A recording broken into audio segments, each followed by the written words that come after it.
saya nggak dikasih kesempatan. Ya silakan Ada Pak sih. Triwira, memang Pak Triwira. Oke, ya. Kasih di layar gede, layar gede. Sir Jadi baik gini. ini bunuh diri, Sir baik ini Jul. Jadi gini, Itulah aku bingung. bukan Sir Baik ini dia jujur bro. Saya tidak kolaborasi dengan Sir Baik ya, tidak sama sekali. Saya tidak mengenalnya. Tetapi dia jujur, itu yang namanya menerjemahkan secara jujur. Nih Tetap dalam 2 bahasa menit ya, Ibrani Dr. nih. Akal ya 2 menit dah. Ya sebentar, aduh bagaimana Iya, sih? sebentar. Ampun nih nggak tertib sama sekali sih apa sih? Sebentar, jangan enggak saya. Nanti kau lanjut lagi Gimana? dari nol. Aku kasih timer, aku kasih Dokter timer. Akal, timernya tolong konsekuen. Iya, santai. Ya. Oke. Silakan. Tolong saya diulangi bro. Ya, diulangi. Ya, nih. ulangi. Ya, dari Kasih awal waktu ya. Lagi. Oke, saya bawa bahasa Ibraninya nih, ya. Nih ya, di atas ini bahasa Ibrani. Ya, Beresit hayah hadafar. Fe hadafar hayah et ha Elohim. Fe ha Elohim hayah hadafar, simple. Pada mulanya adalah sang firman, ada hanya hadafar, dia bukan vayomer. Di kitab Kejadian vayomer itu beda.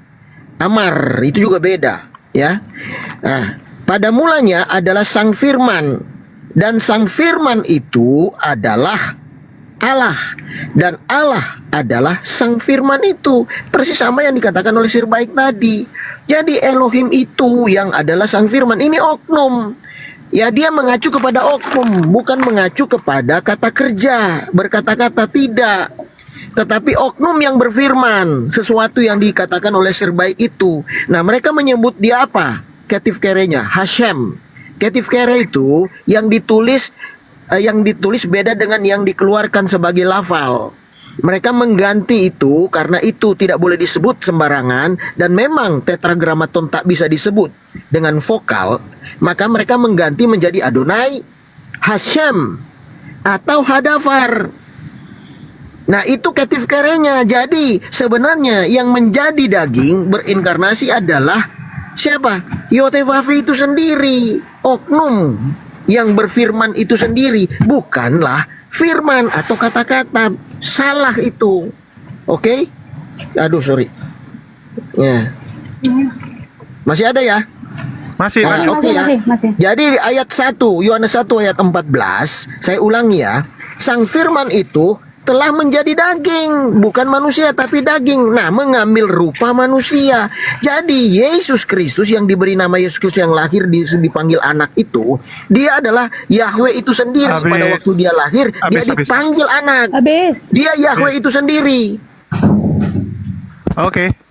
Silakan Bang siapa dulu? Elang. Aduh, Elang lagi, nambah lagi nih.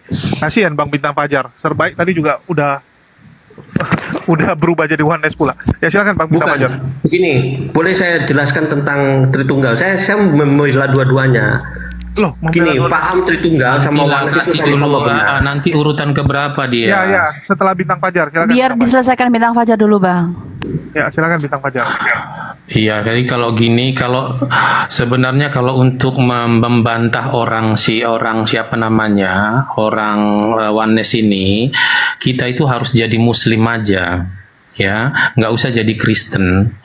Gampang aja mempertanyakan dia.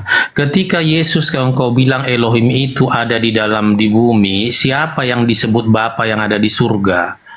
Yang dia menyebut selalu Bapakku yang mengutus aku, ya, Bapakku yang mempermuliakan aku, ya Abah gitu. Siapa gitu loh? Kan jadi aneh gitu loh ya. Jadi logika kita itu jadi logika makanya orang Muslim itu saya tidak saya bisa maklum karena mereka mempertanyakan itu, ya logikanya itu sudah hancur kalau buat gitu loh. Ini debat Kristen sama Kristen, jangan bawa-bawa Iya Muslim kan lah. aku Argumentasi bilang si ini kalau di enggak aku bahas kau. Sebentar jangan yang dipotong fair lah, dulu. yang fair lah. Iya, jadi kalau kita itu lebih baik kita memposisikan diri sebagai orang pertanyaan orang Islam aja. Jangan, jadi kita nggak mau gitu loh. Ya, jadi sekarang ku tanya dulu sama orang Wanes ini, ketika Allah itu yang menjadi Mbak Yesus itu bulat-bulat, siapa yang di surga yang disebut Allah itu sendiri, yang disebut Bapakku yang mengutus aku? Coba dulu sebutkan. Udah, itu aja. Sisanya sama kalian deh. Oke, Oke. Supaya tunggu, Saya. aku mau kasih dengar satu pernyataan aja lah, karena aku lihat Bang Bintang Fajar mengaku Oneness, mengaku Tritunggal, tapi pemahaman Tritunggalnya mohon maaf karena mungkin bukan. Nanti saya lupa bro tanggapan itu bro. Ya, tengah catat dulu Pak Ser. Ini. Terus aku mau bilang juga buat Bang Ser baik. Tadi Anda ditanya, Anda bilang Oneness, tapi Anda bilang Anda membela dua-dua. Jadi saya makin bingung. Untuk itu saya akan hadirkan pendapat dari pendeta aja mengenai Tritunggal ini ya. Ini dari pendeta Doktor Teologi. Mana dia? Tuh, mana Doktor Teologi kita? Bentar.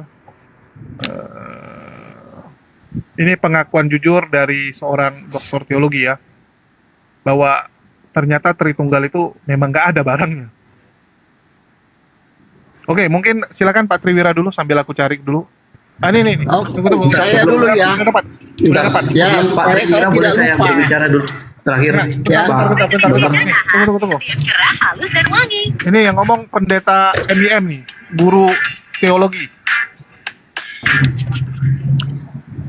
Memang mengilustrasikan Tritunggal itu tidak bisa. Saya selalu mengatakan bahwa analogi apapun yang dipakai, matahari dengan bulatannya, kalau kemudian ada panasnya, ada cahayanya, itu sama sekali tidak bisa menggambarkan, karena ciptaan tidak mungkin bisa menggambarkan Tritunggal secara tuntas ya.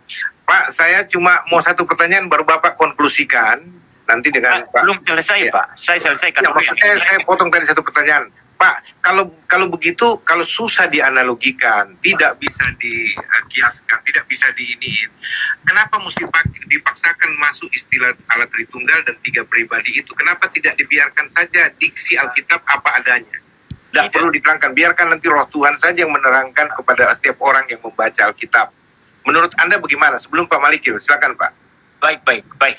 Tidak dipaksakan Pak Joshua Teo. Tidak ada, kita tidak memaksa. Ya karena kita dihakimi Pak, kalau tidak percaya Tritunggal kita dianatema, kita dibilang sesat, kita dibilang urusan bidah. lain.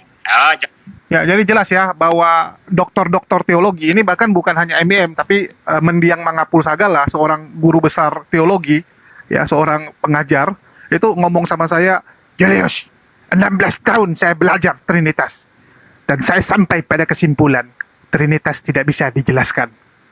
Jadi ini ibaratnya orang Trinitas tuh kalau menghakimi orang Oneness, itu dia nanya sama orang Oneness, jawaban kau tuh apa? Jawabanku gini bang. Terus dia bilang, loh salah kau punya jawaban itu. Loh jadi yang benar jawabannya apa bang?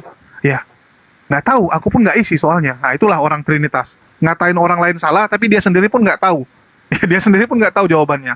Ya, ini yang ngomong bukan saya ya, doktor teologi yang ngomong. Ya, itu masih misteri loh Jul.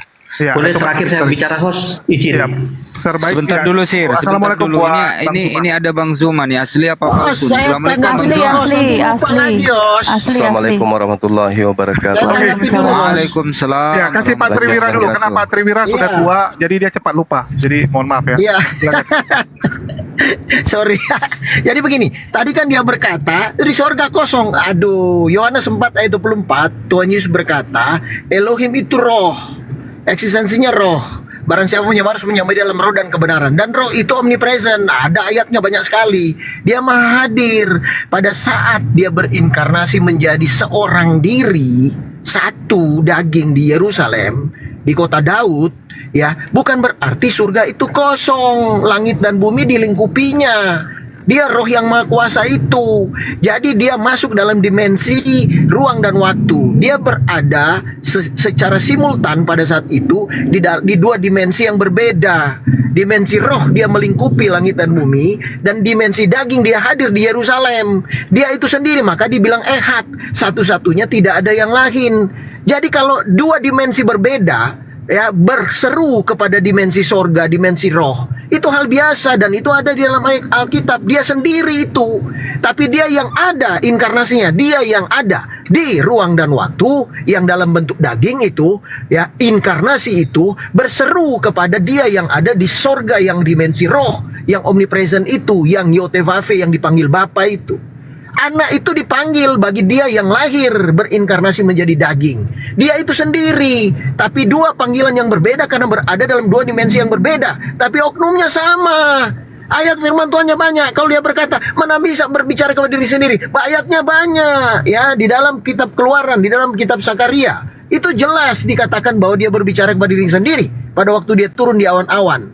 Ya kan? Terus berjalan di samping Musa dan berseru, Elohim, Elohim, pengasih dan penyayang. Dia berseru ke Elohim yang ada di surga. Emangnya ada dua Elohim? Tidak dia sendiri, tapi dia bisa turun dan berkata kepada dia sendiri yang ada di surga yang omnipresent. Seperti itu, banyak ayatnya dia berbicara, bersumpah kepada dirinya, berfirman di dalam hatinya. Ada. Jadi kamu itu kalau tidak dalam, ya sudahlah, jangan begitu nyesat-nyesatkan orang. Kamu nggak bisa menjawab. Kita menjawab sesuai dengan isi Alkitab, ya. Begitu. Oke, Silakan dilanjut. Ya, mungkin silakan Pak Triwira karena ada Bang Zuma. Jadinya ini kita ubah menjadi Muslim dengan Kristen. Pak Triwira mau istirahat dulu, biar Pak Triwira mungkin lagi di perjalanan juga ya. Nanti kita lanjutin. Oke, Pak Triwira. Terima kasih. Ya, Bro makasih. HNK, terima kasih. Saya juga turun Terima tadi kasih, Triwira. ini tadi ya salam buat teman-teman turun semua. Tadi saya mau nanggepin itu tadi saja sih. Tritunggal itu selalu bilang tadi ya yang berapa kali dia katanya ini pantesan ini Islam. Orang Kristen keluar dari Islam itu dari pemahaman Tritunggal. Ya, dan saya tahu banget gitu. Kalian tuh menjelaskan 3 Tuhan. Tapi ngakunya satu itu yang diperselisihan selama ini. Islam sekarang udah sadar mana Kristen yang buat perselisihan selama ini. Tritunggal, bukan Banes. Banes sudah jelas roh yang menjadi daging mengambil rupa manusia. Dari penampilan luar itu inkarnasi Tuhan, karena kita percaya bahwa roh Tuhan itu sendiri yang menjadi daging mengambil rupa manusia. Sedangkan Tritunggal itu selalu menjelaskan ada 3 Tuhan, satu pribadi. Ditanya berapa Tuhanmu? 1. Nah, 1 apa? Yang ditanya itu Tuhan, bukan hakikat. Sedangkan Tritunggal itu menjawabnya 1 hakikat, bukan 1 Tuhan. 3 pribadi, 1 Tuhan. Itu yang buat perselisihan. Bukan yang tadi Bintang tadi selalu bilangnya apa? Islam. Pantesan kamu ini Islam. Kita kan membahas internal. Dia keluar dari itu. Itu saja sih yang saya mau ini. Terima kasih. Iya Bu. Ya, saya turun soalnya saya itu aja. Ya, siap. Saya ini ke internal Tunggu. aja. Ini kalau ada Bang Zuma selalu oten-oten kebanyakan kabur. Kabur. Sisanya Bukan, oten-oten kita kan ada kerja, maaf. Ya, betul, Saya betul. ini ya, kan sekarang Enggak, saya nggak bilang sudah belajar. Ya, saya nggak bilang ke Bu Ceplo karena Bu Ceplo sama-sama juga baru belajar masuk. kita, iya. Ya, yang saya Terus bilang tadi sekarang Wanes itu fokus ke internal. Bintang. Makasih ya, teman-teman. Ya, makasih Bang Ceplo. Iya, Bu. Makasih Bye-bye, Bu Bu. Ceplo. Makasih. Ya enggak, yang kita bilang si Ibu. Bintang. Abang. Iya, yang kita bilang si Bintang tadi, terhitungnya kan Bintang. Aduh, Memang Kita bicara kamu sebentar dapat Bos, untuk mewakili semuanya lah, Wih. supaya mengerti. Jadi pandangan Wanes sama Tritunggal itu begini prinsipnya. Wanes itu lebih jelimet ya, tapi kalau Tritunggal itu lebih simpel ya. Itu saja intinya. Mengapa lebih simpel? Karena lebih masuk logika itu Tritunggal. Tapi kalau Wanes dia lebih jelimet, lebih membingungkan. Tapi menurut kami Wanes, iya, menurut kami Wanes lebih bisa diterima dibandingkan Tritunggal. Ya, mungkin silakan Bang Zuma pandangannya. Oke, baik. Ya, sebelum Bang Zuma nih, teman-teman yang di bawah nih, komalnya nih, kelap-kelip teman-teman, tap-tapnya kencang-kencang teman-teman, tap-tap layar. Lanjut Bang Zuma. Oke, baik, sahabat-sahabat sekalian. Bismillahirrahmanirrahim.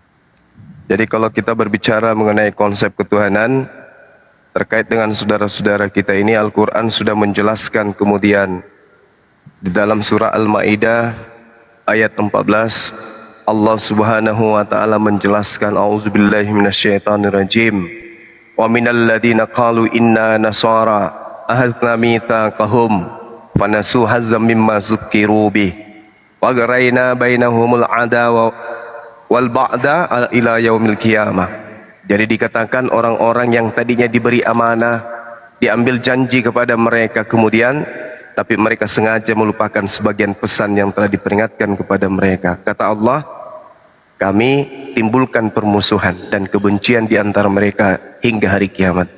Nah, hari ini kemudian kita bisa melihat itu fakta di mana-mana.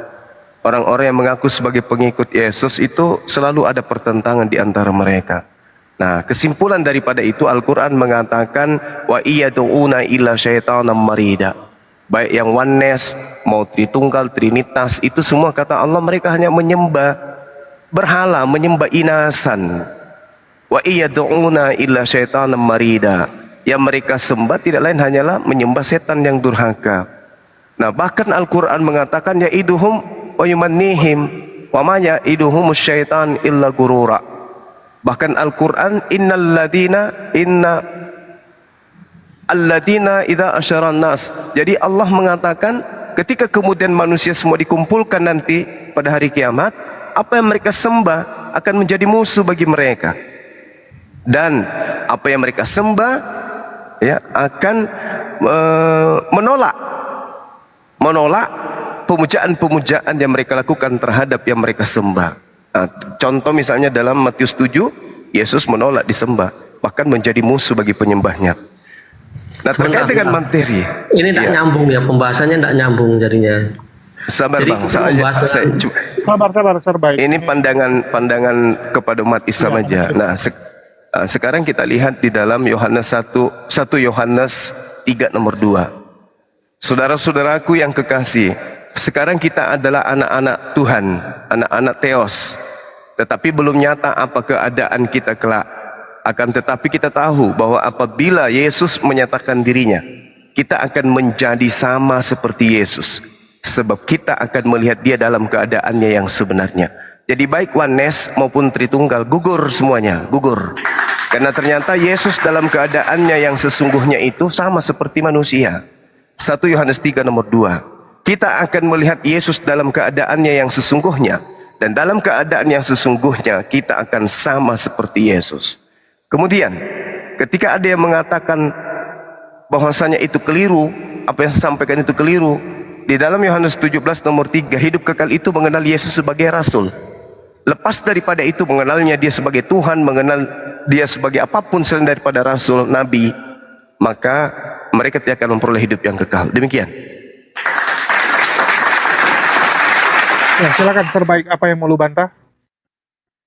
Iya kan ini pembahasannya tadi kan tentang Tritunggal sama oneness. Tadi terus ada cuma memberikan narasi kan tidak nyambung. Jadi pembahasannya menjadi bingung. Tadi kan tadi bilang jadi Islam sama Kristen karena dari yang si siapanya juga udah kabur kan, si bintangnya juga udah kabur. Karena kan yang membuat polemik dia yang awalnya. Ya bentar, berarti gini, kalau gini sebentar saya perbaiki dulu narasi Juma ya Jum. Ini sebenarnya teman saya dulu lama waktu di YouTube. Jadi begini, narasinya itu masih abuse ya. Abuse itu artinya masih apa ya namanya? Abuse itu apa ya? Lupa saya. Abuse itu masih mendar. Ya. Ya masih enggak fokus. Jadi membahas tentang Yesus, tapi disimpulkan dengan Isa. Sementara Yesus dan Isa itu enggak nyambung. Isa itu siapa? Silsilahnya aja sudah beda.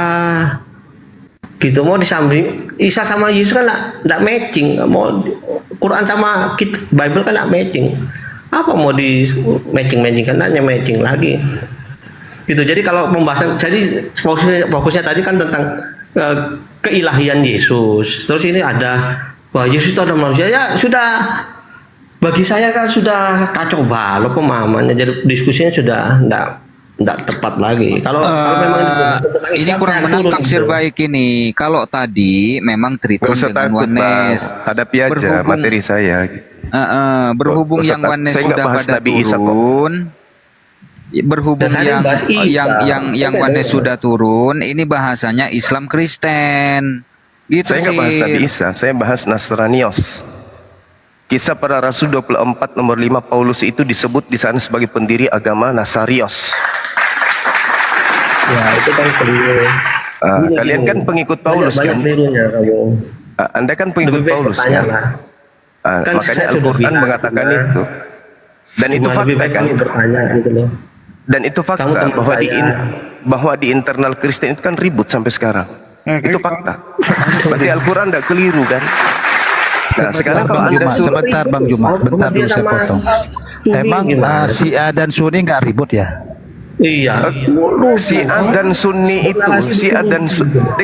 dengarkan. Syiah dan Sunni itu ributnya bukan tentang Tuhan. Itu dulu poinnya. Syiah itu bukan Islam, Itu perlu Anda pahami. Ya, itu pengakuanmu gitu loh. Baik, memang betul.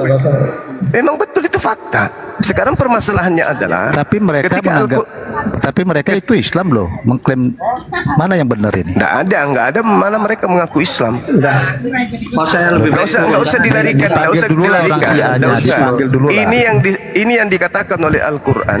Yang dikatakan oleh Al-Quran itu adalah orang-orang yang mengaku Nasarios.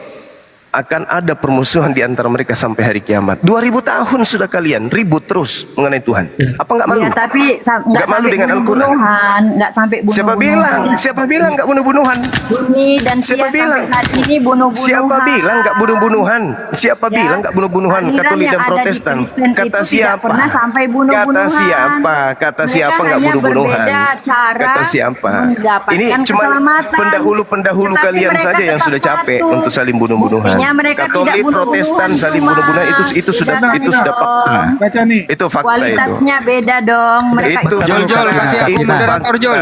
Katina Moderator, betul. Jol, aku Jol. Lagian Al-Quran tidak mengatakan Bentar dulu, itu. Bang Juma. Al-Quran hanya mengatakan kalian Sunni dengan saling Syiah membenci di satu Timur sama Tengah lain. itu Sampai menghancurkan sampai satu sekarang Kalian perang saling loh. benci satu sama lain. Itu faktanya. Negara-negara Sampai Kristen ada nggak kiamat, bunuh-bunuhan? sampai kiamat Ada itu. nggak? Siapa itu yang faktanya. ngomong nih, tuh? Itu Satu-satu lah fakta. bicaranya. Tadi sebelum saya naik kalian ribut di sini. Itu Enggak, fakta, nggak usah maksudnya kejar-kejar gantian kalian. loh Bang Juma tadi udah ngomong gantian kami lah. Ya sekarang saya bertanya kan. Ya sekarang kami dulu lah. Ya gini. Udah, diam Bang dulu, Juma, diam. Yang tidak punya kepentingan dan tidak punya kapasitas untuk menjelaskan, diam aja dulu. Kayak ente itu nonton aja dulu. Jadi gini, bentar gini, dulu, Bang Juma. sama-sama. Aduh, Apalagi gimana? yang betina ini turunin aja, ngapain dia di sini? Modal congor. Dengarkan saya. Diturunin aja, kalau cuma modal congor diturunin. Ngapain penyembah mantan mayat di ini? Di Sudah dalam saya turunin. Al-Qur'an diterangkan. Di dalam Al-Qur'an diterangkan, wa idza husyiran nasu kanu lahum a'da wa kanu bi ibadatihim kafirin. Coba Anda bantah Quran ini. Anda bantah Quran saya ini. Kalau Anda merasa benar. Al-Quran saya mengatakan bahwasanya sesembahan itu akan menjadi musuh bagi mereka dan mengingkari pemujaan-pemujaan yang mereka lakukan kepadanya. Matius 7 nomor 22 nomor 23. Siapa yang menjadi musuh Yesus di situ? Coba terangkan kepada saya. Anda nyambung lagi kan, otakmu memang rusak, otakmu rusak. Yesus dalam Matius 7 nomor 22 mengusir orang Kristen. Itulah kamu. Otakmu rusak. Saya bentar mengatakan dulu Bang Juma. Bagaimana Yesus mengusir orang Kristen? Muncul Lah, Kristen di faktanya mana begitu. Bang Juma? Bentar Ya, dulu. Jangan aneh gitu. Faktanya begitu. Pandangan liar Kristen ini. muncul tuh di mana? Kisah para rasul mana? Ahli teolog. faktanya begitu. Faktanya Hah? begitu. Coba Kok Anda lihat fakta Matius gimana 7 nomor sih? 22 sampai 23. Jujur. Siapa yang diusir oleh di Yesus di sana? Matius 7 tadi ada nggak kata Kristen di situ? Nggak bisa Oh, nggak diskusi ada sama kata juga. Kristen, nggak ada. Nah, Tapi yang jadi- dimaksud di situ adalah pengikut.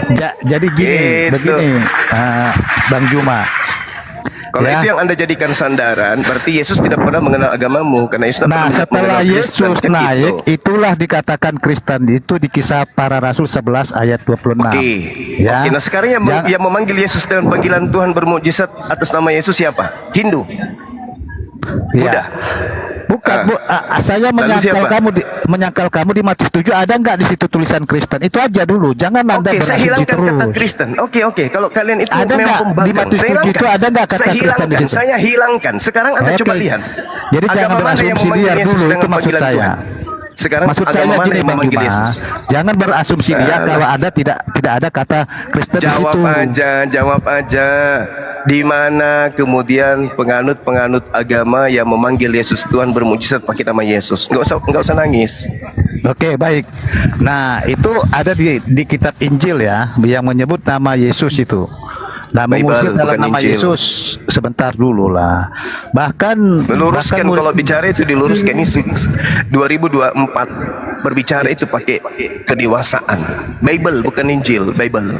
Oke, baik. Ini kan di kitab Injil itu Matius juga ada, bahkan parah. sebentar dulu lah. Jilat ke Al-Quran ente. Bilang sebentar aja dulu. Bible, nggak usah jilat-jilat Quran. Bilang aja Bible. Iya, Bible kan sama dengan gitu Alkitab dong. gimana? Oh, beda. Apalagi Alkitab. Waduh. Beda itu.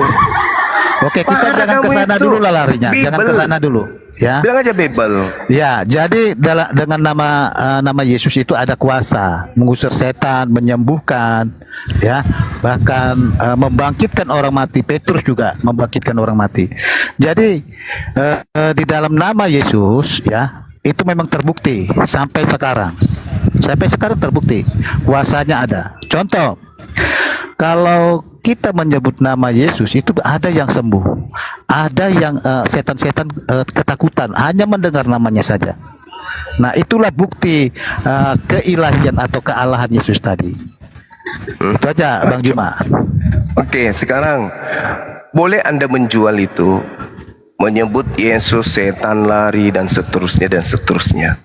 Tapi permasalahannya bukan di situ. Permasalahannya itu ketika Al-Quran mengatakan apa yang mereka sembah, mengingkari, menjadi musuh, mengingkari pemujaan yang mereka lakukan. Dan terbukti sekelompok manusia itu memuji Yesus.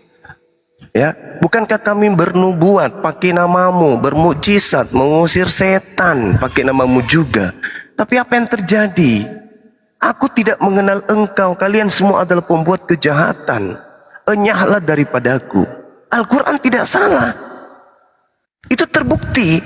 Saya tidak ngarang. Itu ada di kitabmu. Nah sekarang giliran betul, saudara itu berpikir. betul, siapa itu yang betul. diusir Bentar Yesus dulu ini? Bang Juma, itu betul. Jangan tafsir bebas dulu. Siapa yang diusir?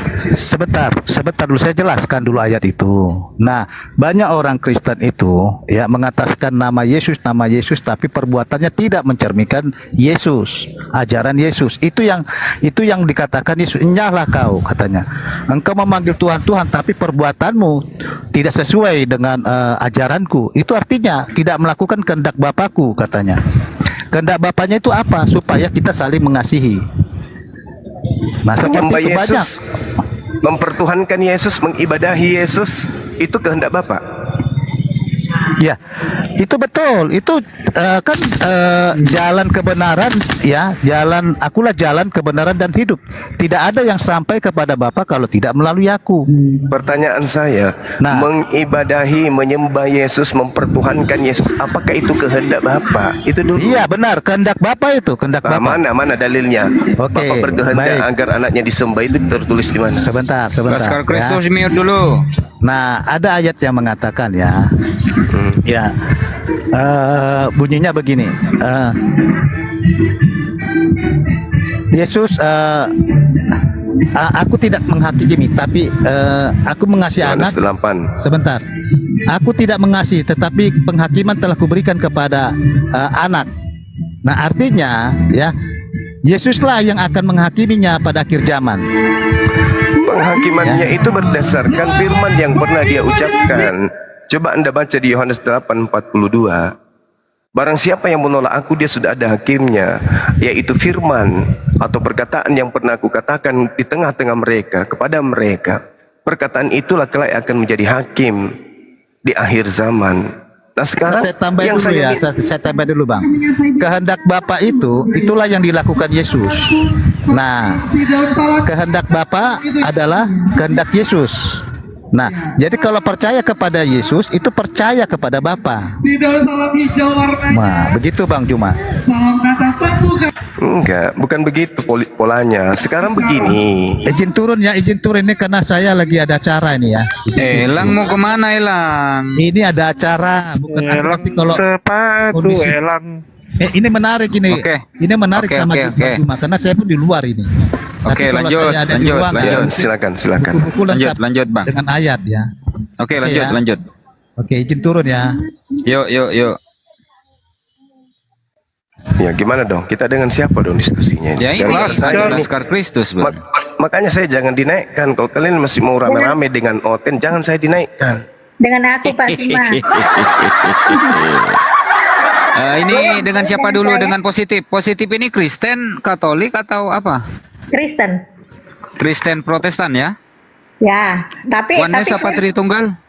enggak, saya kan belajar menyelidiki Alkitab dan kata Tritunggal itu enggak ada. Jadi saya hanya mengikuti perkataan Yesus dan perkataan Allah di dalam Alkitab. Oke, berarti oneness ya. Oke. Bukan, Monggo bukan Bang Zuma. Yanes, bukan juga. Apalagi, udahlah iyakan aja Pengikut biar Yesus nggak aja. kelamaan.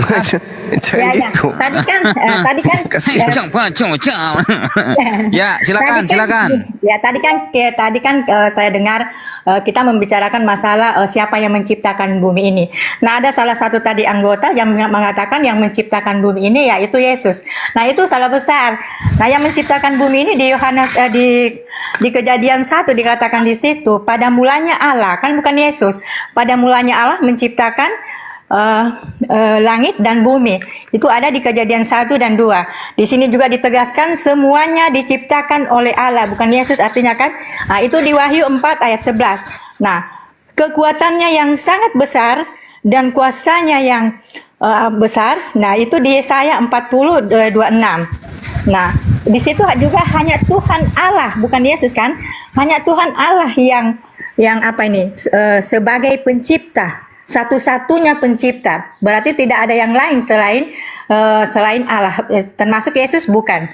Jadi pada mulanya di situ juga di Yohanes 1 ayat 1 dikatakan situ pada mulanya firman. Nah, kita harus dulu tahu firman itu apa sih? Firman itu adalah kata-kata Allah, ucapan Allah. Nah, mengapa Yesus dikatakan firman? Kan di sini kan ada juga bilang dan firman itu adalah Allah. Mengapa Yesus dikatakan firman? Karena Yesus itu penyampai firman Allah. Jadi penyampai firman Allah. Jadi firman Yesus itu menjadi daging bukan menjadi daging bukan karena firman menjadi daging, tapi karena Allah itu kuasa. Jadi Yesus menjadi manusia, kan begitu. Jadi banyak yang salah kapal, apalagi Tritunggal. Kalau Tritunggal itu juga sangat memusingkan karena tidak berdasarkan juga Alkitab. Nah, di situ kita bisa mengambil kesimpulan bahwa Yesus itu Allah. Betul tadi Pak Suma bilang kalau Tuhan tidak akan mengusir orang-orang yang memakai nama Yesus dalam nama Yesus. Apakah memang itu kan ada satu sekte kan kalau tidak salah Pantekosta.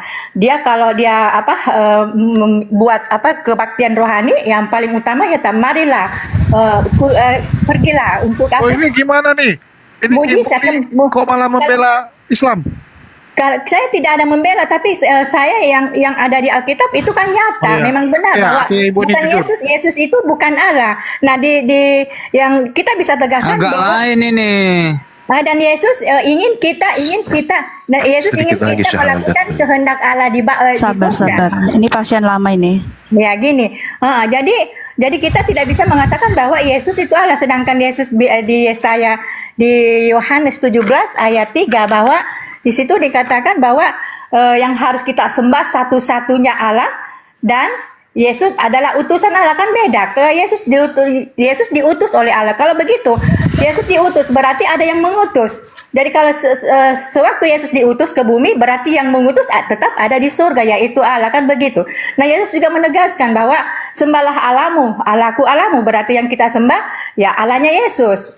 Ya itu kan Allah, Yesus bilang tak satu pun yang pernah melihat Allah. Kalau begitu Yesus bukan Allah karena Allah pernah dilihat. Dan di Alkitab juga ada bilang mengatakan bahwa Allah tidak pernah mati. Nah, kalau kepercayaan orang Kristen kan bahwa Yesus itu mati kan di kayu salib. Berarti kalau begitu Yesus itu bukan Allah. Nah, yang menandakan Yesus bukan Allah. Cukup ya Bu ya. Ya. Cukup ya Bu ya. Ya, Oke. Sekarang giliran Bang Zuma ya menanggapi ya Bu ya. Oke, di mute dulu Bu Positif. Monggo Bang Zuma. Iya, baik. Sebenarnya kalau saudara Kristen itu mau mikir ya, cakupan dari pengajaran Yesus itu sebenarnya sudah terwakilkan di dalam ajaran Islam.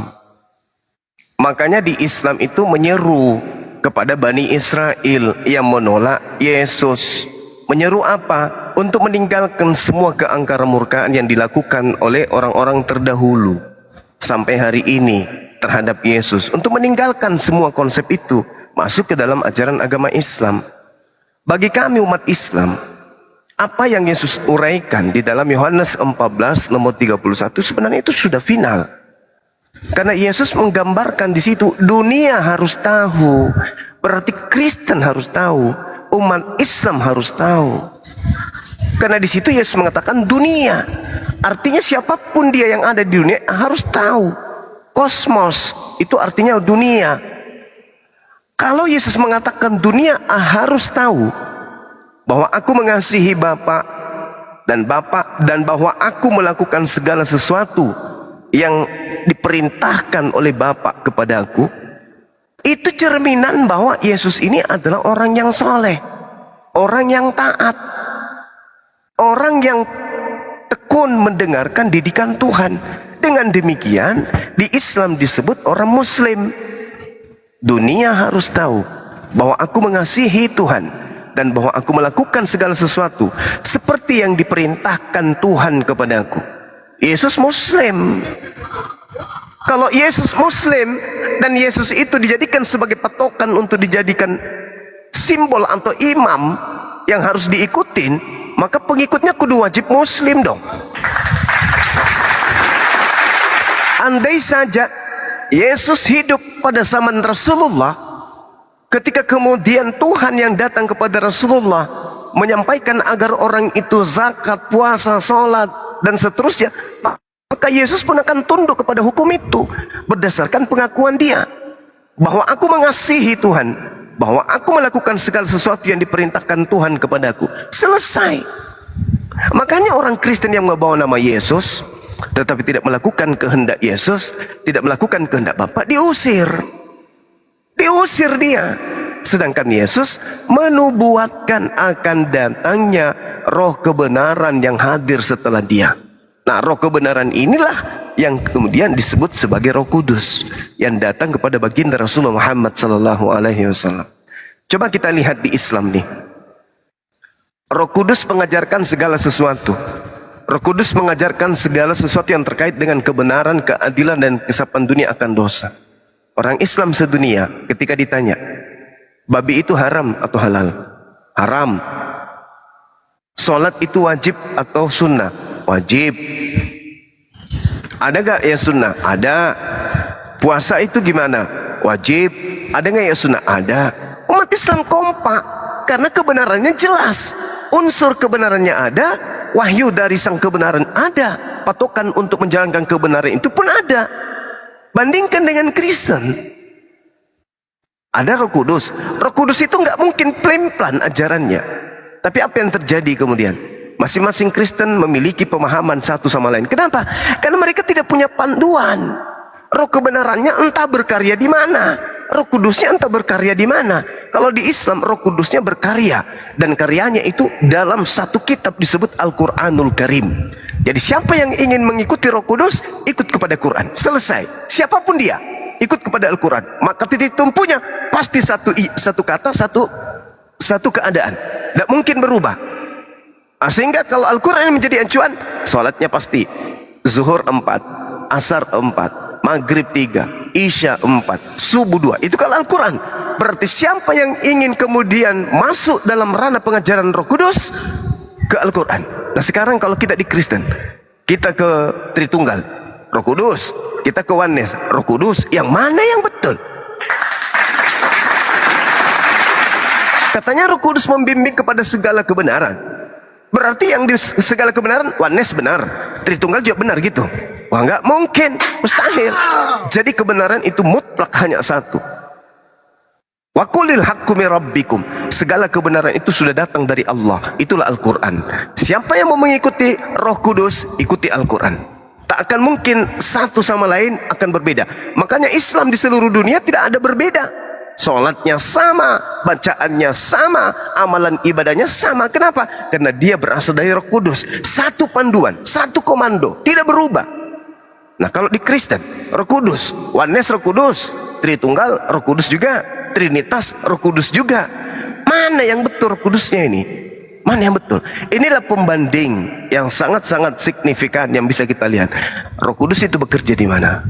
Makanya ketika Yohanes 14:31, dunia harus tahu aku mengasihi Bapa dan bahwa aku melakukan segala sesuatu seperti yang diperintahkan Bapa kepadaku. Maka umat Islam satu komando. Yesus itu kalau dia adalah nabi yang diutus kepada Bani Israel yang adalah Mesias atau Al-Masih, maka dia adalah utusan nabi dan rasul ke tengah-tengah Bani Israel. Satu dunia umat Islam kompak Kenapa? Yang membimbingnya adalah Roh Kudus. Kalau di Kristen, Yesus itu adalah Tuhan itu sendiri. Yesus itu adalah hanya nabi dan rasul. Oh, Yesus itu adalah kacau. Saya kira begitu rekan-rekan sekalian. Silakan. Oke, saya tanggapi ya. Bisa ya? Sebelum mohon izin bentar Pak Triwira, teman-teman yang Muslim jangan maksa naik ya, biar teman-teman yang Kristen yang minta request ya, teman-teman yang Muslim gak usah request teman-teman. Lanjut Triwira. Oke, terima kasih. Ini untuk tanggapan buat Suma ini. Lukas 2 ayat 34. Jadi fenomena terjadi perbantahan itu sudah dinubuatkan dan itu harus terjadi menjelang akhir zaman sampai akhir zaman, sampai akhir zaman itu harus terjadi. Ini saya baca ya. Lukas 2 ayat 34. Lalu Simeon memberkati mereka dan berkata kepada Maria ibu anak itu, sesungguhnya anak ini ditentukan untuk menjatuhkan atau membangkitkan banyak orang di Israel dan untuk menjadi suatu tanda yang menimbulkan perbantahan. Ya. Terus ayat 35. Dan suatu pedang akan menembus jiwamu sendiri supaya menjadi nyata pikiran hati banyak orang. Jadi ayat 34 menunjukkan bahwa Tuhan Yesus ini memang akan diperbantahkan. Dan itulah Injil diberitakan. Jadi kalau Suma ini ambil ayat comot sini comot sana memberitakan Alkitab, itu masuk di situ. Anda juga memberitakan Injil walaupun dengan maksud yang tidak baik, ya, menyesatkan. Itu dibuatkan terus, ya menjadi suatu tanda yang menimbulkan perbantahan. Terus 35. Tapi 35 di closing. Dan suatu pedang akan menembus jiwamu sendiri.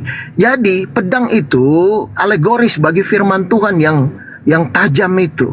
Jadi walaupun Tuhan Yesus itu diperbantahkan, tetapi ingat endingnya, orang-orang yang memperbantahkan dia, jiwanya akan ditembus suatu pedang. Pedang itu adalah firman Tuhan itu sendiri akan menembus dan menjadi nyata pikiran hati banyak orang. Itu nubuatan. Oke? Nah, terus berikutnya. Sebentar, saya banyak soalnya Bro Suma ini bawa ya. Tadi kau katakan bahwa orang Kristen itu banyak bermacam-macam. Terus ini Roh Kudus, oneness Roh Kudus, Tritunggal Roh Kudus dan lain-lain. Bro, Suma, kalau bro baca ayat firman Tuhan dengan jelas sampai ke original teksnya, itu Ruach HaKodes, itu Ruach Sang Kudus. Dia itu sendiri, eksistensi yang Elohim Yotevave itu dia. Yesus itu eksistensinya itu, makanya daging itu yang berinkarnasi kembali kepada kemuliaannya. Ya, dia kembali kepada kemuliaannya, kemuliaan dalam bentuk roh. Ya, jadi Roh Kudus itu, nah pada saat dia kembali karena seorang diri, Tuhan Yesus bilang, lebih baik aku kembali. Nah, pada waktu dia datang, dia tidak meninggalkan mereka piatu. Dia datang mengurapi semua orang yang percaya. Kalau cuma daging sendiri, itu nggak bisa memenuhi orang atau masuk ke kita. Satu orang, satu pribadi, daging itu nggak mungkin. Tetapi pada saat dia kembali kepada kemuliaannya, kembali kepada roh yang omnipresent itu, dia bisa Dia bisa mengurapi kita semua.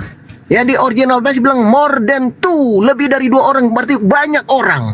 Maka semua orang yang menerima dia akan berikan Roh Kudus mengurapi kita semua. Makanya itu tanda di mana pada saat bait Allah tirai bait Allah terbelah 2, itu tidak ada batas lagi sehingga orang bisa menyembah dia dalam roh dan kebenaran, semua orang. Tidak dibatasi. Ya kan, karena dia mengurapi, dia tinggal di dalam kita. Ya kan, kita adalah baitnya. Nah, Roh Kudus itu tinggal. Roh Kudus itu adalah Kristus itu sendiri, bukan orang lain. Tapi dia bukan fisik. Jadi kalau kau bilang bahwa dia kirim Roh Kudus itu adalah si A, itu salah. Alkitab menulis dan mengatakan bahwa Roh Kudus adalah roh Ruach HaKodes yang omnipresent dan mengurapi kita, menyertai kita sampai akhir zaman. Maka Tuhan berkata, aku menyertai kamu senantiasa sampai akhir zaman. Jika ada 2 atau 3 orang berkumpul atas namaku, aku hadir di situ. Siapa hadir tuh? Roh Kudus, roh dia sendiri, roh Kristus itu sendiri yang mengurapi kita. Dia sudah membuktikan ketemu dengan Paulus. Ya, apa dia katakan? Saulus, mengapa engkau aniaya aku? Saulus pernah ketemu Tuhan Yesus di Alkitab? Tidak pernah. Tetapi kenapa Saulus menganiaya Yesus? Karena dia menganiaya murid-murid dan pengikut-pengikut jalan Tuhan yang sudah diurapi dengan Roh Kudus. Jadi semua orang yang diurapi, yang ditinggali Roh Kudus di dalamnya, itu sama dengan menganiaya Yesus karena Yesus ada di dalam dia dalam bentuk Ruach HaKodes itu. Makanya orang yang menganiaya kita itu sama dengan menganiaya Yesus. Itu kebenarannya. Oke, itu tanggapannya. Oke, cukup Silakan. Triwira ya. Oke. Jangan lupa teman-teman di bawah tap layar yang kencang. Lanjut Bang Zuma. Ya, jadi kalau kita diskusi dengan penyembah bintang timur ya gini jadinya. Jadi dia menggabungkan dua Yesus, Yesus asli dan Yesus palsu. Nah, ini, jadi teman-teman jangan sampai bisa tertipu dengan konsep-konsep pagan yang dibawa oleh saudara ini. Ini mencoba untuk menggabungkan antara Mesias asli dengan Mesias palsu. Mari kita lihat polanya. Ketika dia mencoba untuk mengambil Lukas 2. Di Lukas 2 itu ketika dia menjelaskan, lalu Simeon memberkati mereka dan berkata kepada Maria, "Ibu, sesungguhnya anak itu ditentukan untuk menjatuhkan atau membangkitkan banyak orang di Israel." Kristen masuk nggak, teman-teman? Kristen masuk nggak? Masuk nggak di situ? Enggak. Menurut Nabi Simeon masuk nggak? Oi. Enggak. Jadi dia ini sabar. Dia ini mencoba Nah, untuk itu jelaskan aja nanya-nanya Tunggu, gitu. sabar. Nanti Saya tanya teman saya, kau jangan nangis dulu. Jangan nangis dulu, jangan Anak nangis dulu. tema. Diam dulu, Trikwek. Diam dulu. Kamu itu masih anak-anak kecil bagi saya, nggak ada ilmumu. Ya, saya katakan samamu, anak itu diam dulu, diam kamu dulu. itu Kamu udah belajar tua, dulu. tapi anak kecil. 700 tahun kau Memalukan belajar kau. baru hadapi saya. Kalau cuma doktrin gereja kau bawa ke sini tuh hanya ada liur buat kau. saya. Nggak Diam ada dulu, apa-apanya, diam Kak. dulu, diam dulu, Ayo, diam dulu. dibagi 2 Diam menitan. dulu, Kita penyembah lihat dia. Lucifer, diam dulu, diam. Kamu Tanggapi ini, aja, silakan. tanggapi aja nanti, tanggapi aja, jangan panas. Terbukti kau Jangan nyembah anak Lucifer. tema. Diam Kalau dulu, kalau saya serang dulu. kau juga, kau Diam pasti teler, dulu, ya. cuplis, penyembah bintang timur, diam dulu. Anak itu sesungguhnya, anak ini ditentukan untuk menjatuhkan dan membangkitkan banyak orang di Israel. Catat, masukkan di matamu, telan itu. Di Israel, bukan di Belanda, bukan di Vatikan. Camkan itu baik-baik supaya kau waras, jangan gila permanen. Kemudian di dalam Kisah Pewarta 13 nomor 23, dari keturunannya lah sesuai dengan yang telah dijanjikan. Dijanjikan kepada siapa? Bukan kepada Belanda, bukan kepada Jerman, pembawa agama Kristen ke Indonesia, bukan. Tetapi dijanjikan kepada Bani Israel, seorang juru selamat bagi mereka untuk dibangkitkan. Kepada siapa? Kepada orang Israel, yaitu Yesus. Kau belajar lagi, Trimurti. Kau belajar supaya kamu itu jangan gila permanen kayak dulu. Sampai sekarang kau masih kayak gitu. Kisah Pewarta 13:23, dari keturunannya lah sesuai yang telah dijanjikannya kepada mereka. Tuhan telah membangkitkan juru selamat bagi orang Israel, yaitu Yesus. Bukan Belanda, bukan Jerman, apalagi orang Indonesia. Kamu harus belajar lebih banyak. Dan ketika kita lihat rujukannya kemudian, Yesus sendiri mengatakan apa? Aku diutus hanya kepada domba yang sesat. Dari mana? Dari mana? Dari umat Israel.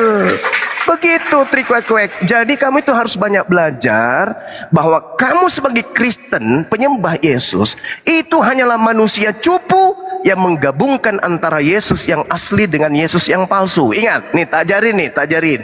Di dalam kitabmu sendiri, Yesus berkata, waspadalah kepada penyesat.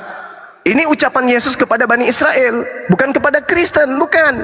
Waspadalah kepada penyesat yang datang kepadamu dengan memakai namaku.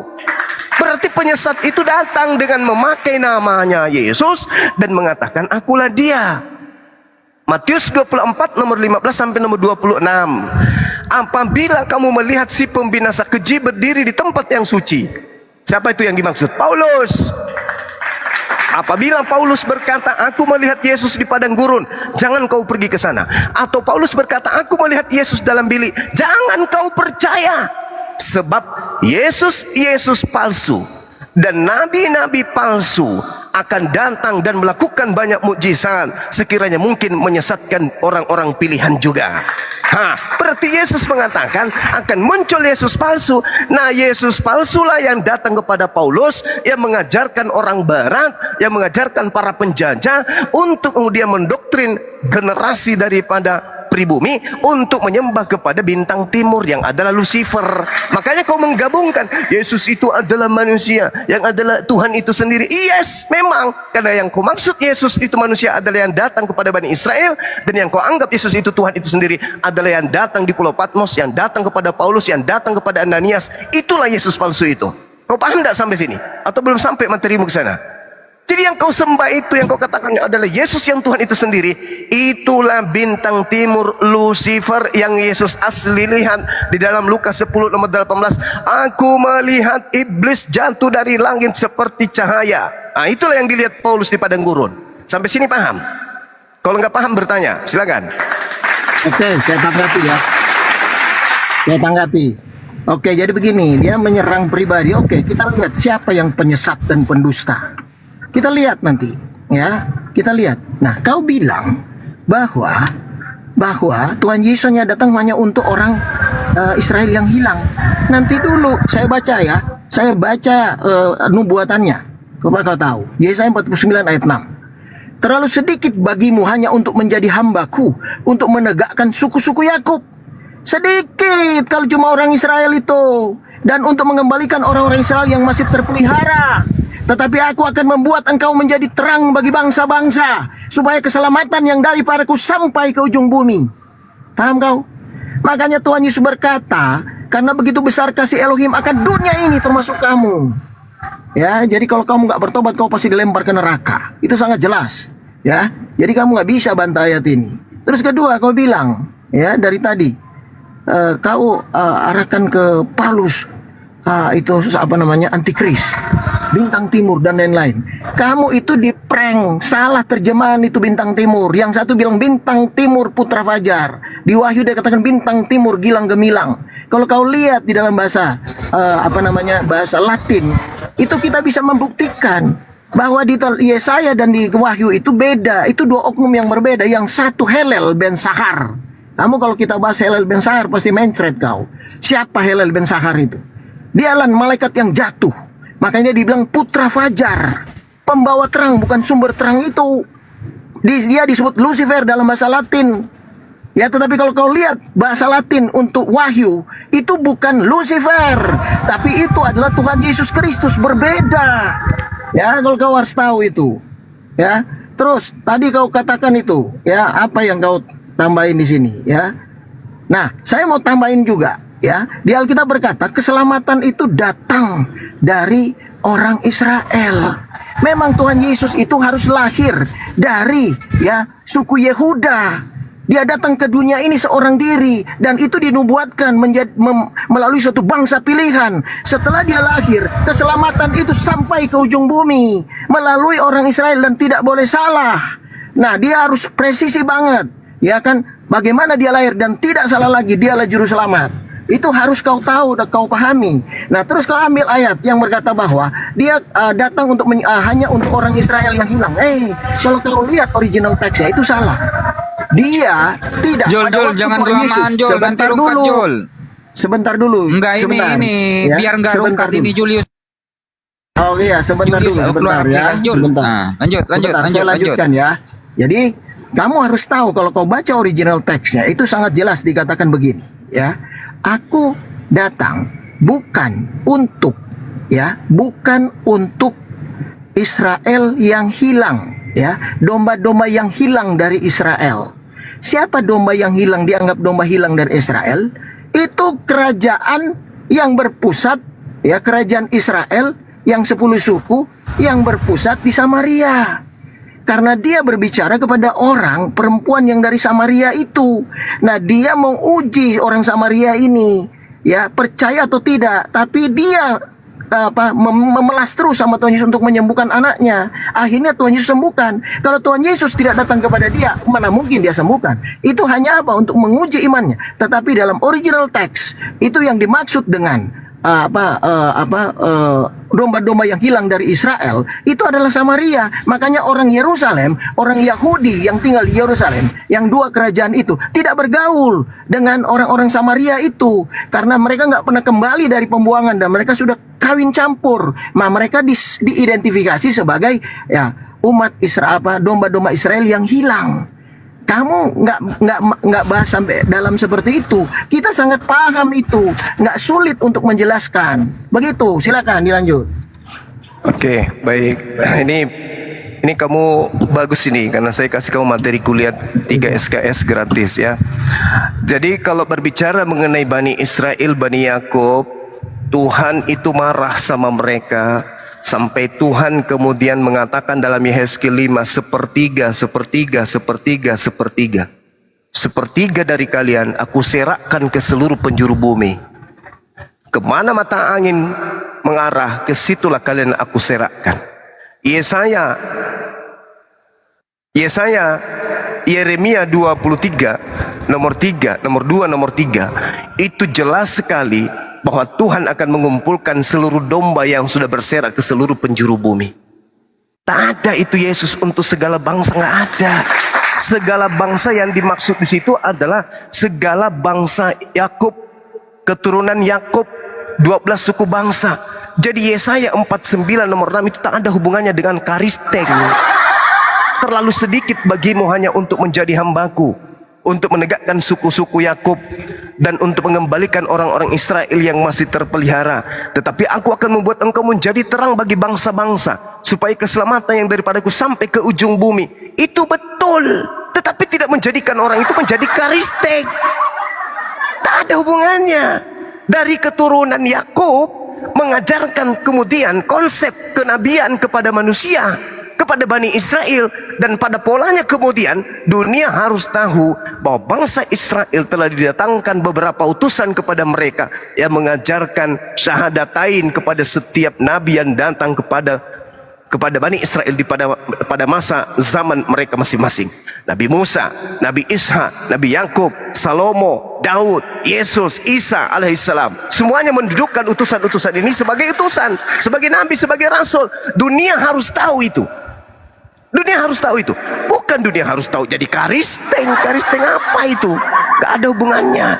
Jadi ketika Anda melihat Yehezkiel 5 dikatakan aku akan melampiaskan murkaku kepada mereka, dan nomor 15-nya engkau akan menjadi buah celaan, sepertiga dari kalian akan kuserahkan ke seluruh penjuru bumi.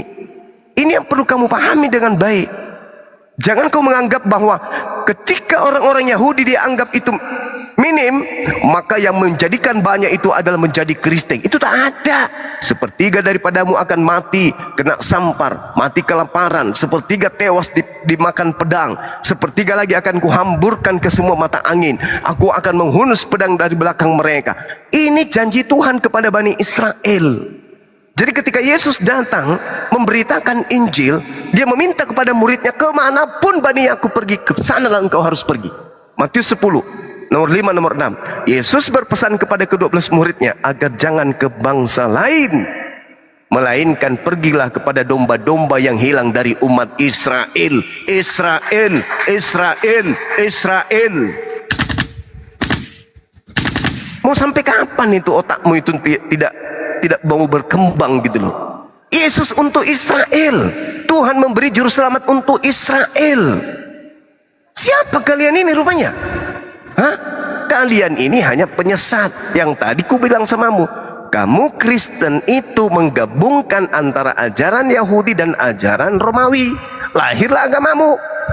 Jadi agama Yesus, ajaran Yesus, dia adalah nabi, dia adalah rasul. Dunia harus tahu, kata Yesus. Dunia harus tahu bahwa aku mendengarkan Bapa dan melakukan segala sesuatu yang diperintahkan Bapa kepadaku. Yesus Muslim.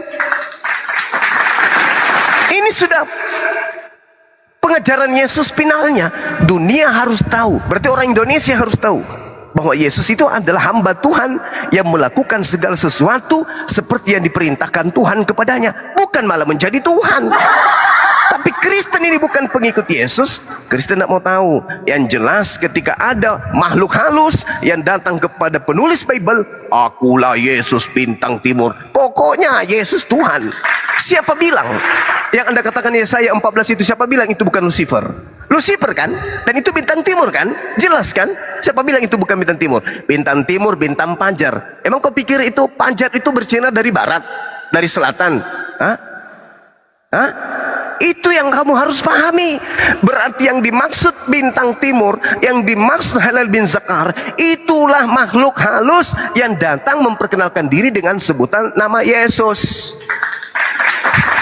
Nah, sekarang saya ingin mengerucutkan materi. Ya, tolong dibatasi host. Kita nggak usah terlalu panjang, karena kalau dia ini kan tipenya penjualan obat aja. Begini, Yesus mengatakan Kamu yang panjang kok jual obat, kurang ajar. ya kan mengimbangi kamu yang panjang tadi jualan obat kan gitu. Nah sekarang ini pendek-pendek aja. Pertanyaan saya, apakah Yesus menubuatkan akan muncul Yesus palsu atau Mesias palsu? Jawab. Silakan. Ya udah, Jangan kau lari kemana-mana. Saya tanggapi ya. 2 menit Jadi aja kau menjawab. Sudah, oke. Kau sudah panjang, tapi Ya kau kan bilang tadi kita yang satu-satu. panjang. Kamu panjang, saya panjang. Udah, tenang. Sekarang Ya kerucutkan udah, masalah. tenang dulu. Apakah Yesus mengajarkan akan muncul Yesus palsu? Jawab. Ya, saya kasih kau 10 SKS. Kita lihat siapa yang pendusta dan Sekarang penipu dan kamu penyesat. jawab, apakah Ya, bentar Yesus dulu, saya mengajarkan diam, akan makanya muncul diam. Yesus palsu? Jawab. Diam kau, gantian. Host diingatkan kalau dia lewat 2 menit, Ya udah. lakban Ini, mulutnya. saya Karena kasih orang air. ini omong kosong aja dari dulu. Aduh, ampun, orang ini kau nggak tahan kalau diskusi sama saya. Jawab, Anak tema apakah dari awal. Yesus Sudah, diam. Sudah, diam dulu. menubuatkan akan muncul Sabar, diam, Mesias palsu? diam. Jawab. Ini orang, gile ini orang. Nih, Yohanes 4 ayat 24. Ya, saya bacakan. Kamu menyembah apa yang tidak kamu kenal? Termasuk kamu itu. Kamu di situ Kamu siapa? menyembah apa Menurut yang- Yesus kamu di situ siapa? Gimana sih kau ini? Kau ini picik-licik kau. Nangis. Diam kenapa sih? Ya 2 menit, 2 kamu menit, ini. silakan. Silakan. Kamu diam dulu. Mulai 2 menit, muncul saya kau juga itu 2 menit. piciknya itu. Bosan saya Udah, dengarkan kau diam, penjual kenapa obat sih? kayak kau. Memang memalukan orang ini. Itu orang bebal. Bebal memang ya. Udah kau diam. Saya baca 2 menit, 2 menit. Ya udah kau. Ya kamu sudah nggak 2 usah menit, 2 potong-potong, menit, 2 menit, 2 menit. Triwira. Diam. Ya sudah. Ini 2 menit, 2 sudah, menit, kau- 2 menit, 2 menit gantian. Ya Lanjut, udah, 2 menit. lanjut. Bikin timernya. Ya, oke ya, saya kasih kau. Yohanes 4 ayat 22. Kamu menyembah apa yang tidak kamu kenal. Kami menyembah apa yang kami kenal. Sebab keselamatan datang dari bangsa Yahudi. Sangat jelas. Ya, kenapa dari datang bangsa Yahudi? Karena mereka bangsa pilihan, memang harus melahirkan Yesus. Sejak awal waktu Abraham, anak perjanjian itu adalah Ishak. Ishak menurunkan Yesus. Ishak harus lahir. Karena itu harus dilahirkan dari bangsa Ibrani, bangsa Yahudi, itu jalurnya supaya dia lahir ke dunia untuk penebusan. Nah, dia menyelamatkan umat manusia karena keselamatan dari sana. Itu kebenarannya. Jadi apa yang kau katakan, yang kau bilang 5 SKS itu pendusta dan penipu. Kamu mau menyesatkan orang banyak. Tapi biarlah nanti kau tanggung di atas kepalamu. Oke, saya masuk kepada bintang timur. Kalau kau lihat ya, terjemahan aslinya, original teksnya, itu bukan bintang timur ya saya, bintang pagi. Makanya dibilang putra fajar. Putra fajar itu Ben Fajar. Ben Fajar itu adalah anak terang, pembawa, bukan sumber terang itu. Kalau kau tahu, baru cepet kayak gitu, nggak ngerti. Ya kan, terus di dalam kitab Wahyu dikatakan bintang timur gilang gemirang. Ini terjemahan LAI yang tidak konsisten. Mestinya dia tidak terjemahkan ya Halal bin Zakar itu bintang timur. Tidak boleh, dia harus bilang bintang pagi. Itu planet Venus. Kalau kau bangun pagi, ada bintang yang sangat terang. Tapi ingat, pada saat matahari bersinar, dia hilang. Matahari adalah bintang timur gilang gemilang itu adalah Tuhan Yesus, sumber dari terang itu, bukan pembawa terang. Kau itu, makanya kau itu nggak apa sih, belajar dari mana kau itu ya? Ya coba kau baca dulu 1000 kali Alkitab itu supaya kau paham ya. Nangis begitu dia. Ya silakan. Dah. Oke. Pertanyaan saya ya, apakah Yesus menubuatkan akan datang Yesus palsu, Matius palsu? Kamu nggak sentuh. Kalau kamu berbicara bintang timur, bintang pagi, bintang fajar, itu sama aja, cupu. Bintang fajar ya di timur, bintang pagi ya di timur. Kamu harus ngerti itu. Ketika kamu berbicara mengenai bintang timur, itu kamu harus memahami satu-satunya makhluk yang pernah mengaku bintang itu hanya Lucifer. Makanya kembali dulu pada pertanyaan saya, apakah kamu mengakui Yesus menubuatkan akan adanya Mesias palsu, Yesus palsu? Itu dulu, jangan kok teriak kemana-mana. Itu aja dulu. Kau akui tidak Yesus menubuatkan muncul Yesus palsu setelah dia terangkat ke langit? Nah, kalau kamu sudah mengakui itu, tunjukkan siapa yang pernah mengalami bertemu dengan Yesus di padang gurun, di dalam bilik. Itu siapa? Lalu apa nama ajarannya orang tersebut? Kau mengatakan keselamatan dari Yahudi. Yahudi mana yang mengajarkan menyembah kepada bintang timur? Ada? Hah? Yahudi mana yang mengajarkan untuk menjadi Kristen? Yahudi mana untuk mendudukkan Yesus sebagai Tuhan itu sendiri? Nggak ada itu. Yahudi yang kau maksud itu keselamatan dari sana karena nabi-nabi dari sana mengajarkan Tuhan itu satu dan mereka hanya utusan Tuhan. Sementara kamu itu mengusung ajaran dari barat. Bintang timur itu, bintang fajar, bintang pagi, itu yang kau usung. Itu ajanya itu, bintang timur, bintang fajar, bintang pagi, bintang 7, itu ajanya itu. Sekarang pertanyaan saya ulang. Ya. Apakah kamu mengakui Yesus menubuatkan akan datangnya Yesus palsu setelah dia terangkat ke langit? Itu dulu. Itu dulu. Jangan kau sembunyikan Tuhanmu itu yang adalah bintang timur. Jangan kau sembunyikan. Sembahanmu itu namanya bintang timur. Kau tahu siapa dia? Makhluk halus.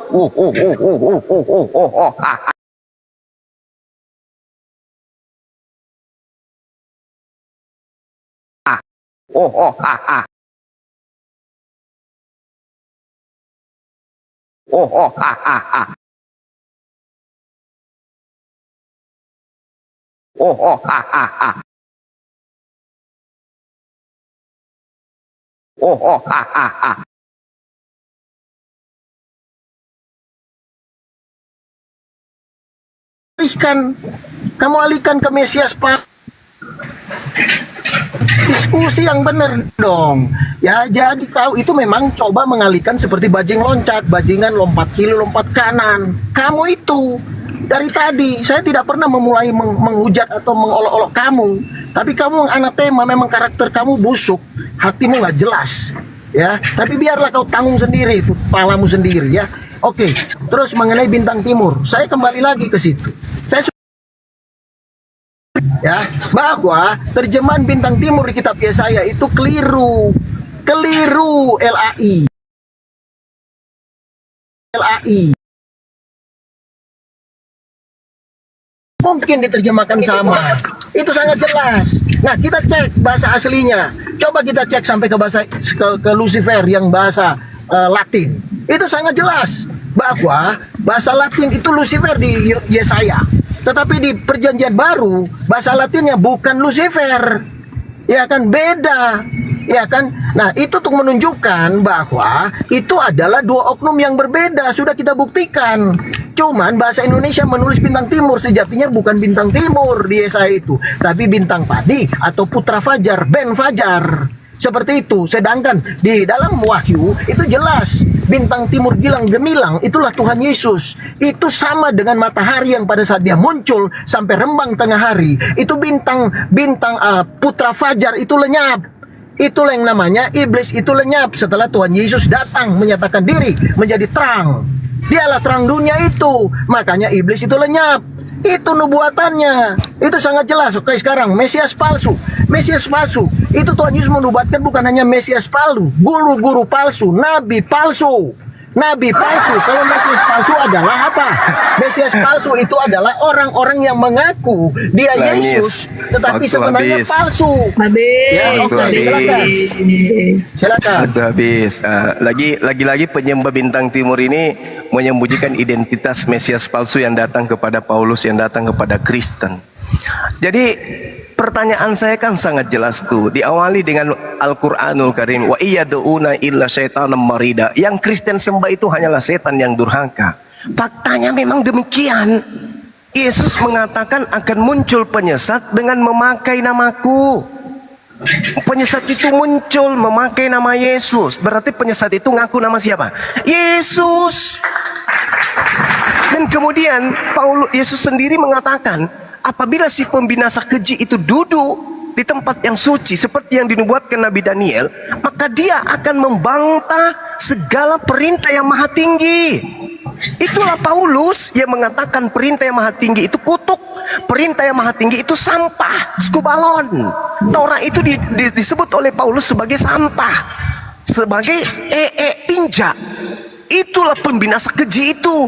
Dan Yesus mengatakan penyesat itu akan mengaku bertemu dengan aku di padang gurun. Penyesat itu, nabi palsu itu mengaku bertemu dengan Yesus di dalam bilik. Itu siapa? Siapa yang pernah bertemu dengan Yesus di padang gurun? Siapa? Ada? Ada selain Paulus yang pernah bertemu dengan Yesus di padang gurun? Cuman Paulus. Akulah Yesus yang kau aniaya.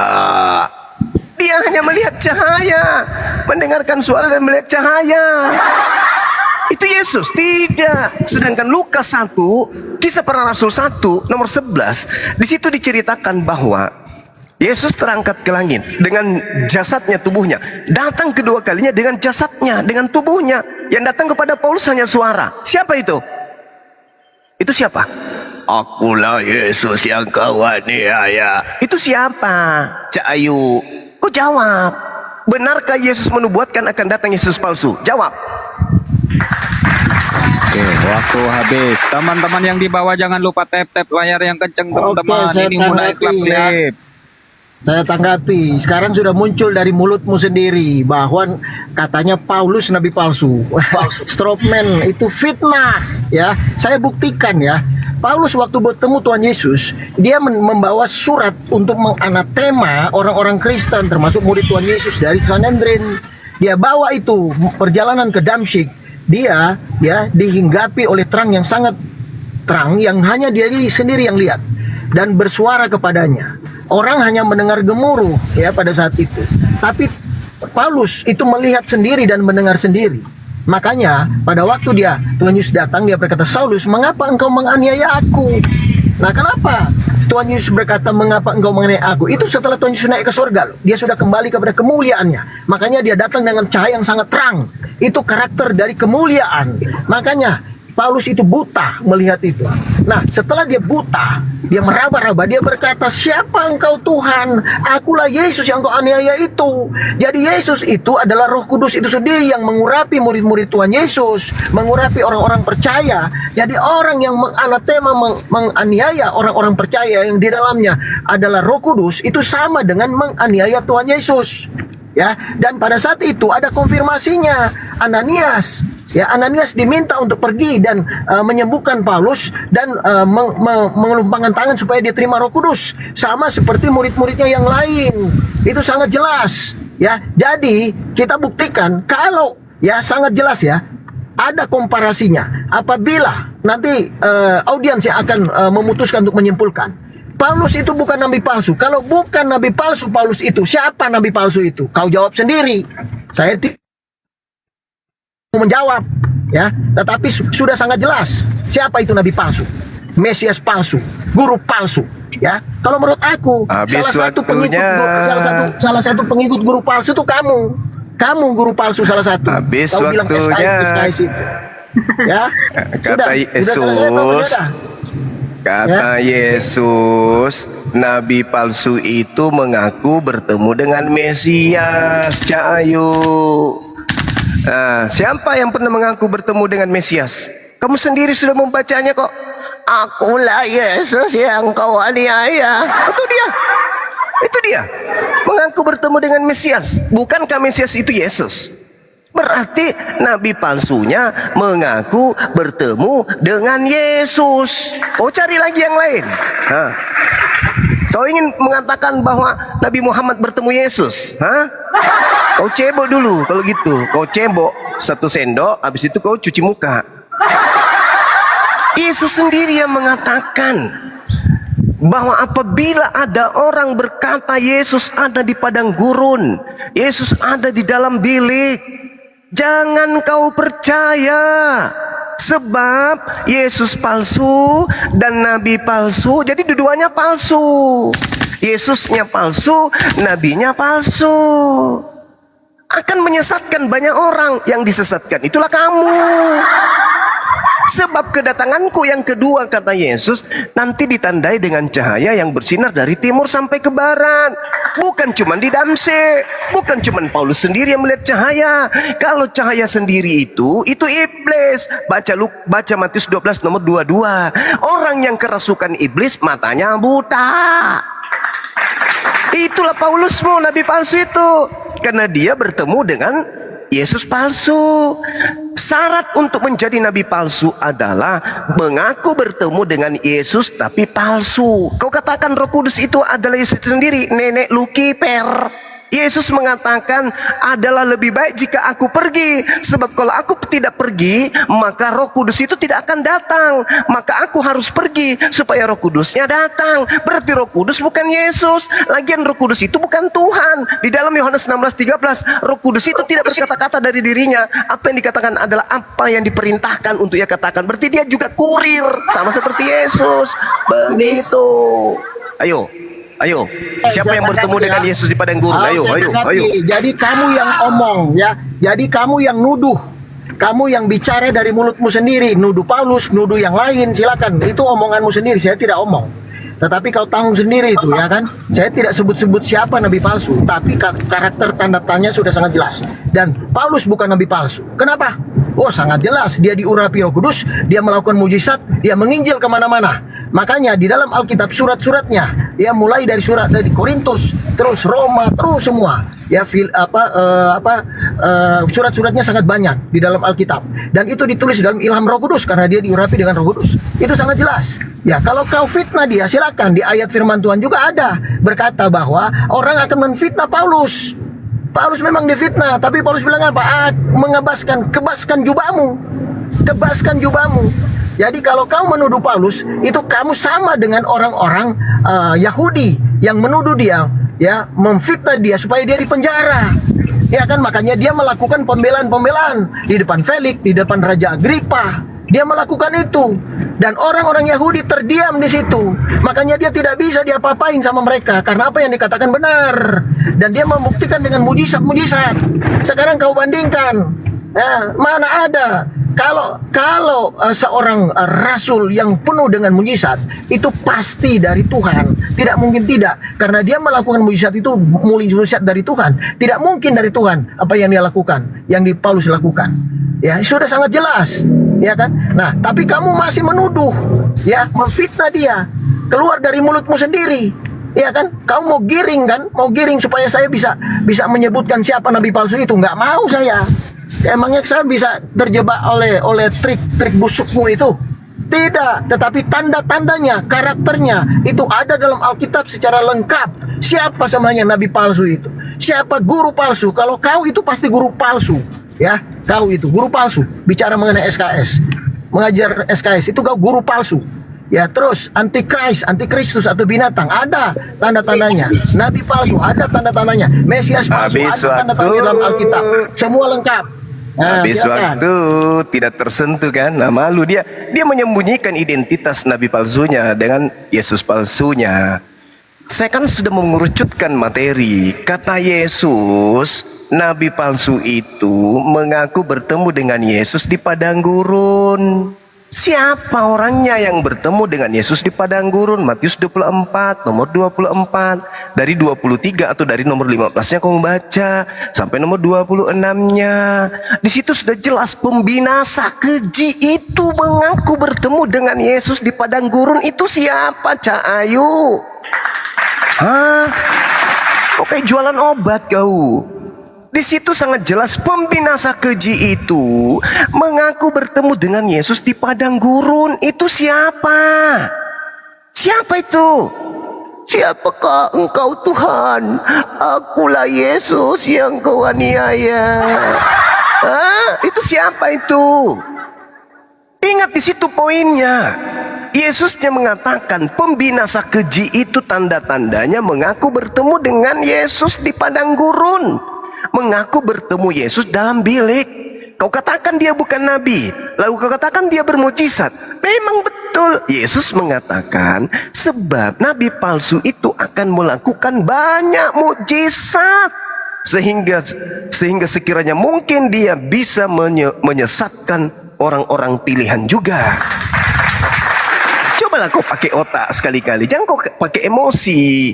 Kamu kalau disinggung sedikit, itu diarahkan kamu itu supaya kamu itu sehat rohani aja dulu, rohanimu aja dulu yang sehat, itu sudah lumayan bagi saya, ya. Nah, Yesus mengatakan bahwasanya waspadalah kepada penyesat. Penyesat itu datang mengaku memakai nama Yesus. Nah, sekarang Yesus menubuatkan akan muncul penyesat. Penyesat itu muncul betul kepada Paulus. Akulah Yesus yang kau aniaya. Kau akui tidak bahwa Paulus mengaku bertemu di Yesus dengan makhluk yang mengaku Yesus padang gurun? Kau akui tidak? Jawab. Habis. Oke, saya tanggapi. Pasti bahas lain lagi Jadi dia. iya, jadi kamu Ya. kasihan ya, baca firman Tuhan nggak ngerti apa-apa, baru baca 3 bulan mungkin ya. Kau 3 bulan ya baru baca firman Tuhan. Kau pikir Firman nabi hantu palsu, dibilang firman binatang Tuhan. antikris itu sama? Beda. Itu dua oknum yang berbeda. Ya. Nabi palsu itu kelompoknya bersama-sama dengan apa? Bersama-sama dengan guru-guru pengikut-pengikutnya. Oke, sedangkan binatang atau antikris itu beda lagi oknumnya. Jadi antikris itu ada pemimpinnya. Ya, dia akan hadir di akhir zaman.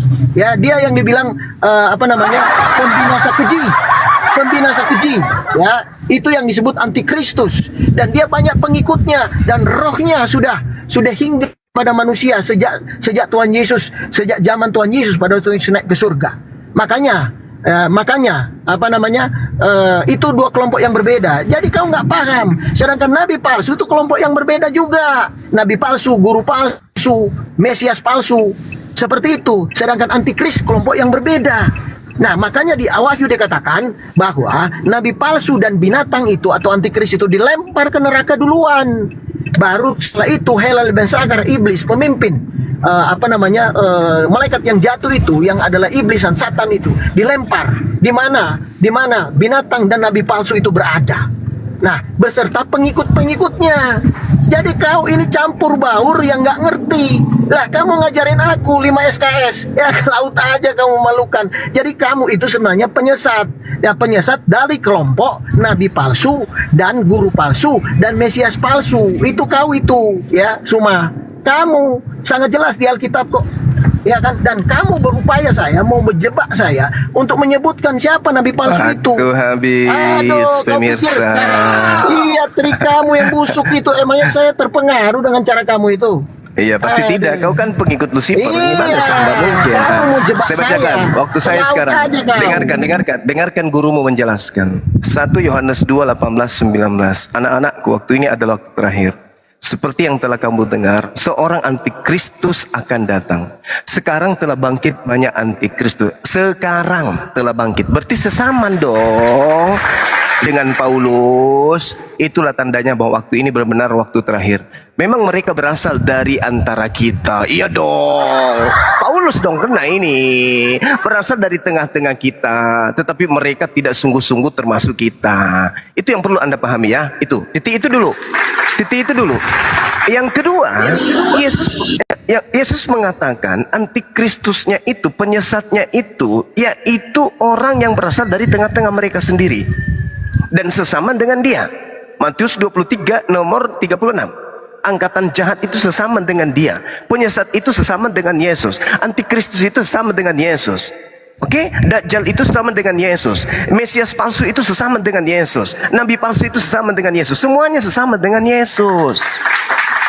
Sekarang kau tunjukkan aja pola pemikiranmu itu yang katanya kamu pintar, kamu cerdas, tapi pintar nipu, pintar menyesatkan.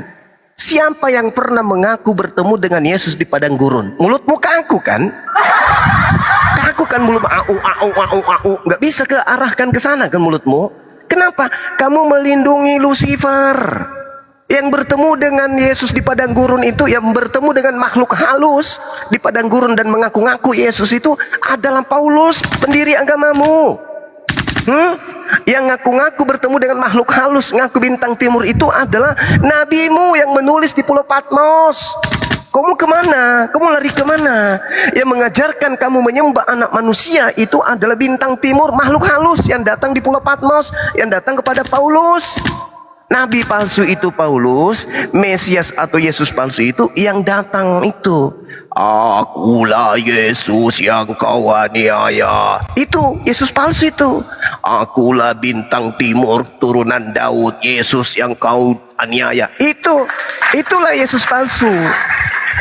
Sekali lagi saya simpulkan, Yesus palsu yang datang kepada Paulus, Yesus palsu yang datang kepada Ananias, Yesus palsu yang datang kepada Lukas, Markus, penulis Yohanes, Yesus palsu yang datang di Pulau Patmos, penulis Wahyu. Itu Yesus palsu. Yesus aslinya, kata Yesus, baca di Matius 24 nomor 26. Sebab aku kedatangannya. Aduh, habis, silakan. Nangis dia ini, nangis. Nanti ditambah. Ya, Saya bentar, ulangi ya. Triwira. Oke. Triwira. Mungkin langsung jawab ke poinnya aja. Dan sekalian ya, informasi atau pengumuman buat Pendeta Ilyase yang ada di bawah yang mengatakan Tuhannya umat Islam adalah jin gua hiro. Monggo naik Pak Pendeta Ilyase. Saya mengundang Anda dengan biar hormat. biar Monggo ku naik. tatar Lanjut, sekalian. Triwira. Naikkan. Oke, saya tanggapi ya. Jadi gini ya, pertama ya, kamu itu mau desak saya untuk mengatakan siapa nabi palsu itu. Saya tidak akan melakukan itu. Kau menjebak saya. Hatimu memang jahat. Tapi biar kamu akan tanggung sendiri itu ya.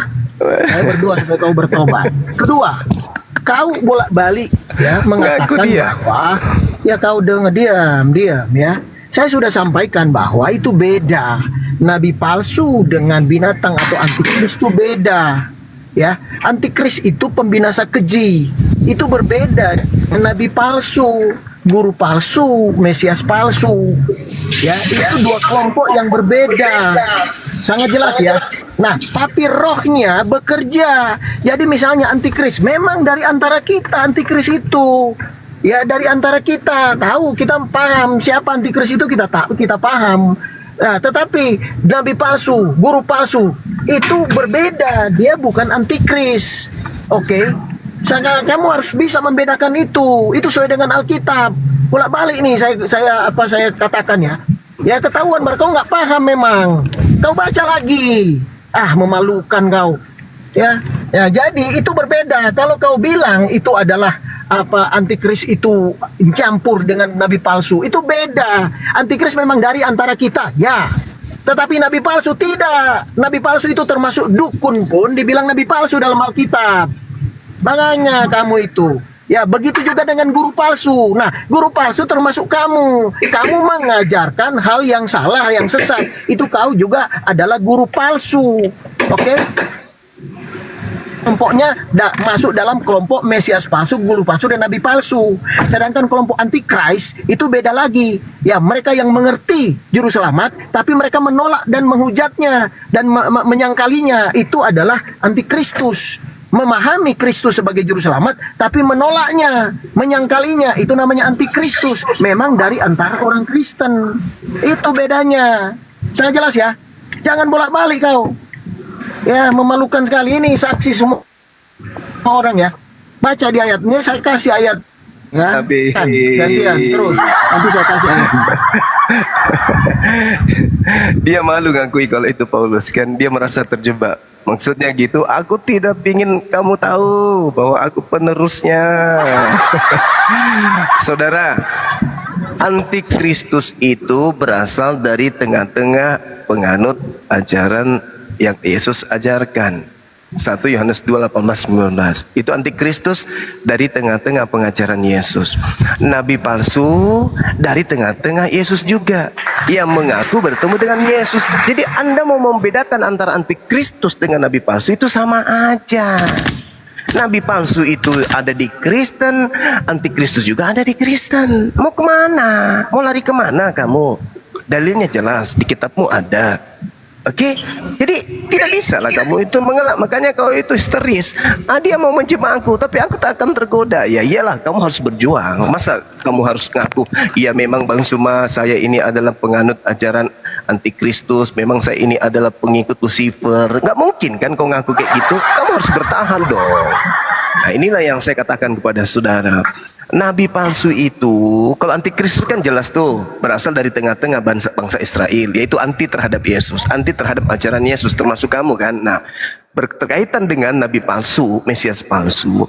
Yesus mengatakan nabi palsu itu bertemu dengan oknum yang ngaku-ngaku Yesus. Yesus palsunya membawa-bawa nama Yesus. Berarti makhluk halus yang datang kepada Paulus itulah Mesias palsunya. Karena Yesus asli nanti datang di akhir zaman.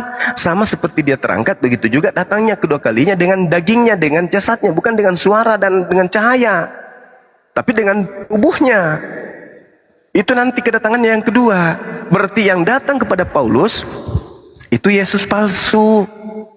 Kenapa sih kamu tidak mau konsen ke situ? Yang datang kepada Paulus itu Yesus palsu. Berapa kali saya harus bilang? Hah? Coba kamu jawab saya. Betulkah bahwa Yesus berkata akan muncul Yesus palsu, di mana Yesus palsu itu mengaku sebagai Yesus di padang gurun, mengaku sebagai Yesus dalam bilik? Itu Yesus palsu. Anda akui enggak bahwa ada nubuatan itu? Silakan. Akui atau tidak? Oke, saya tanggapi nih, saya kasih ayat buat kamu ya. Makanya kau tuh guru palsu, kamu itu memalukan kamu. Nih Nggak saya mau kasih ayatnya ya. diakui. Tolong di layar gede.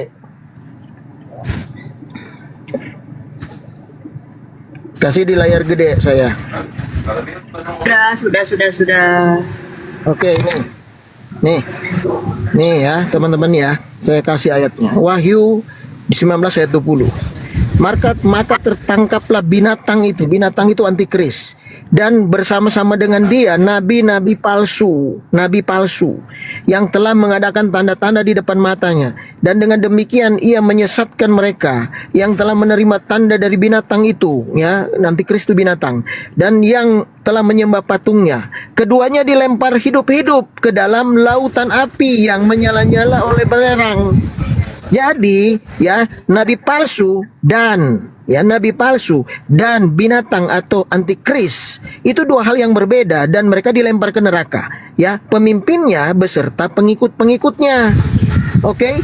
Ya, kamu kalau masuk dalam kelompok nabi palsu, kamu juga dilempar ke neraka. Nah, terus Wahyu 20 ayat 10. Dan iblis, ini terakhir nih, yang menyesatkan mereka dilemparkan ke dalam lautan api dan belerang, yaitu tempat binatang dan nabi palsu itu, dan mereka disiksa siang malam sampai selama-lamanya. Jadi binatang dan nabi palsu itu sudah dilempar duluan. Dua hal yang berbeda. Binatang itu adalah antikris, nabi palsu itu adalah kelompok yang berbeda, tapi mereka punya pemimpin. Siapa pemimpin mereka? Kalau antikris, siapa antikrisnya? Itu tandanya 666. Ya, itu tidak disebutkan siapa orangnya, kita masih cari, ya kan? Tetapi nabi palsu itu sudah sangat jelas tanda-tandanya, tapi memang tidak disebut. Nah, dia punya pemimpin dan beserta pengikut-pengikutnya yang percaya kepadanya. Nah, itu akan dilempar. Nah, kalau ya sangat jelas Alkitab tidak pernah mengatakan bahwa ya Paulus itu nabi palsu. Kalau bukan Paulus nabi palsu, siapa nabi palsunya? Terus kau pingin kan saya jawab? Nanti dulu. Ya udah, silakan. Oke, baik. Sekarang kita lihat ya di dalam Matius 12. Di situ ada angka ya, teman-teman. Di Matius 12 itu Yesus menyebut angka. Angkanya itu 7 roh ya. Kemudian masuk ke dalam tubuh Paulus. Dikatakan bahwasanya apabila roh jahat yang keluar dari Paulus,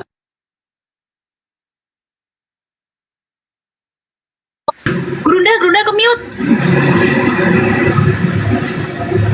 Oke, diulang dong. Siapa yang mute saya tadi? Termute sendiri ya? Cebi Angin kepencet. Cebi kepencet. Maaf. Oke. Matius 12 nomor 43 nomor 45 di situ dikatakan, lalu roh jahat ini kemudian keluar dan memanggil 7 roh yang lebih jahat lagi masuk ke dalam tubuh orang yang tadinya membunuh lalu mengaku bertobat. Dan kata Yesus, demikian juga akan berlaku atas angkatan jahat ini. Angkatan Yesus lagi tuh. Berarti ada 7 roh jahat yang masuk ke dalam orang yang mengaku-ngaku bertobat yang seangkatan Yesus. Kemudian di dalam Wahyu 5 nomor 6 di situ dikatakan, itulah ketujuh roh Theos yang turun ke bumi. yaitu makhluk bertanduk 7, bermata 7, binatang kan? Oke? Lalu kemudian kamu masuk di dalam Wahyu 20 nomor 10. Iblis itu ternyata kemudian kau katakan menyesatkan mereka, dilemparkan ke dalam lautan api belerang. Memang betul. Siapa yang dilemparkan ke dalam api neraka menurut Yesus? Baca Matius 7, nomor 22, nomor 23. Yesus melemparkan orang-orang yang mengaku Tuhan kepada Yesus. Yesus katakan, enyahlah daripada aku. Kalian semua adalah pembuat kejahatan. Pembuat kejahatan, baca Matius 13, nomor 20. Dilemparkan ke dalam api neraka yang menyala-nyala. Jadi jelas ketika Anda membaca Wahyu 19:20, maka tertangkaplah binatang dan bersama-sama dengan dia nabi palsu. Yang dimaksud di sini Paulus dan kamu. Ini Paulus yang dibahas ini. Wahyu ini menceritakan tentang Paulus ini. Makanya Al-Quran mengatakan wa makaru wa makarallah. Al-Quran mengatakan dan mereka membuat tipu daya. Tipu daya mereka buat memenjarakan, memerangkap mereka sendiri. Ini yang terbukti. Ini yang tertulis dalam kitabmu. Jadi 7 roh yang penyesat itulah yang bertanduk 7, bermata 7 roh Tuhan yang masuk ke dalam Paulus sehingga Paulus menyesatkan banyak orang. Nah, sekarang intinya jangan melebar kemana-mana. Buktikan aja dulu. Siapa yang pernah bertemu dengan Yesus di padang gurun? Titik. Kalau Anda tidak sanggup menjawab itu, berarti Anda sudah kalah. Satu kali lagi kesempatan saya kasih kamu. Ini kesempatan yang ke-270 kali. Anda tidak menyentuh siapa yang pernah mengaku bertemu Yesus. Siapa yang pernah mengaku bertemu Yesus di padang gurun? Silakan. Oke, saya tanggapi ya. Jadi begini ya. Oke, ini orang ini terakhir ya. Strawman Trivira, kau. ini terakhir Baru habis ini TikTokan ya. Habis ya ini gini, TikTokan. tapi Lanjut. dia nggak adil, nggak adil. Jadi gini, kau itu Zuma, kau itu sebenarnya guru palsu. Saya tidak bilang kamu itu nabi palsu, tapi guru Berarti palsu. saya seangkatan Yesus ya. Ih, Masuk. guru palsu kau. Ya itu guru palsu sampai akhir zaman dong. Saya seangkatan ada Yesus di berarti. ayat- di Masuk, bro. Wahyu. Ya kamu jangan apa sih kau ini? Yang nggak mau ditanggapi Siapa ya? yang Diamlah. pernah mengaku Sudah bertemu dengan kamu Yesus di padang diam gurun? dulu saya tanggapi. Kamu Ini yang terakhir ya. Ini yang terakhir. Silakan. terakhir juga kau. Memalukan kau. Ngapain Baru baca saya 3 bulan dengarkan Alkitab. Sudah ocehanmu? kamu diam dulu. Ngapain? Kau dari tadi menganatema, mengolok-olok ya. Itu fakta. Ya, Di fakta. mana Kau ada makhluk kau yang itu pernah yang mengaku saya bertemu Yesus ajarin padang kau gurun? 10 SKS. Kau itu guru palsu. Yesus mengatakan. Sudah kau diam dulu, saya tanggapi. Penyesat Diam. itu mengaku bertemu dengan Yesus di memalukan padang orang gurun. ini. Itu siapa? Silakan. Ini mulai memang kau itu hatimu jelek tuh. Kau diam dulu, saya tanggapi. Oke? Nah, kamu bawa ayat ini kan? Nih. Pada hari terakhir orang akan berseru kepadaku. Orang ini orang banyak. Oke? Nah, siapa orang banyak yang berseru ini? Ya, Kristen. Dan Tuhan berkata, "Sebentar dulu, kau ini memalukan." Jawabannya yang bertemu udah, dengan kau Yesus di diam. padang Nanti gurun saya siapa? kasih datanya. Aduh, memalukan kau. Malu-maluin kau. Dibilang gurunda tapi malu-maluin. Memalukan kau. Pertanyaan Nih. saya nggak disentuh. Udah kau diam dulu. Kenapa sih? Apa sih kau Habis ini? ini TikTokan ya. 2 menit habis ini Kau TikTokan itu, kita. TikTokan Silakan. kau nggak adil Ya, kok. habis Eh, Trivira, ini dengar, habis jangan ditambahin dulu, waktunya jangan 2 dia menit langsung potong-potong sama TikTokan. saya. Ini nggak mau Ya. dibuka kebenaran. Itu orang biasanya, orang kegelapan nggak mau dibuka. Nih, ya hal pengajaran sesat. Hal pengajaran sesat ini kayak kamu yang kau ajarin itu sesat. Termasuk kamu itu ngomong-ngomong mengenai Tuhan Yesus, tapi kau nggak percaya dan mengolok-oloknya. Ya, kau itu sesat. Nah, ini dikatakan waspadalah terhadap nabi-nabi palsu yang datang kepadamu dengan menyamar seperti domba, tetapi sesungguhnya mereka adalah serigala yang buas. Kamu itu. Nah, makanya di sini ya, ini di sini yang kau bawa itu ayat itu yang kau bawa, nih sangat jelas ya. Nah, ini berbicara mengenai nabi-nabi palsu itu, guru-guru palsu. Maka Tuhan Yesus bilang, aku tidak mengenal kamu. Kenapa? Mereka melakukan mujizat palsu, mengajarkan ajaran-ajaran palsu. Makanya Tuhan Yesus berkata, aku tidak pernah mengenalmu. Walaupun kamu menjelaskan mengenai aku, menjelaskan mengenai Injil, tapi kau palsu. Jadi kau tidak dikenal. Enyahlah daripadaku. Nih pada waktu ayat 23. Dikatakan, pada waktu itulah aku akan berterus terang kepada mereka dan berkata, aku tidak pernah mengenal kamu. Enyahlah daripadaku sekalian pemberi kejahatan, pembuat kejahatan. Jelas ya? TikTokan langsung. Selesai kau. Siapa yang Mencret pernah kau. mengaku bertemu dengan Yesus di padang gurun? Jawab. Udah TikTokan ya. Jawab. Jawab. Paulus Siapa? itu, saya beritahu kamu ya, saya Ya, kasih enggak. ayat-ayatnya. Siapa Kau pernah yang baca pernah nggak pertemuan? mengaku? Kamu itu bolak-balik. Ya kau baca Siapa ayat yang firman pernah Tuhan itu. mengaku Bagaimana Tuhan bertemu ketemu dengan Paulus? Yesus di padang gurun? Siapa? Iya. Jadi bukan Paulus. Kau boleh baca itu ayatnya, bukan Paulus. Iya, tapi kau itu berupaya supaya saya menyebut Siapa yang pernah bukan Paulus. mengaku bertemu Kalau saya menyebut yang dengan bukan Paulus, Yesus di kau padang itu gurun? menjebak saya. Siapa? Memalukan kau. Siapa itu yang? Siapakah Masakan engkau, Paulus? Tuhan? Paulus tidak hidup di padang gurun, bro. Loh, Ya, dia ke Yerusalem itu bukan padang gurun, bro. Aduh, kau itu memalukan. Siapa di padang gurun itu? Memalukan Coba kau baca kau. satu Raja-Raja 19 nomor Kamu 15. Coba baca. Nih, saya kasih Satu ayatnya ya. Raja-Raja, satu Saya kasih Raja-Raja ayatnya 19. supaya kau tahu. Ya. Jalan menuju ke Damsyik Iya, kan? itu adalah padang gurun. Ya, kau lihat dulu siapa dia, kau lihat. Memalukan. Padang gurun 1 Sekarang- kilometer padang gurun memalukan.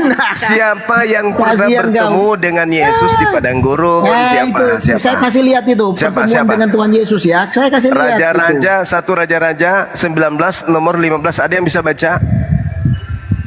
Teman-teman, ada yang bisa bacakan kepada manusia cupu ini? Cebi, Kau lihat deh, kau lihat.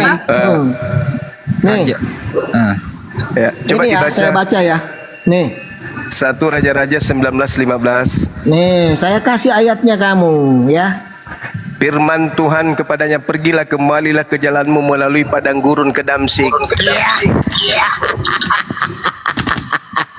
Sini kau baca. Iya, ayo kau lihat dulu, kau lihat dulu. Dengar.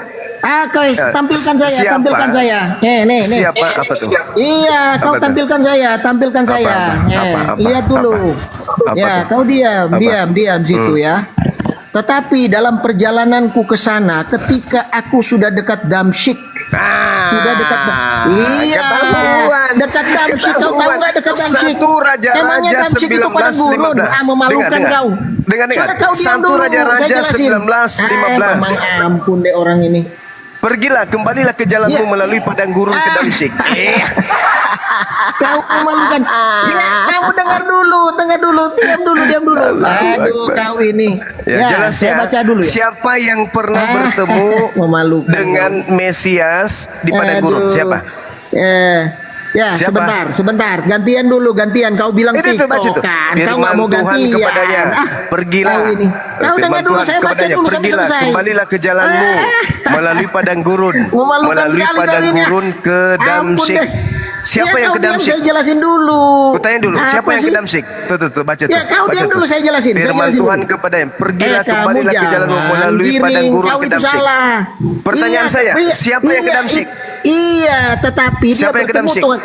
Ini orang ini sebentar ya. Siapa yang ke Damsyik? Kamu dengar dulu. Kamu hanya menggunakan padang gurun itu untuk menjudgment Paulus Siapa kan? yang ke Damsyik? Ya, kau Kutanya diam dulu, saya kan. tampilkan. Saya tampilkan Siapa dulu. yang ke Damsyik? Kini orang orang gila. Siapa yang ke Damsyik? Ya udah, Cep, Cep. bentar. Cep, Diam dulu kau. punyamu dibaca, Cep. Kamu bisa Punyamu diam dibaca, nggak? Cep. Bisa diam nggak kamu? Mulutmu cerewet. Siapa yang Lu ke diam. Damsyik? Cerewet. Iya, aku baca lagi. Gurunda cerewet. Gimana Gua kau baca, jadi gua baca. gurunda? Coba kau baca, Nggak ada coba kau gunanya baca. kau. Coba Memalukan kau baca. kau. Ke laut aja kau. Baca. Jadi gini ya, kau dengar ya, Ya, baca. saya dengar. Tetapi dalam perjalananku ke sana, ketika Kemana? aku sudah dekat Damsyik, Jedar.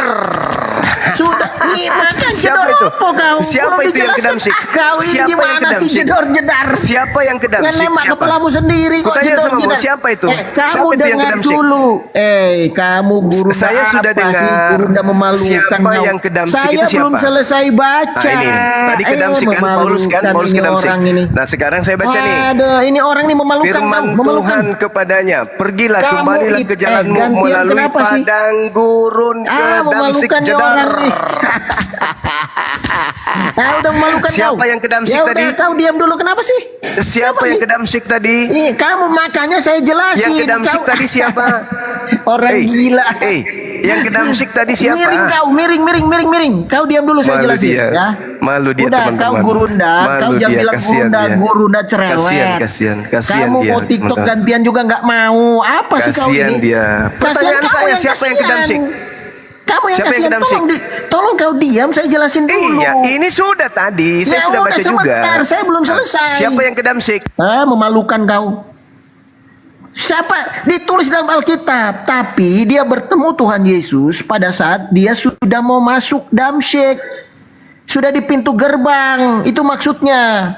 Kamu ini memalukan kau. Ya. Terus ini dikatakan ini. Maka nih tiba-tiba memancarkan, yaitu waktu tengah hari, ya. Tiba-tiba memancarlah cahaya yang menyilaukan dari langit mengelilingi aku. Maka rebahlah aku ke tanah dan aku mendengar suatu suara yang berkata, Saulus, Saulus, mengapakah engkau menganiaya aku? Oh, Jawab Saulus. Ya, ini jelas kok. Ini Alkitab ini. Kau diam dulu, kenapa sih? Berarti yang ke Damsyik siapa? Aduh, kau ini. Apa sih? Mau dibacain selesai, kau nggak mau? Gimana sih? Jadi yang ke Iya, Damsyik kau itu diam siapa? Dulu, saya bacain selesai dulu. Yang ke Damsyik Gurunda itu siapa? cerewet. Gurunda cerewet kau, memalukan. Baru baca Alkitab 3 bulan, mau coba ngajarin kita. Kau tuh nabi palsu. Yang ke kau. Damsyik itu siapa? Kau itu Siapa? guru palsu. Gurunda. Yang ke Damsyik itu Gurunda siapa? yang palsu. Yang Guru ke Damsyik palsu. itu Memalukan mengaku kau. bertemu dengan Yesus Ya itu udah, siapa? kau diam dulu, saya jelasin. Memalukan kau. Siapa yang mengaku bertemu itu siapa? Ini orang ini. Emosi dia, emosi. Udah. Ini orang nggak jelas nih orang. Alasan aja ini Ya mau bukan kabur alasan, dia. tetapi Alasan. kau itu nggak tahu malu.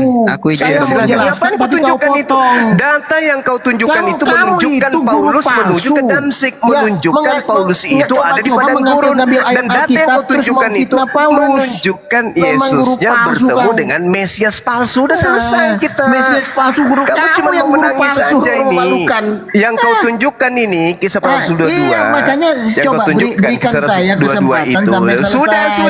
Sudah. Iya, Yang kau kau beri tunjukkan itu kesempatan data saya kisah sampai para selesai. Rasul 22 itu adalah memalukan kau. Paulus menuju ke padang ini gurun, orang menuju ke memalukan Damsyik memang. melalui padang gurun. Sudah tergenapi. Di situ yang mengaku bertemu dengan Mesias di padang gurun adalah Paulus. Oke, sudah tergenapi. Yang datang kepada Paulus mengaku Yesus itu juga bukan Yesus. Jadi semuanya sudah tergenapi. Mesias palsu yang dikatakan oleh Yesus itulah yang datang kepada Paulus. Nabi palsu yang dikatakan oleh Yesus itulah Paulus. Dan padang gurun yang dimaksud itulah arah menuju ke Damsyik. Dah selesai. Silakan diambil alih Jadi host. Damaskus, Tugas saya sudah selesai. Damaskus sendiri Silakan. itu semua Iya, si adalah guru padang gurun palsu ya teman-teman. tidak mau beri kesempatan, memalukan Tunggu, kau. Saya sudah selesai ya teman-teman. Kasihan. Sudah selesai. Pak Triwira. Saatnya Pak saya Triwira. ibadah dulu. Iya. Allahu Iya. Akbar. Masya Allah. Lanjut teman-teman. Ya, jadi kalau teman-teman yang pernah ke Damaskus, Damaskus itu semuanya adalah padang gurun. Jadi mereka tuh nggak ada kayak Indonesia itu yang subur tanahnya. Jadi memang seluruh Damaskus itu ditutupi oleh padang gurun. Jadi di padang gurun lah mereka dibangun kotanya itu, sama kayak Dubai gitu ya. Nah, jadi itu padang gurun yang dibangun kota. Jadi Damaskus sendiri itu ya semua padang bro, gurun. Hanuse, saya mau jelaskan bahwa Paulus itu sudah di pintu gerbang Damsyik, dia bukan di padang gurun. Iya, Dia tapi itu di sudah pintu masuk gerbangnya pun Damsyik, depan dari makanya dia padang diminta gurun. pergi ke jalan lurus. Jalan lurus itu di Iya, dalam tapi kota pintu Damsyik, gerbangnya bro. pun itu- Ampun. Hanya itu. Gini, Pak Triwira, pintu gerbangnya ampun, sendiri orang-orang pun memalukan. itu tanahnya padang gurun Pak, bukan batako. Zaman dulu belum ada batako, Semua belum juga ada aspal. tahu. Semua juga tahu. Iya, belum aspal. Kau pikir kita nggak tahu itu padang gurun di sana? Memalukan Ya kau. udah. Jadi begini, makanya tolong saya diberi kesempatan menjelaskan. Alkitab menulis bahwa pada saat dia mau masuk Damsyik sudah di pintu gerbang, ya kota Damsyik. Emangnya kota Damsyik Kota Damsyik itu padang debu? gurun, Pak. Kan memalukan kan? Emangnya kota Damsyik itu debu? Iya, Emangnya kota tanahnya Damsyik debu, itu Pak. padang gurun? Dia kota Damsyik itu- makanya Damsyik itu lantainya padang gurun, Pak. Ini gimana sih? Enggak, tapi tanahnya padang gurun Iya, Pak. berarti Dia semua nggak ada itu padang batako sama gurun. aspal. Berarti semua di Middle East itu kan padang gurun. Kalau kau pakai cara itu, Iya, berarti betul. semua di Middle East itu padang gurun. Iya, Ampun, padang kau. gurun memang kota yang dibangun di atas padang gurun. Gimana sih? Mana mungkin kau pakai secara spesifik kau pakai padang gurun itu sebagai identifikasi bahwa Paulus itu nabi palsu. Nanti dulu. Banyak orang yang hidup di sana ngaku-ngaku nabi. Loh, Padang tapi kan gurun. ciri-cirinya Memalukan kau. Tunggu, tadi kan itu di padang gurun cuma salah satu dari sekian ciri kan. Bukan hanya itu aja kan banyak ciri-ciri Ya yang lain. makanya itu nggak bisa kau pakai sebagai apa namanya satu persyaratan Ya, prasyarat sudah, bahwa Pak nabi Triwira, palsu itu istirahat tidak, dulu. karena nabi Abang- palsu, nabi-nabi yang Triwira ada di istirahat padang gurun dulu, semua di Abang. sana itu berarti berada di padang gurun semuanya. Bagaimana Bang sih Triwira kau ini? istirahat dulu, Bang Semua Triwira nabi ada istirahat dulu. berarti semua nabi Enggak, nabi enggak. palsu karena mereka berada di Betul, padang betul. gurun. Jadi gini Bagaimana Pak kau Triwira, ini? Pak Triwira, aku ajarin Memalukan. sedikit. Itu sama Iya, dengan iya. si Suma si penyesat ini, si guru palsu. Tunggu. Pak Triwira, tunggu kasihan. bentar. Boleh aku ngomong dulu bentar? Aku belum ngomong dari tadi ya. Jadi gini teman-teman. Ini kita lihat cara Yesus berbicara lah. Supaya teman-teman tahu ya. Ini kepada siapa. Contoh nih, saya ngomong sama Al-Ayubi. Al-Ayubi, ya. Nanti siap-siap. Siap-siap. Nanti akan ada orang ke rumah lu yang ngantarin hadiah. Ya, kalau dia ngantar hadiah, hati-hati, itu racun, jangan kamu makan. Kalau dia ngantar hadiah kue, jangan kamu makan, itu racun.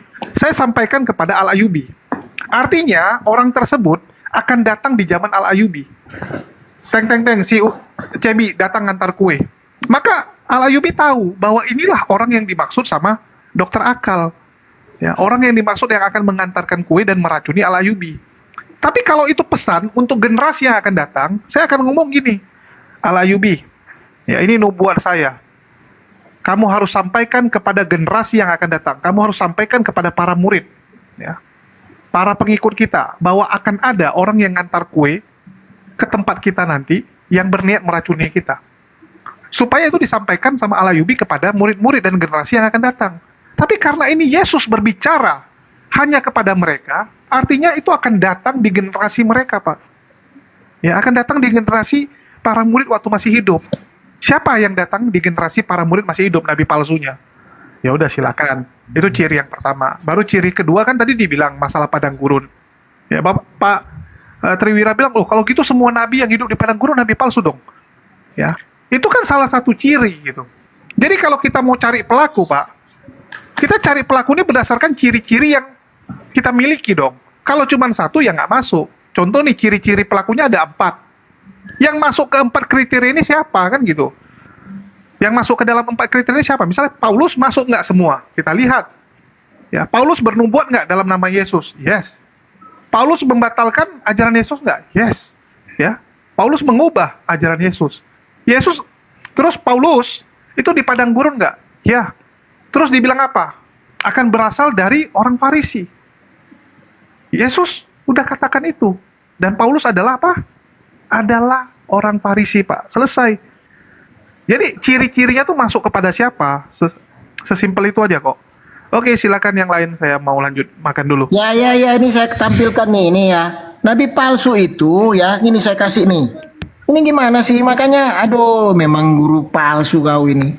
Jelas ya, Kisah Para Rasul 13 ayat 6. Mereka mengelilingi seluruh pulau itu sampai ke Pafos. Di situ mereka bertemu dengan seorang Yahudi. Orang Yahudi nih bernama Bar Yesus. Ia seorang tukang sihir dan nabi palsu. Tukang sihir pun disamakan dengan nabi palsu. Gimana sih kau ini? Itu kita sangat paham. Nah makanya, tetapi nabi palsu itu kan banyak. Sebentar, nabi palsu itu banyak, tapi ada pemimpinnya. Alkitab menulis. Makanya apa yang disebut di kitab Wahyu yang saya sudah baca tadi, nabi palsu dan binatang itu dilempar. Ya, dia pemimpin nabi palsu dan pemimpin antikris itu akan dilempar di situ beserta pengikut-pengikutnya yang roh-rohnya itu memerasuki orang-orang itu. Ya kan, maka dibilang banyak orang. Itulah kelompok, tapi memang ada pemimpinnya. Nah, pemimpinnya memang tidak disebutkan siapa.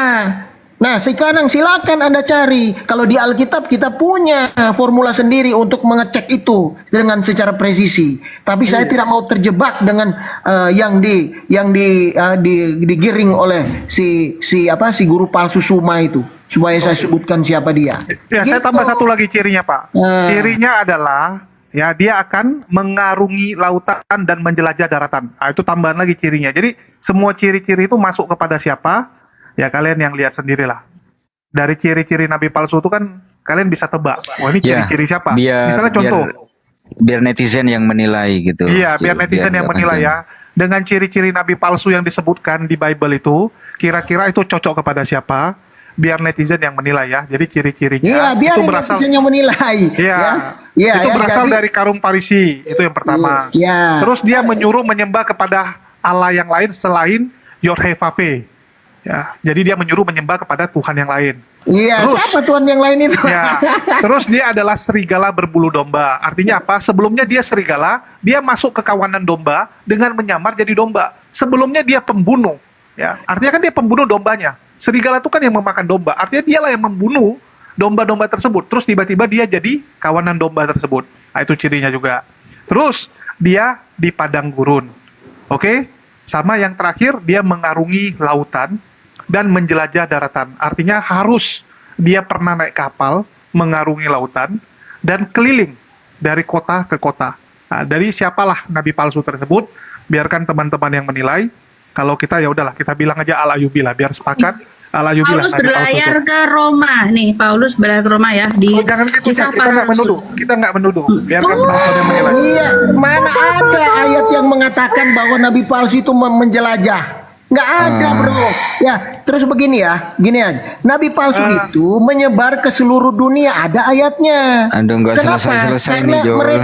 karena mereka tuh banyak. Mana mungkin nabi palsu bisa membuat mujizat-mujizat di dalam nama Tuhan Yesus?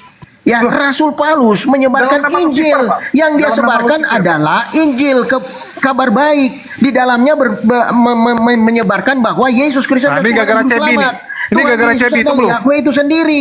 Bagaimana Pak. kau? Pak, saya nggak menuduh Paulus ya. Yang Tunggu dulu. menyebarkan Yesus lain atau Allah lain, ilah lain itu siapa? Menyembah Oke. kepada Gara-gara Allah Cebi yang lain nih. siapa? Ini gara-gara Cebi nih. Apa kalau Cebi. Paulus? Panjang Ini lagi sangat urusan. jelas. Gara-gara Cebi. Tadi kan kita udah sepakat. Aduh, bagaimana sih Iya. kau ini? Tunggu loh Pak Triwira. Tadi kan kita udah sepakat, biarkan penonton yang menafsirkan Oh iya, dari iya ciri-cirinya. saya Ya, ini akan gara-gara si kasih Cebi nih. pembanding-pembandingnya. Cebi ini Jadi memang lah. iya Cebi supaya Cebi ada emang. komparasinya. Kau Ya nuduh-nuduh jangan pula, jangan Cep. kau Iya, jangan dia kau kau nuduh, menunjukkan Cep. Rasul Paulus yang rasul yang dipilih Tuhan Yesus itu sangat jelas. Aduh, memalukan sekali orang-orang ini. Saya baca loh. Saya Apa baca sih? loh. Kasihan sekali. Ya, Kamu jangan selanjutnya- percaya selanjutnya ke kepada ini, Jul, ke guru Pak Positif, palsu. Jul. Jangan kau kalau Ya. percaya guru palsu sama kau transfer ya roh guru palsu itu kau menjadi juga guru palsu karena kau setelah mendengar kau mengajar itu sama dengan guru palsu. Pak, tadi saya kan Bang sudah Suma bilang. ini kan guru palsu si Suma ini. Tunggu loh, tadi kan kita Guru udah sepakat palsu. Pak. Kau Pak dengan Triwira. kau sama transfernya. Makin panjang Gitu loh lagi menjadi kau ceritanya nih ikut gara-gara Cebi nih, ah. menjadi Kau lah guru Cep, kau palsu. tunduk pula Paulus. Kurang ajar kau Cep. Nggak boleh Cep. Sangat jelas. Hajar Triwira, Gara-gara Demian hajar nih, Triwira, gara-gara saya Demian nih, dukung gara-gara Triwira, Demian. hajar. Iya, jadi guru palsu tuh ciri-cirinya seperti itu. Siapa pelakunya sampai detik ini belum belum tertangkap tersangkanya ya. Jadi belum tertangkap. Biarkan teman-teman yang mencari siapa pelakunya. Jangan kayak Cebi nih, langsung main tunjuk orang, nggak boleh Cep. Masa kau langsung tunjuk orang? Ciri-ciri aja lah Cep. Aku baca kok. Kau kalau di negara Konoha kena tangkap kok Cep, tunjuk orang, nggak boleh. Ya, Bro MC, Tangkap Bro aku. SMP gini. Oke ya, sebelum saya turun saya mau konklusi ya. Begini, saya pelajari sejak awal saya debat sama si Suma guru palsu ini. Dia menggiring saya untuk menyebut sesuai dengan karakter atau tanda-tanda di Alkitab yang cermat. Tunggu loh, macam Saya ayam tidak Pak, akan digiring. menyebutkan itu. Kenapa? Karena Macam pasti mana bukan ayam? Paulus.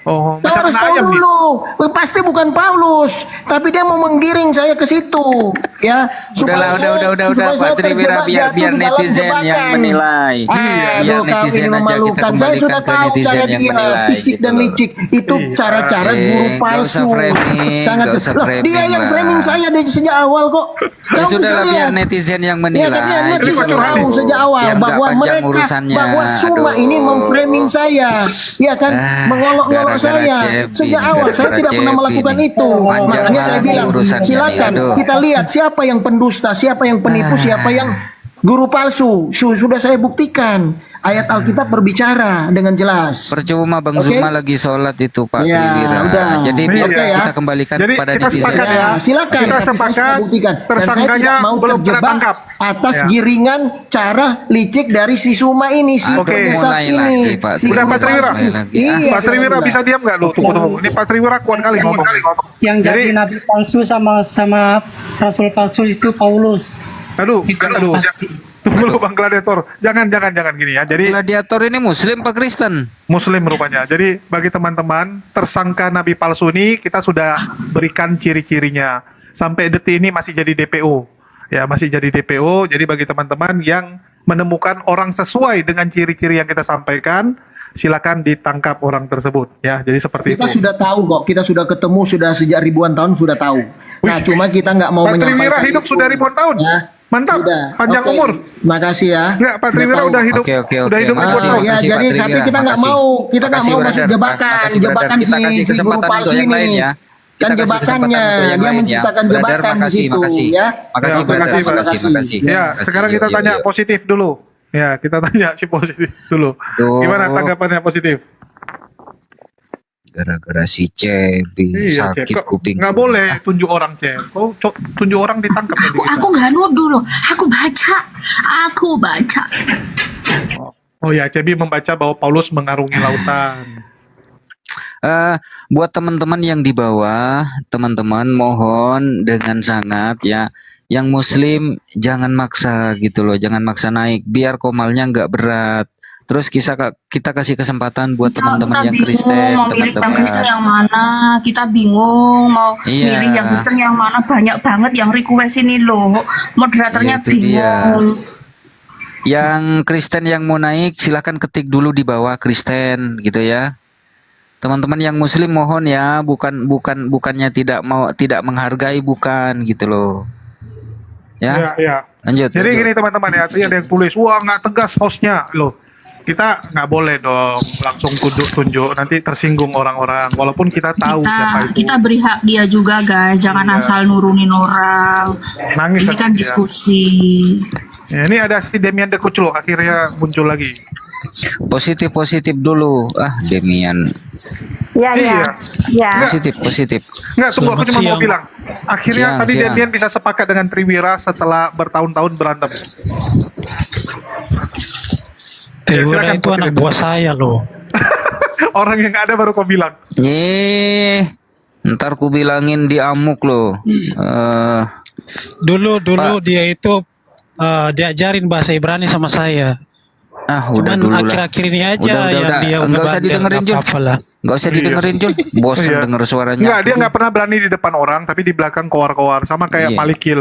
Di Ya, belakang begitulah. dihina-hina. Di depan waktu ku tanya, apa benar? Enggak. Dia bilang, jangan bahas itu. Banyak cerita kau. Ya, Kita kan lagi bahas topik lain waktu itu.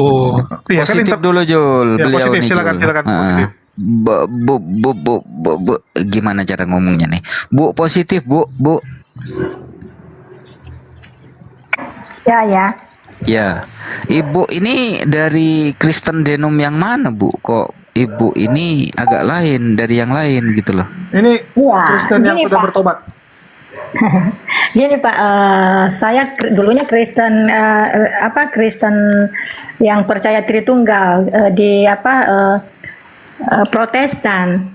Tapi itu yang saya kalau misalnya pendeta khotbah, saya selidiki apa benar nggak kata pendeta itu. Jadi saya sendiri selidiki Alkitab itu.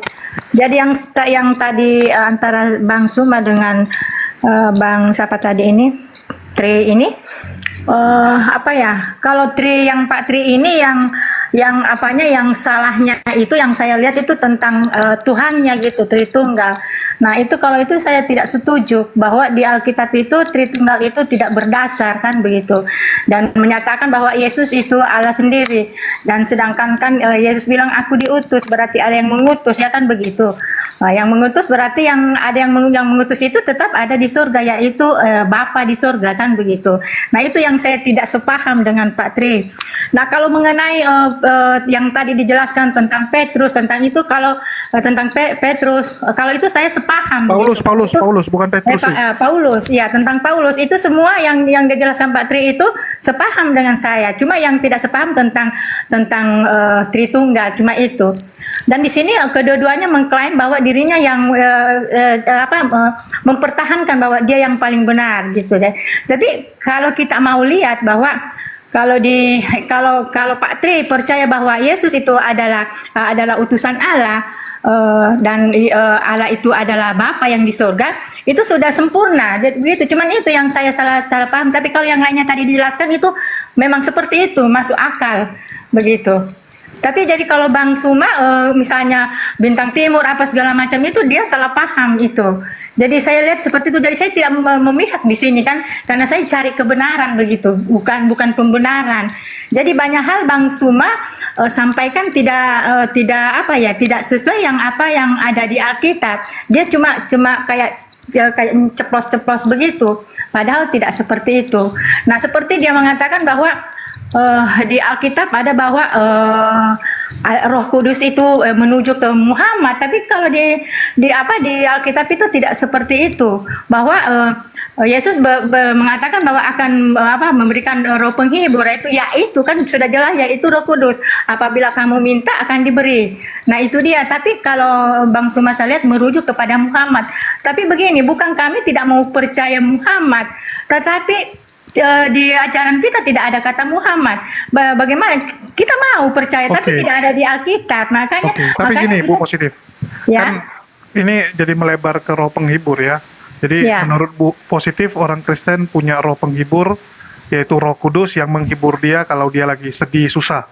Tapi Demian waktu lagi sedih dia malah butuh roh itu dari kami. Iya, tunggu. Dia Demian itu waktu lagi sedih, Bu, bukan cari Roh Kudus, dia malah yang menghibur dia itu adalah Uniriva, saya gitu. Ini cacat mana ini? Enggak, misalnya Roh Kudusnya begini, gagal. Pak. Misalnya kita kalau ada masalah, kita berdoa kepada Allah meminta Roh Kudus, yaitu memberi kita kekuatan. Iya, tapi Roh Kudus nggak menjawab. Yang menjawab malah saya sama Uniriva. Artinya kami lah roh penghibur. Julius itu, ya. tukang sayur. Ya gitu, jadi semua dua-duanya mengklaim bahwa dirinya benar gitu. Jadi begini ya, belum ada yang kalau saya sih enggak, siapa orang Kristen yang dihibur sama Roh Kudus nih? Karena setahu saya orang Kristen tuh paling banyak, mohon maaf ya, kalau kita survei tempat-tempat hiburan malam, ya terus minum-minum. Kenapa orang minum bir, minum tua? Itu bukan kan seperti itu, sebagai Pak. Kalau itu pelampiasan untuk sudah hiburan. melenceng dari Alkitab. Kalau itu sudah Sekarang melenceng. saya tanya, enggak, kita kan bicara ajaran itu harus dilihat dari buahnya, betul nggak? Kan kita lihat dari buahnya nih. Sekarang saya tanya, ya, faktanya banyak orang Kristen, mohon maaf ya, ini kita bicarakan sesuai kenyataan. Banyak orang Kristen tuh minum tua, minum. Kalau kita tanya, ngapain kamu minum? Alasannya apa? Untuk hiburan, betul nggak? Selalu bilang hiburan. Artinya roh penghiburnya tua Tidak dong kalau begitu. menghibur. Ini ngomongin ajaran agama atau ngomongin orang-orangnya nih? Loh, ajaran agama itu bisa dilihat dari orangnya dong. Kalau nggak, kita mau lihat dari mana? Oh, berarti kalau ada orang Islam yang melakukan kesalahan, Enggak, kita berarti bicara lihat mayoritas orangnya. dong. Gini, pohon itu dilihat dari buahnya, betul nggak? Kan ayatnya tertulis dengan jelas. Ya, dari buahnya lah kita bisa melihat. Kan nggak mungkin buahnya pohonnya kamu gigit. Ya, Kamu kan tahu itu ketika pohon dia bagus atau mengikuti tidak? Kita lihat pohonnya, dari buah. kan dia nggak beda-beda. Betul. Kalau misalkan nih contoh ya, saya bilang jangan membunuh, kemudian ada umat saya yang membunuh, artinya dia nggak ngikuti pohonnya. Kecuali dia nggak pohonnya gitu. itu bilang begini, Bisa melawan dari pohonnya. bunuhlah, kemudian umatnya ini ngikuti. Nah itu baru buah yang jatuh nggak jauh dari pohonnya, karena dia ngikuti pohonnya. Oh, jadi dia ngikuti pohonnya itu dari mana kita tahu? Sedangkan kita nggak bisa lihat. Kan kita lihat dari buahnya selama ini. Tapi ya udahlah, kalau Demian mengatakan seperti itu, ya. Sekarang saya tanya balik, siapa orang Kristen yang saat sedih itu dihibur oleh Roh Kudus? Dan kau pernah dihibur sama Roh Kudus nggak? Maksudnya Kalau Roh gini, Kudus, Pak. gini Bang, Nggak, itu ibunya mau jawab tuh, silakan. Demian nggak bisa jawab soalnya, karena dia nggak pernah dihibur sama Roh Kudus. Jangan framing dong Jul, karena di Islam kan nggak ada Roh Kudus, jadi mereka nggak ada penghibur. Iya, kamu, kan saya tanya kamu, bukan Islam. Kamu pernah nggak dihibur sama roh penghibur? Pernah, kalau Kristen ya pasti pernah bro. Kapan kau dihibur sama roh penghibur? Buktinya kau cari pelampiasan juga selama ini. Ketika kita duduk berdoa, kita merasakan ketenangan. Astagfirullah, kau duduk berdua sama dengan pacarmu. siapa? Nah, itu Berdua namanya dengan kita siapa? Maksudnya berdua dengan Roh Kudus. Mesti berdua bro, bukan berdua. Loh, berdua tadi kau bilang. Berdua. Berdoa. Oh, berdoa. Berdoa. Tak pikir berdua. Tadi kau bilang berdua. Iya, kau bilang berdua tadi. Wah, salah dengar. Astagfirullah. Jadi ini ya, kalau memang ada roh penghibur seperti yang dibilang Demian sama Bu Positif, kita nggak akan pernah mendengarkan cerita Demian curhat ke sana kemari. Kita Tapi nggak akan bukannya Roh mendengar. Kudus itu Nabi Muhammad ya, Bang? Loh, itu kan versi kami. Kan sekarang kita tanya perspektif kamu. Artinya yang selama ini kamu Oh, imani salah berarti dong. Nabi Muhammad hibur saya dong kalau gitu. Loh, terbukti setelah kemarin aku ngomong sama pendeta Buas juga ya, walaupun nggak dikasih kesempatan terlalu lama. Dia Tapi mengatakan, mereka ngujat Roh Kudus di bawah, Bang. Katanya Roh Kudus itu Nabi Muhammad, berarti kan mereka menghujat nabinya sendiri, Bang. hah? Kok jadi menghujat itu? Dari mana definisi? Kau Iya, belajar Roh dulu Kardus definisi mereka menghujat. bilang tuh. Roh Enggak, kau Kardus. belajar dulu definisi menghujat. Kan Roh Kudus kan Nabi Muhammad nih, mereka bilang Roh Kardus. Hah? Loh, beda dong. Itu typing di bawah. Iya, Roh Kudus sama Roh Kardus memangnya sama? Itu kan membelintir itu Nabi Muhammad, nggak ada- gelarnya Nabi nggak ada Muhammad. memelintir itu. Nggak Beda orang ada. kok. Iya. Masa kalau aku bilang roh setan sama roh ditulis malaikat Roh beda? Kardus. Ya. Kan Nabi Muhammad juga Roh Kudus, katanya begitu sih. Roh Kardus yang menghinggapi Demian, yang mereka maksud yang menghinggapi Oh. kamu. Emang beda ya? Roh Kudusnya beda. Loh, kamu Roh Kardus, kami Roh Kudus, ya beda dong. Cuman aja. Enggak, saya nggak bilang Roh Kardus, Roh Kudus yang saya bilang. Aduh. Iya, Tadi lu kau tuh sebut Roh KW-nya. Kardus. Gimana sih Demian nih pelintat-pelintat? Masa nabinya sendiri dihina-hina sih, aduh. Mana ada? Mana ada yang menghina? Mana ada? Kau jangan Tujuan mereka ke situ. Tujuan Menggigit mereka kau emang nanti. kayak Roh Kudus, mereka menghina. Nggak ada. Iya. Oke, Terus kita katanya juga, kembali. Siapa yang pernah dihibur oleh Roh Kudus? Yuk, tunjuk tangan. Ceritakan pengalaman Anda saat dihibur oleh Roh Kudus. Itu hubungan pribadi nggak harus di-sharing, Bang. Loh, tumben kau. Kok pacarannya sharing? Tiba-tiba ini kok nggak sharing? Ya, dikit-dikit boleh lah kalau secara Loh, biasa kalian kesaksian di gereja. Ini dikasih kesempatan kesaksian di sini nggak ada yang mau kesaksian. Gimana ini? kalau Ayo. di gereja ya mau, kalau di sini jangan lah. Di sini kan banyak guru palsu. Waduh, gimana Bu Positif? Pernah nggak dihibur sama Roh Kudus? Silakan beri kesaksian Anda. Gini Pak, Roh Kudus itu misalnya kalau kita misalnya berdoa minta kekuatan dalam menghadapi hidup ini, pasti Allah kasih, karena Allah kan melihat hati kita, motif hati kita berdoa untuk apa. Kalau memang sungguh-sungguh untuk hanya untuk tidak ada embel-embel yang munafik begitu, memang tulus kita kepada Allah meminta kepada Allah Roh Kudus itu, maka Allah memberi. Contohnya begini, misalnya kita misalnya hidup kita kayaknya menderita apa, bagaimana supaya kita bisa kuat untuk menghadapi itu ya. Ya kita minta Roh Kudus, minta kekuatan Allah gitu. Kita minta kekuatannya, kita hadapi itu semua. Jadi kita tidak kalau kita menghadapi misalnya hal-hal yang kita hadapi dengan itu Bu dengan Positif. Amin. Kalau penderitaan hidup, ya, Ibu mau berdoa nggak berdoa pun itu pasti akan terlewati, Bu. Itulah kita bilang dunia ini itu hanya sementara. Lu lagi senang pun itu masalah waktu aja. Pasti akan expired. Begitu juga dengan kesusahan Ibu. Ibu nggak berdoa pun kesusahan Ibu juga akan dilewati. Berarti itu hari demi pemahaman hari. ateis itu, Julius. Enggak, Kamu tapi jangan aku pakai kasih tahu. pemahaman ateis dong. Enggak, aku Bagaimana kasih kita tahu bahwa Roh Kudus itu memang artinya nggak ada. Jadi karena Bu Positif bilang gini, Roh Kudus tuh, aku pikir Bu Positif mau cerita seperti Murtadin. Saya lagi sedih, saya doa, tiba-tiba Tidak. datang. Kan gitu. Kalau Tidak teman-teman begitu. biasa Maksudnya gitu.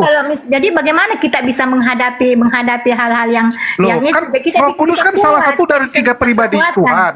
Enggak, tunggu loh. Kalau orang Kristen kan bilang Roh Kudus itu adalah salah satu dari 3 pribadi Tuhan. Artinya pribadi itu Enggak. maksudnya apa? Pribadi itu artinya bisa berkomunikasi dong dengan kamu. Kita lihat Enggak, cerita-cerita kalau yang Roh ada di Kudus- Bible. kalau Roh Komunikasi Kudus mereka itu- kan. Pak, Betul kalau nggak? Roh Kudus itu bukan pribadi, bukan pribadi. Loh, Itu Roh Kudus kuasa bukan Allah. pribadi. Loh. Dem, Ya, itu Roh Kudus kuasa bukan Allah. pribadi, Dem. Ya. Aduh, ini Bukan, bukan. Selamat Kalau siang. bercerita Pribadi masalah orang. ketuhanan Selamat memang- siang, selamat siang Pak Kingdom. Gimana Pak Kingdom? Ini ada orang Kristen mengatakan Roh Kudus bukan pribadi Tuhan. Gimana Pak Kingdom? Aduh, ini adu domba nih, saya turun aja lah. Loh, kok merasa diadu domba? Gimana sih? Sengaja aman Dem. Turun. Gimana domba ini, dong nih? Turun aja. Aduh, kacau. Demian nih. Takut dia. Lu diam dulu Dem, Ini diam dulu rumah ada domba Dem, ini. Dem, lu diam dulu Dem. Enggak, lu tetap di situ dan diam dulu Dem. Pengacau Diam dulu, lu Demian tetap gitu ini. aja. Jangan, Nggak makanya apa-apa. jangan adu domba dong. Ini kena Ini harus nggak adu domba Ini bukan mengadu domba, Enggak. kita bertanya, Aman, kita Dem. bertanya Aman. Lu kepada diam, Kristen Dem. yang lain. Ya udah, Bukan saya aja yang mengadu turun lah. domba. Demian Biar diam nggak dulu. didombakan. Demian diam Lu dulu. di atas aja diem, tenang aja, tenang, aman. Lah kabur. Kabur. Ini ada yang nulis ya. Demian ditipu sama joker swasta, ya. Dia bukannya minta kepada Roh Kudus untuk menghibur dia, malah dia cerita sama saya untuk menghibur dia. Aduh, gimana sih? Jadi Bu Positif juga tadi nggak bisa menceritakan bahwa ada pribadi Roh Kudus yang menghibur dia. Saya kecewa, Bu. Saya pikir Ibu akan kesaksian seperti Murtadin. Nggak ada, Jul. Nggak ada Roh Kudus. Roh Kudus itu nggak ada, Jul.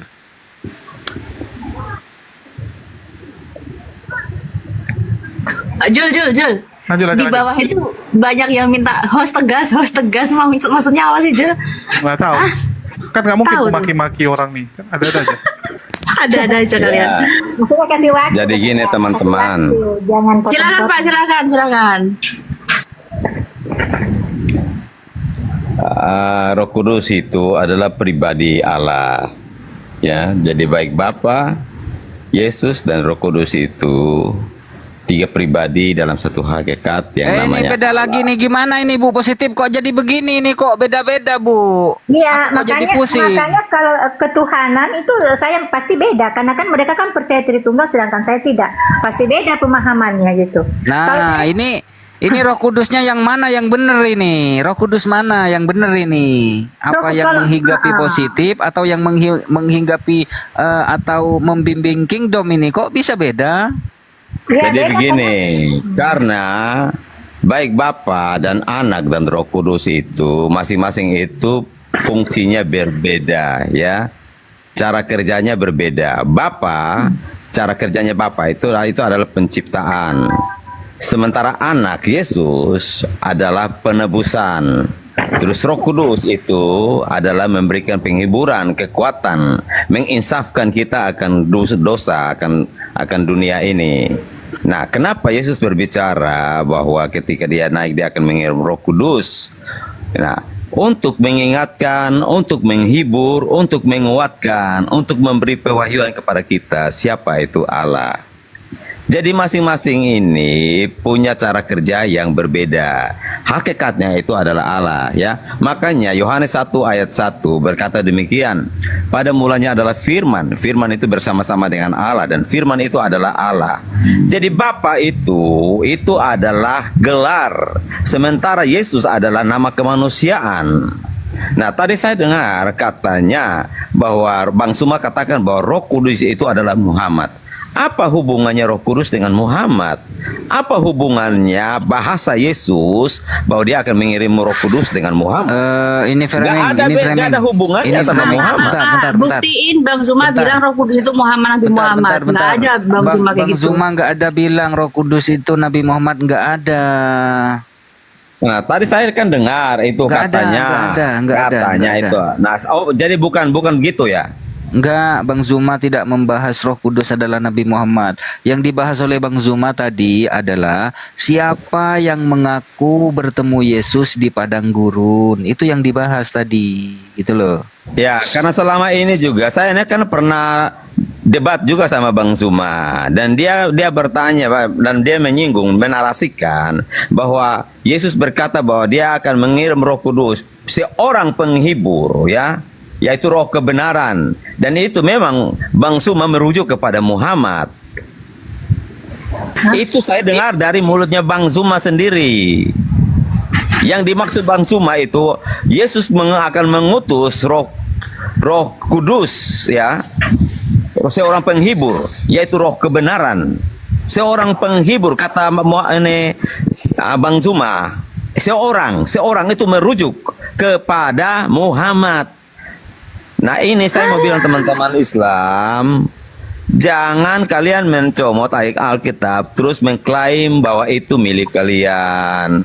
Contoh Anda ya, ini orangnya kayak masih Roh di sini Kudus. fitnah Pak. Anda udah fitnah Bang Zuma, nggak ngomong seperti Nah, itu ini ya. Bang Zuma ada nih kan? Dari Bang jam Zuma. kapan Anda dengar beliau? Saya tanya, di sini Nggak ada Bang Zuma ini beliau kan? bilang kayak gitu, ngadi-ngadi kau. Ini- Ada 1000 ini orang Bang Zuma lebih asli nggak ada apa yang dengar kayak abal-abal nih? gitu. Enggak, Balabal gini, Bang. saya mau tanya. Ini aku ini yang nama Zuma ini Zuma asli apa? Bang Zuma Zuma Asli, palsu. beliau lagi lagi sholat, sholat. istirahat. Oke, nanti kalau dia kembali dari sholat, saya mau pastikan apakah dia pernah berkata enggak seperti ini? Karena Oke, saya sendiri pernah debat sama dia. Sudah itu dinek dulu karena beliau lagi sholat. Oke. Nah, yang saya ingin tahu sekarang pengertian tentang Roh Kudus di dalam kekristenan itu apa gitu. Nah, saya tanya dulu kepada Bang Bu Positif ini. Bu Positif, Roh Kudus itu di dalam iman Ibu sebagai seorang Kristen, dia itu siapa, Bu? Roh Kudus itu, Bu. Monggo, Bu.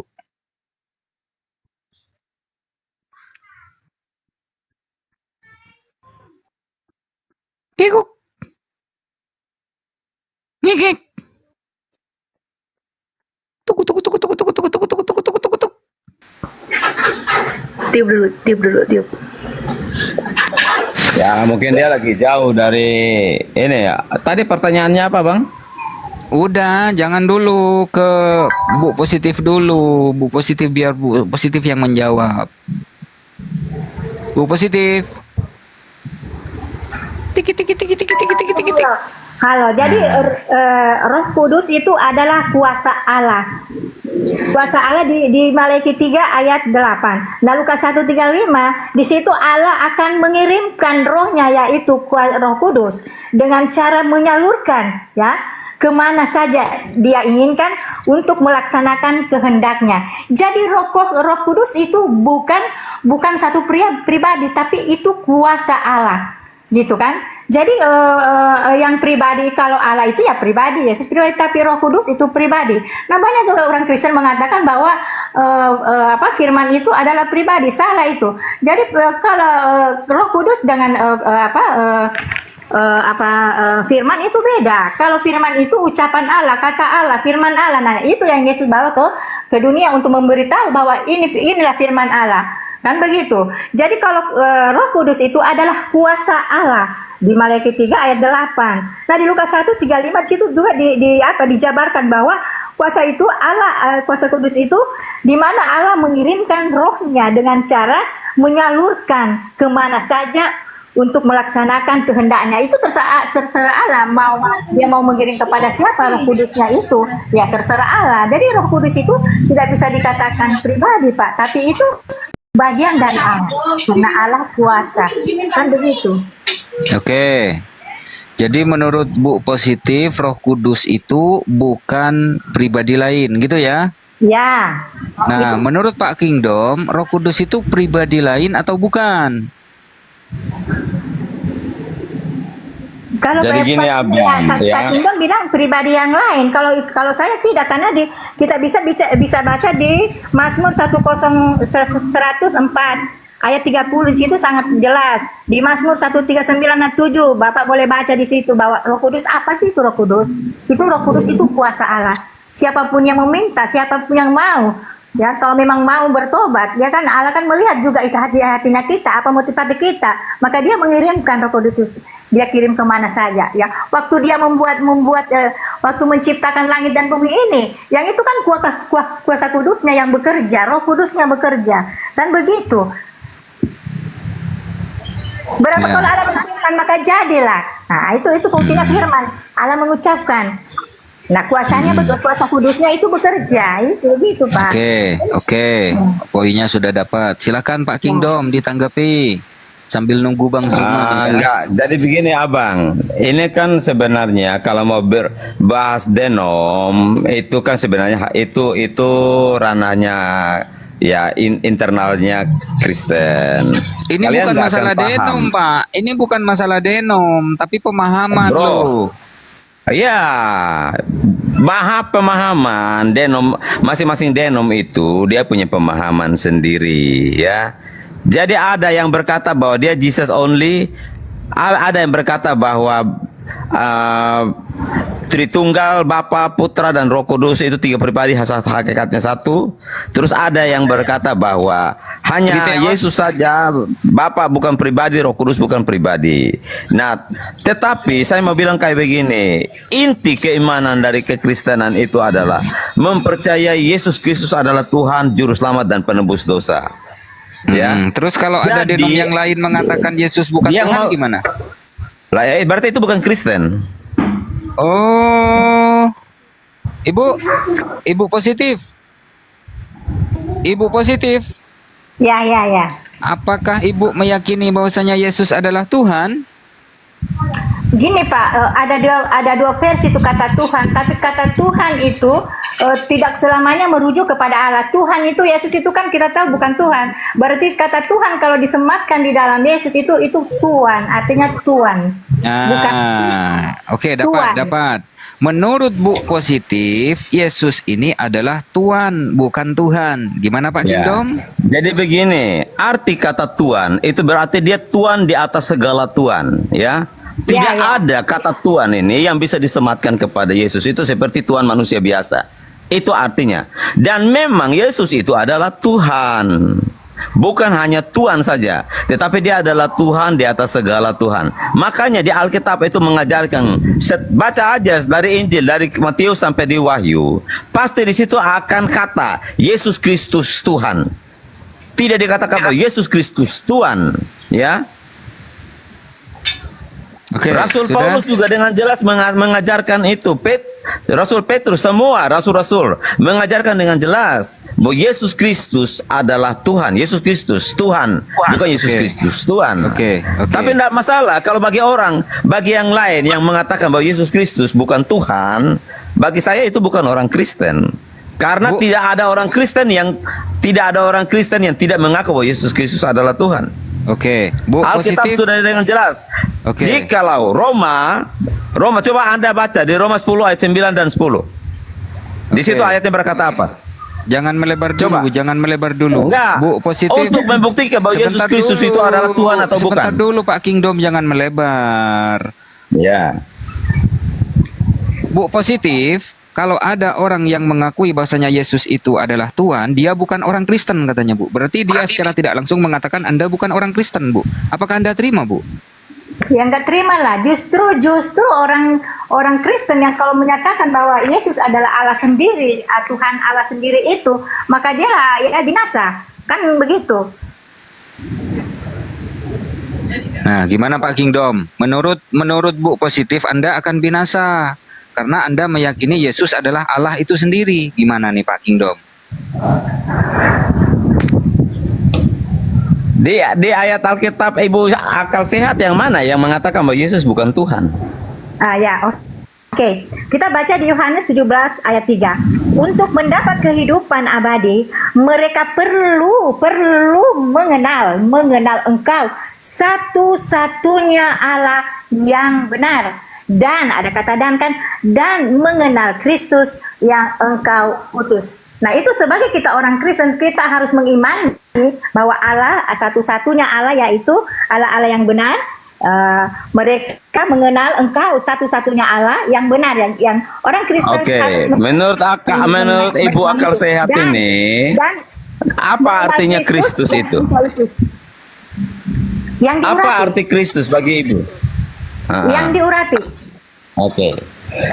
Ketika Ibu ini paham nggak Yesus berbicara seperti itu, posisinya Yesus sebagai apa? Sebagai manusia atau sebagai apa? Iya, sebagai manusia, sebagai utusan. Nah, memang jadi Yesus itu sebagai manusia, dia berbicara sebagai manusia, dia adalah utusan. Iya. Apakah Ibu juga lupa bahwa Yohanes 13 ayat 13 mengatakan bahwa Engkau menyebut aku guru dan Tuhan, dan katamu tepat bahwa akulah guru dan Tuhanmu. Apa yang Ibu mau bantah tentang ayat ini? Ya, guru dan Tuhanmu. Itu merujukan di situ kan Tuhan huruf kecil kan, berarti Tuhan. Tuhan huruf besar berarti itu Allah. Tidak ada kata Tuhan yang huruf kecil yang di mana Yesus Coba ya di buka dalam kitabnya. Alkitab itu semua kata yang merujuk kepada Yesus itu selalu dimulai dengan huruf besar, tidak ada huruf kecil. Iya Pak, coba periksa Pak, itu kata Tuhan itu untuk Yesus itu huruf kecil ditulis itu. Kalau kata Tuhan huruf besar itu ditujukan kepada Allah. Bapak boleh lihat, boleh buka di sini. Yesus sendiri berkata, "Akulah guru dan Tuhanmu," dan katamu itu tepat bahwa akulah guru dan Tuhanmu. Pak, Itu huruf jangan- besar semua. Pak, jangan lupa Pak. Oke, tetapi enggak, saya juga enggak mau berantem untuk masalah denom di sini ya. Karena ini bukan ranahnya untuk kita bicara denom di sini. Karena bagi saya, keimanan Kristen itu adalah mengaku Yesus Kristus adalah Tuhan dan Juru Selamat. Itu dasar iman kekristenan. Jadi kalau ibu mengatakan bahwa Yesus bukan Tuhan, berarti perlu dipertanyakan bahwa saya mau katakan bahwa ibu bukan Kristen. Karena sejak awal kekristenan, kata Kristen itu muncul itu adalah disematkan kepada para pengikut Kristus, pengikut Yesus. Dan semua pengikut Yesus dari awal itu mempercayai bahwa Yesus adalah Tuhan. Para rasul juga mengajarkan kepada kita bahwa Yesus adalah Tuhan. Nah, saya nggak tahu ibu mendapatkan ilmu dan pewahyuan dari mana yang mengatakan bahwa Yesus bukan Tuhan. Nah, kira-kira gini Pak, kalau ini bukan kira-kira ya, Yesus bilang begini, sembahlah Allahmu, Allahku Allahmu. Kira-kira itu Yesus Ya sudah, saya sudah bisa paham ibu ini siapa. Jadi kita nggak usah berdebat dan berdiskusi di sini. Ini bukan ranahnya. Kok pasrah ini Pak Kingdom, kok pasrah ya? Nggak, Padahal ini sama-sama mendingan Kristen saya loh. berdiskusi dengan Gini, orang gini, Islam gini, yang izin. nggak paham apa-apa, Izin, tetapi izin, orang aku yang izin. berbicara mengatasnamakan Kristen, tetapi sebenarnya izin. dia juga tidak paham. Aku izin, Oke, aku begini izin, Pak, aku izin. begini, saya Aku ambil izin tengahnya bentar. ya. Begini Udah, aja. ibu, Lanjut.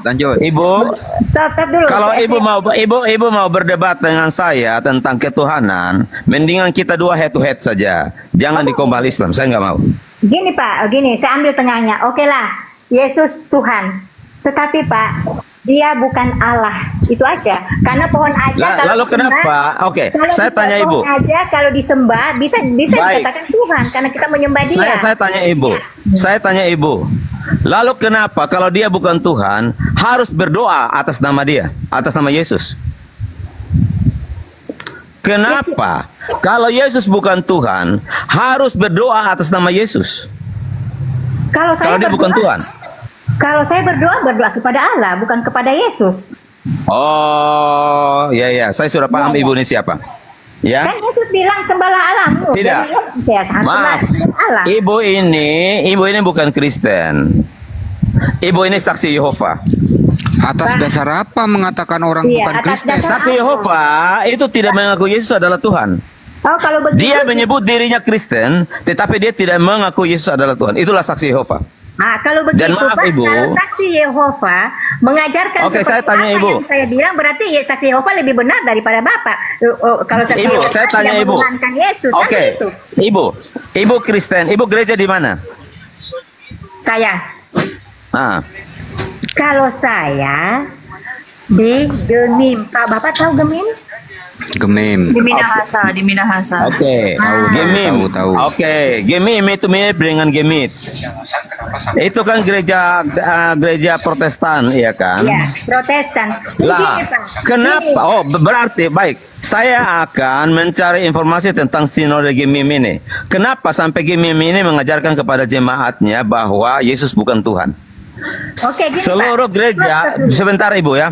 Seluruh denominasi gereja Gemia Protestan, baik itu gereja Bali, baik itu gereja Jawa, baik itu Gemit di Kupang, itu semua mengajarkan bahwa Yesus Kristus adalah Tuhan. Lalu kenapa Gemim tidak mengajarkan bahwa Yesus Kristus adalah Tuhan? Baik, saya akan cari informasi tentang sinodenya Gemim. Boleh saya izin, Bu? Boleh Bu, saya positif? izin juga, Pak? Boleh saya izin sebentar? Iya, ya. Nah, ibu ini kan mengaku pengikut Yesus, yakni Ya. Kristen. Pak Kingdom juga mengaku pengikut Yesus, Ya. yakni Kristen. Nah, sekarang saya izin bertanya kepada Pak Kingdom dulu. Semasa Yesus masih hidup di dunia, Yesus memerintahkan untuk menyembah kepada siapa, Pak Kingdom? Monggo. Yesus datang sebagai manusia. Dia berbicara atas nama manusia. Ya, Makanya dia katakan bahwa sembahlah Allah, Allah itu esa. Ya. Oke. Menurut Anda, Oke. apa Oke, arti oke. esa itu? Oke, poinnya Saya adalah tanya dulu, selama jawab. Yesus sebentar Pak Kingdom. Selama Yesus hidup di dunia, Yesus memerintahkan untuk menyembah kepada Allah. Setuju? Setuju. Setuju. Nah, sekarang lalu? Ibu positif. Gimana Ibu positif? Apakah benar Yesus Benar. memerintahkan menyembah Allah? Ya benar, sembahlah Allahmu, Allah Oke. itu Allahmu, ya kan begitu. Oke. Artinya siapa yang menyembah Allah, dialah pengikut Yesus. Nah, sekarang Ya. saya tanya, apakah Pak Kingdom menyembah Yesus? Iya, karena dia Tuhan saya, makanya saya sembah dia. Oke, stop. Apakah Bu positif menyembah Yesus? Tidak. Tidak, karena Yesus bukan Tuhan. Ya. Oke. Oke, Jadi saya tanya siapa Ibu. sekarang pengikut Yesus? Ibu berdoa tidak pakai nama Yesus ya? Gini Pak, karena kan begini, kalau saya berdoa langsung kepada Allah, tapi ditutup dalam nama Yesus, gitu. Karena kan Yesus ada. Nah iya, tapi dia bukan Lah Allah. kenapa harus pakai nama Yesus? Ya, karena dia harus Yesus melalui bukan dia. Tuhan. Harus melalui dia. Yesus kan? bukan Tuhan, Ibu. Bukan Pak. Dia Yesus itu bukan Allah. Tuhan. Kenapa pakai nama Yesus? Ya karena dia kan tanpa melalui dia kita tidak akan sampai ke Bapa, kan begitu. Iya. Kan dia adalah utusannya dia, jadi kita harus juga Lalu menghargai kenapa? Kenapa Ibu? Kan Ibu bilang nggak percaya Yesus. Iya, bukan tidak percaya Yesus. Saya percaya Yesus. Saya percaya Yesus bahwa dia adalah utusan Allah. Oke, Ibu percaya Yesus sebagai apa? Sebagai utusan Allah. Oh, itu saja. Ya, Bukan sebagai penebus dosa. ya penebus dosa juga yang diutus oleh Allah. Penebus dosa juga. Ya. Oke. Terus kalau Roma 10 ayat 9 dan 10, coba Ibu bacakan itu ayat. Baca aja, Pak. Coba Ibu Oke, Ibu tolong buka Roma 10 ayat 8, 9 dan 10. Coba Ibu bacakan. Bapak yang baca, soalnya kan Bapak yang itu. Tidak, saya tidak pegang Alkitab di sini. Sama Tolong dong. Ibu buka. Bantu saya Dan bantu. Ibu Roma baca. berapa? Roma berapa? Roma 10 ayat 9 dan 10. Oke, sambil cari itu Pak, tadi kan Bapak bilang tentang gemim itu. Memang gemim pada umumnya, bukan saja gemim ya, termasuk Bapak mempercayai bahwa itu Tritunggal. Saya pribadi Pak, memang saya digemim, tapi apa yang pendeta ajarkan tidak sesuai dengan apa yang ada di Alkitab. Maka saya pribadi menyelidiki apa benar apa tidak. Ternyata tidak. Nah begitu, memang gemim tidak. Oke, Ibu tolong baca Roma 10 ayat 9 dan 10. Bisa dibacakan? Saya tidak pegang Roma Alkitab di berapa, sini. Pak? Roma pasal berapa? Roma pasal 10 ayat 9 dan 10. Oke. Sabar. Baca.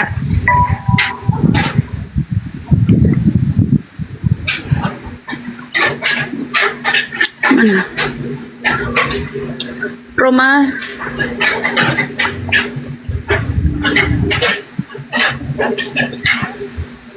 Ini ya. Ya. Baca. Baca dong. Udah dibukain nih. Ya dibacain dulu dong. Ya, udah dibukain rumah. Oke. Sebab jika kamu mengaku dengan mulutmu bahwa Yesus adalah Tuhan dan percaya dalam hatimu bahwa Ia telah membangkitkan Dia dari antara orang mati, maka kamu akan diselamatkan. Karena dengan hati yang percaya dan dibenarkan, dan dengan mulut orang mengaku dan diselamatkan. Itu. Nah, coba ulang sekali yang di atas, yang 9-nya. Coba ulang sekali lagi. Sebab jika dengan mulutmu mengaku apa? Bahwa Yesus adalah Tuhan. Sebab jika dengan mulutmu mengaku bahwa Yesus adalah Tuhan. Itu apa itu Ibu akal sehat? Ya, kalau saya Ibu Tuhan positif. itu tidak merujuk ke Allah. Kalau saya ya Tuhan, bukan Tuhan. Tuhan. Nah gini Pak, yang nulis itu kan Udah Ibu, udah. Malas saya malas berdebat dengan Ibu. Saya tidak mau berdebat dengan sesama Kristen di Komal Islam. Ini sudah menjadi komitmen saya. saya tidak mau berbicara atas nama Denom itu di Komal Islam, tidak. Kalau kita mau berdebat head to head, silakan kita berdua. Jadi Bapak menganggap itu Yesus itu adalah Allah sendiri kan? Dan itu. Ya memang jelas, Yohanes 1 ayat 1 sudah jelas. Pada mulanya adalah firman.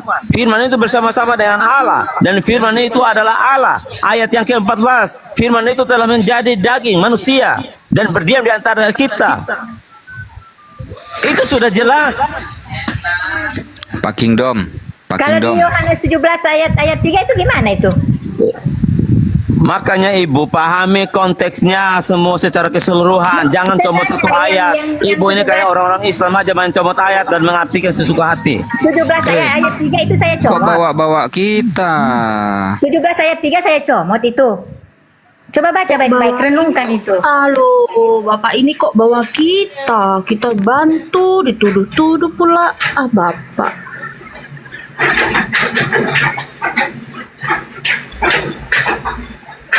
Nah di situ Pak, di Lukas 1:30 ayat 2 di situ dikatakan kan akan disebut putra dari yang maha tinggi. Nah itu bagaimana itu kalau ada kata-kata begitu? Yesus itu adalah putra. Nah, iya, Kak putra sebagai manusianya. Aduh. Ibu nggak baca Lukas 2 ayat 11 itu. Ibu nggak baca Lukas 2 ayat 11. Hari ini telah lahir bagimu Kristus Tuhan di kota Daud. Itu belum cukup jelas bagi ibu. Kristus Roma 8, 10 ayat 9 dan 10 itu nggak jelas bagi ibu. Begitu banyak ayat-ayat yang ditulis di Alkitab itu, Perjanjian Baru, yang mengatakan bahwa Yesus Kristus adalah Tuhan. Ibu mau taruh itu ayat-ayat di mana? Terus bagaimana Makanya saya bilang, kalau ibu mau berdebat denom dengan saya, kita dalam konsep Tuhan. Boleh kita dua head to head, jangan dikomelin ini. Cukup, saya tidak mau. Izin bentar.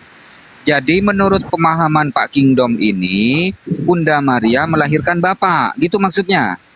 Melahirkan Allah itu. Iya, melahirkan Bapak.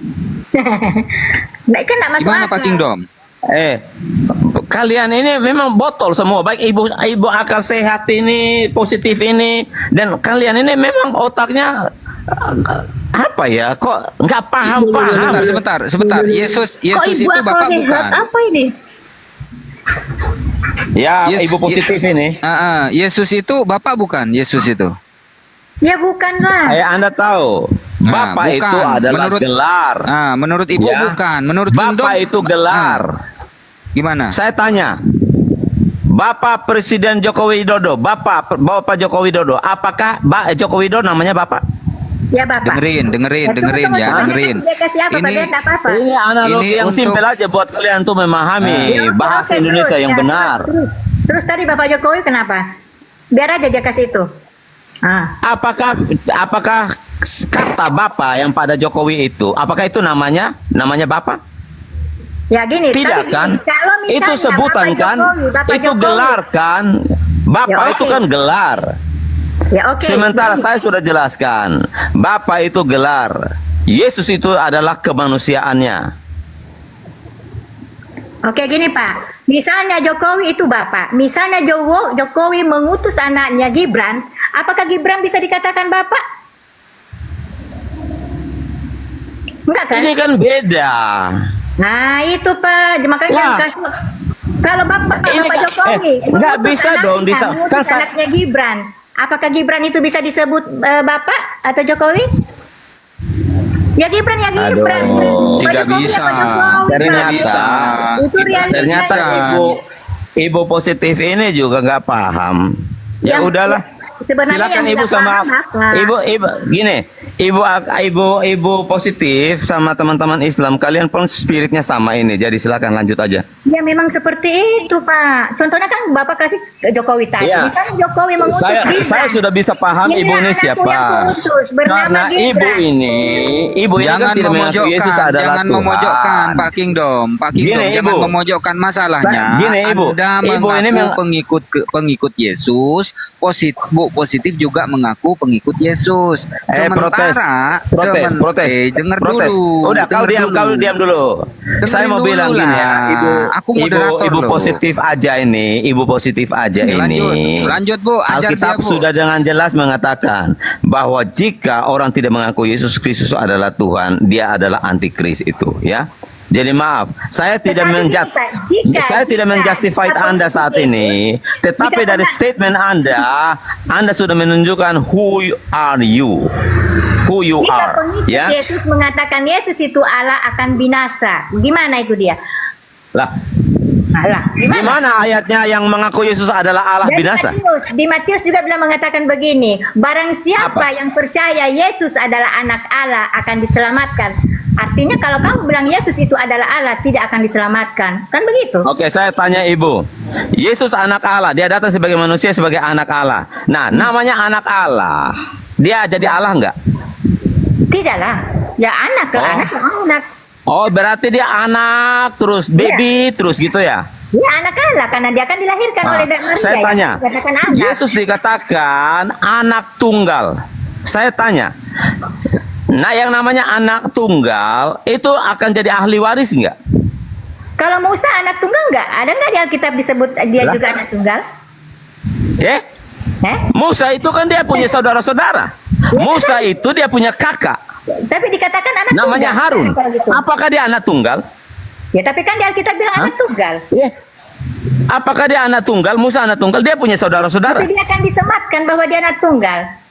Adam dan Hawa. Nah, ibu paham nggak arti kata anak tunggal itu sendiri?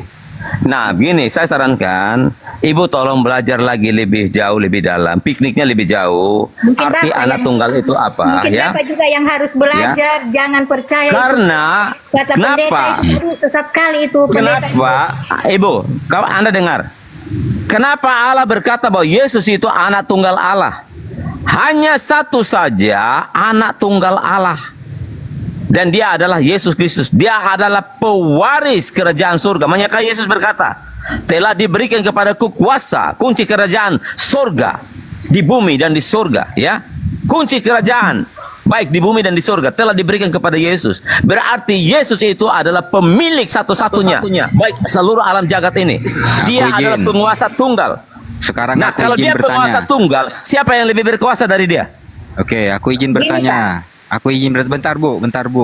Ya. Yesus diberikan kuasa di surga dan di bumi. Sudah. Saya bertanya, Lanjut aja, saya Des, sama bertanya Ibu positif ini. yang sederhana saja. Yang memberikan siapa Pak Kingdom? Ayo. Dia lari. Pak Kingdom, aduh. Memang Pak begini. Memang Yesus itu kan diberi kuasa. Memang itu saya akui diberi kuasa. Tapi kan dia berkuasa karena diberi kuasa oleh Allah. Tapi kalau tidak diberi kuasa oleh Allah, dia tidak akan bisa berkuasa. Kan begitu. Saya tanya Ibu nih. Kalau Allah yang memberikan kuasa kepada Yesus dan Yesus diberikan kuasa oleh Allah, siapa yang siapa yang maha kuasa, Bu? Allah yang maha kuasa. Allah yang maha kuasa. Iya. Masya Allah. Tapi mereka nggak mau terima itu. Makanya kan justru mereka itu antikristus. Ya kan Jadi begitu. ibu ini pengikut Yesus, bukan Pak Kingdom. Makanya Pak Kingdom lari kabur gitu loh. Cep, naikkan lagi yang lain, Cep. Bang Zuma sudah monitor, Bang. Gerunda monitor. Belum. Belum. Naikkan Banyak yang lain. kali. Teman-teman yang muslim tarik dulu dong. Ini banyak kali. Nah, ini mantap ini. Ada Nehe. Selamat malam Nehe. Selamat siang kembali, selamat bergabung. Oke, selamat Iya, siang. sih. Pak Nehe, menurut Ibu positif, Yesus itu bukan Allah dan Allah itu bukan Yesus.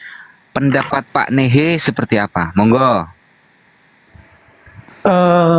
Baik Pak Protes, terima kasih dulu atas pertanyaan itu yang tadi diberikan kepada saya. Dan sebenarnya Ibu Positif aja ini pernah saya gabung di Komalnya Inspirasi Kehidupan, namun Iya Pak Nehe. Jadi pertanyaan ini saya rasa sudah apa ya? Sudah Dilibas oleh Pak Riz ya. Ya, masih nggak ada dibahas ya sampai Ibu Corona ini tidak bisa bercakap-cakap lagi.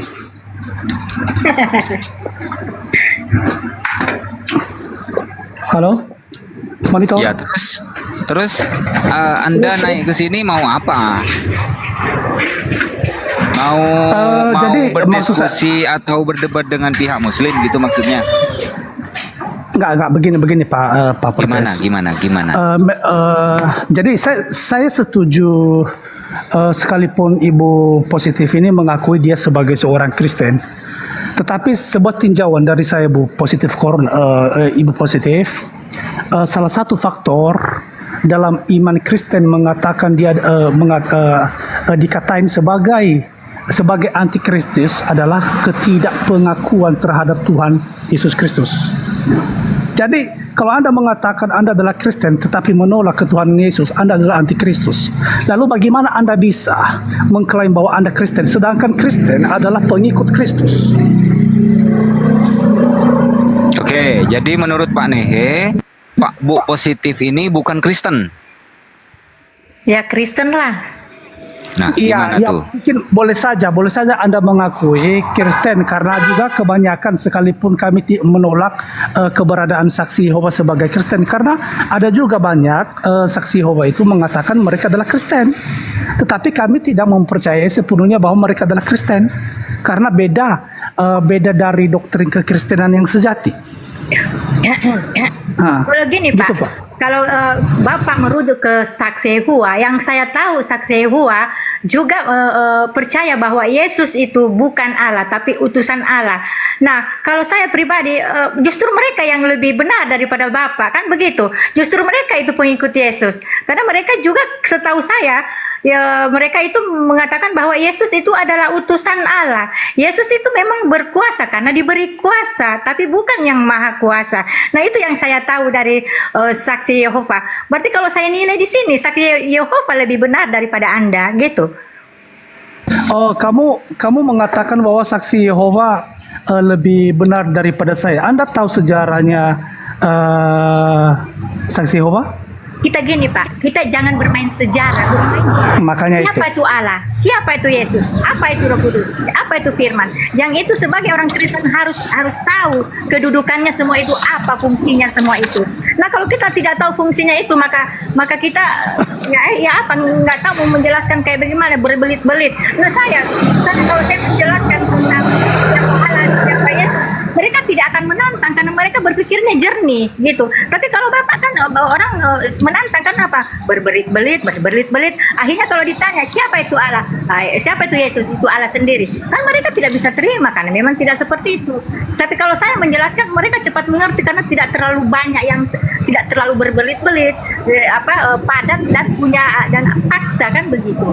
Yesus bilang aku diutus Allah. Berarti kalau aku diutus Allah, ada yang mengutus aku. Berarti sewaktu Yesus diutus, berarti Yesus turun ke bumi dan yang mengutus itu tetap ada di surga kan begitu. Kan itu tidak anak-anak kalau dijelaskan tentang itu pasti cepat mengerti gitu Pak. Oke, baik Positif. Saya menanggapi dari pernyataan awal itu yang Anda katakan bahwa saya tidak mau ke sejarah awal. Tapi kita tahu bahwa berdirinya saksi Yehova itu karena ada sebab gitu. Nah, mau tahu sebab? Bentar dulu. Sebabnya gini, mungkin mereka tidak percaya itu. Akhirnya mereka geser gitu kan begitu. Seperti saya di Protestan, tapi saya tidak saya pelajari Alkitab tidak seperti apa yang ada di Alkitab yang diajarkan. Makanya saya juga akan tergeser lagi ini juga. Akan tergeser karena tidak sesuai dengan apa yang Alkitab ajarkan tentang Tritunggal, tidak berdasarkan Alkitab. Jadi kalau para pendeta menjelaskan tentang ketuhanan terlalu berbelit-belit. Kalau berbelit-belit kenapa? Karena itu tidak benar gitu Pak. Oke, dapat sebentar Pak Nehi. Jadi silakan. poin yang saya tangkap perdiskusian ini adalah ada yang mengutus dan ada yang diutus. Yang mengutus dialah yang maha kuasa, yang diutus tidak maha kuasa. Monggo dilanjut. Ya. Oke, jadi poin yang saya tangkap perdiskusian ini adalah ada yang mengutus dan ada yang diutus. Yang mengutus dialah yang maha kuasa, yang diutus tidak maha kuasa. Monggo dilanjut. Oke, jadi poin yang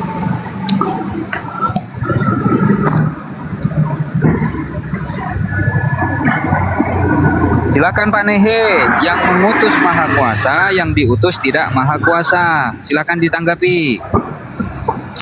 Begini Pak ya, kita tahu bahwa Allah itu adalah Allah yang Esa, Allah yang satu, Allah yang maha kuasa, Allah yang penuh kemuliaan. Tetapi di dalam kemahakuasaannya itu pastinya memiliki sifat dan serta memiliki misi mandat masing-masing. Nah, di dalam pribadi Yesus, ya betul yang Anda katakan, dia sebagai utusan. Nah, kalau kita membaca ataupun merunut Alkitabiah, kita memulai itu dari awal. Misinya apa? Yesus itu apa? Penebus.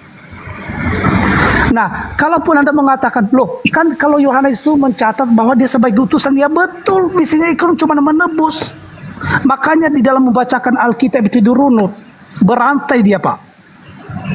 Nah, kalau kita kategorikan, jadi dia menjadi utusan di sini. Kalau dia benar-benar Allah, kenapa dia tidak melepaskan dari sisi kemanusiaannya? Tadi kan awalnya sudah dikategorikan dia sebagai penebus. Nah, kalau dia menjadi penebus, otomatis dia sudah mengesampingkan kemuliaannya. Dia telah mengosongkan dirinya serupa dengan manusia. Nah, jadi poin ataupun final dari menjadi penebusan bagi umat manusia adalah kebangkitannya. Kalau dia bukan maha kuasa, nggak mungkin dia bangkit dari kematian. Oke, saya izin bertanya satu hal sama Pak Nehe nih, ya, karena saya belum mendapatkan poinnya. Yang berhak disembah dan yang layak disembah, dituhankan, itu dia yang mengutus atau dia yang diutus? Udah itu aja. Dia yang mengutus. Awalnya saya sudah mengatakan bahwa Allah itu Allah yang maha kuasa, Allah yang mempunyai kemuliaan. Tetapi ketika kemuliaannya, kemahakuasaannya menjadi manusia, artinya bahwa dia maha kuasa, dia tidak terbatas, tidak dibatasi ruang dan waktu. Begitu. Tetapi ketika dia menjadi manusia, misinya di situ adalah menebus, bukan menjadi 100% ilahi dan tidak 100% manusia. Kan berbelit-belit gitu. Pertanyaan saya adalah, yang layak disembah, yang layak dituhankan, dia yang mengutus atau dia yang diutus? Itu pertanyaannya simple. Kenapa muter-muter? Iya. Oke, kita simpel aja. Jadi yang mengutus, esensinya yang Esa. Oke, sudah. Kan esensi Tuhan itu Esa, betul? Oke, jadi sudah. yang layak disembah dialah yang mengutus. Jadi Yesus tak layak disembah. Nah, dari sini kita mutar, Pak. Dari sini kita mutar. Di sini mutar nih. Silakan Bu, kasih bentar. ajaran Bu. Oke, saya menanggapi dulu, Pak. Berarti yang layak disembah itu adalah yang mengutus. Kita tahu bahwa Allah yang Esa itu esensinya adalah satu. Ya, tetapi ketika dia mengatakan kami ataupun kita, itu menunjukkan bahwa kemahakuasaannya ada. Betul? Dia memiliki kejamakan dalam dirinya, betul? Tidak dibatasi ruang dan waktu, betul? Halo, monitor? Iya, ya monitor. Ya sudah. Jadi ketika dia memiliki kemahakuasaan dan kemuliaan, artinya Tuhan itu tidak dibatasi dengan ruang dan waktu. Jadi pertanyaan di sana, lah kok kita merujuk kepada ketika dia menjadi penebus, ketika dia diutus. Nah, kita tahu bahwa dia dibatasi bagi manusia. Yang namanya manusia pastinya kan ada keterbatasan. Allah yang kekal itu telah mengosongkan dirinya di situ, bukan berarti dia bukan ilahi, tetapi mengesampingkan kemuliaannya sebagai ilahi. Oke, saya bantu kasih ayat. Saya bantu kasih ayat ya. Markus pasal 14 nomor 62, Yesus duduk di sebelah kanan yang maha kuasa. Ibrani 10 nomor 12, Yesus duduk selama-lamanya di sebelah kanan yang maha kuasa. Di Kisah Para Rasul pasal 7 nomor 55, Yesus berdiri di sebelah kanan yang maha kuasa. Yang saya tanya Pak Nehe, yang disembah oleh Pak Nehe adalah Dia yang Maha Kuasa atau Yesus yang diberi kuasa? A. Dia yang Maha Kuasa yakni Bapa. B. Yesus yang diberi kuasa. C. Dua-duanya. Monggo dijawab. Oke, sebuah analogi yang dari saya Pak ya. Tadi sudah diungkit mengenai Pak Jokowi Pak ya. Pak Jokowi itu adalah namanya. Namun kalau dia dipanggil Pak Presiden, itu artinya gelar ya. Pak Presiden, itu kan gelar, kan begitu. Ketika dia menjadi kepala keluarga, dia disebut Bapak juga, tapi ada misalnya Pak Gibran, kan begitu, Pak Gibran. Ketika dia masyarakat biasa di Solo, nah, jadi menjadi pertanyaan di situ, apakah Jokowi itu berbeda pribadi, bukan? Saya tidak bertanya Pak Jokowi, yang saya tanya adalah pada saat Yesus saat ini yang katanya di sorga berdiri di sebelah kanan yang Maha Kuasa, yang disembah oleh Pak Nehe, Dia yang Maha Kuasa atau Dia yang diberi kuasa, yakni Yesus? Nah, ini analogi yang saya buat dulu Pak. Duh, jawab Nah, oke aja ya. itu Bentar, Pak, jawab ya. aja itu. Oke, Allah itu roh ya, Allah itu roh. Betul? Betul? Nah, kita analogikan bahwa Allah itu adalah roh Jokowi, itu nama Jokowi. Ketika Jokowi menjadi masyarakat biasa, seperti Yesus menjadi manusia, apakah dia menjadi dua pribadi di situ? Pastinya cuma gelar kan yang berbeda di situ, Penjelasannya bukan? Bapak itu terlalu berbelit-belit begini Pak. Loh. Kalau mau mengambil contoh Pak Jokowi gini kan, misalnya Pak Jokowi, dia Gibran begini, Pak Jokowi mengutus saya. Ya mana? Bu, Yesus dikatakan sebagai anak Allah atau anak manusia karena dia sudah menjadi manusia. Ya, kita runut dulu itu Bu. Ya bukan berarti antara Gibran dengan Pak Jokowi, bukan seperti gitu Bu ya. Dia dikatakan sebagai anak Allah karena dia menjadi manusia. Ya kita runut dulu itu Bu. Ya tapi kalau Anda memberikan sebuah klarifikasi statement mengatakan antara Pak Jokowi dengan Gibran, saya rasa ini kesalahan, ini udah berbeda pribadi Bu. Nah bukti nyatanya ketika Yesus mengatakan aku dan Bapa adalah satu, Yesus tidak mengatakan aku dan Bapa adalah dua. Kemana Ibu turun? Aduh, naikkan lagi, Bang Jul. Bang Zuma monitor Bang Zuma. Tak protes. Ah. Kalau boleh, saya mau minta kejujuran sama Ibu Positif ini, apakah dia benar-benar ini naik pikir? lagi. Ini Nah naik begini, lagi. Ya. kalau kita boleh jujur Ibu Positif, kita jujur aja. Gini. Moderator izin bentar. Gini loh. Tidak mungkin seorang Muslim mengaku sebagai seorang Kristen, itu nggak mungkin. Karena itu urusan akidah. Bisa murtad hukumnya, bisa keluar dari Islam. Ya, saya pertegas, tidak mungkin seorang Muslim menyamar-nyamar atau mengaku-ngaku sebagai seorang Kristen. Monggo dilanjut Bu Positif. Ya, nah itu tadi Pak Nehe ini menyamakan kasih contoh ya. Oke lah. Misalnya Jokowi kan punya anak. Allah kan punya anak, Yesus kan dia bilang, "Inilah anakku yang kuutus." Maka apakah inilah Gibran yang kuutus? Apakah Gibran bisa disebut Jokowi? Nah, kamu sudah beda konsep ini Bu. Kenapa saya beda konsep ya? Yesus dikatakan sebagai anak Allah ataupun anak manusia ketika dia menjadi manusia. Ya, bukan ibarat antara Gibran dan Jokowi Bu. Ya, misalnya Pak Jokowi dia dikatakan sebagai masyarakat di Solo, di kampungnya di Solo, masyarakat biasa. Gini aja Pak, terlalu berbelit-belit. Gini aja Pak, yang Bapak sembah kuasa atau yang duduk di sebelah kanan Bapak Yesus itu yang diberi kuasa, yang mana Bapak sembah itu? Yang mana Bapak sembah itu aja. Begini Bu, saya memberikan sebuah klarifikasi buat ibu ya. Apakah ibu tahu?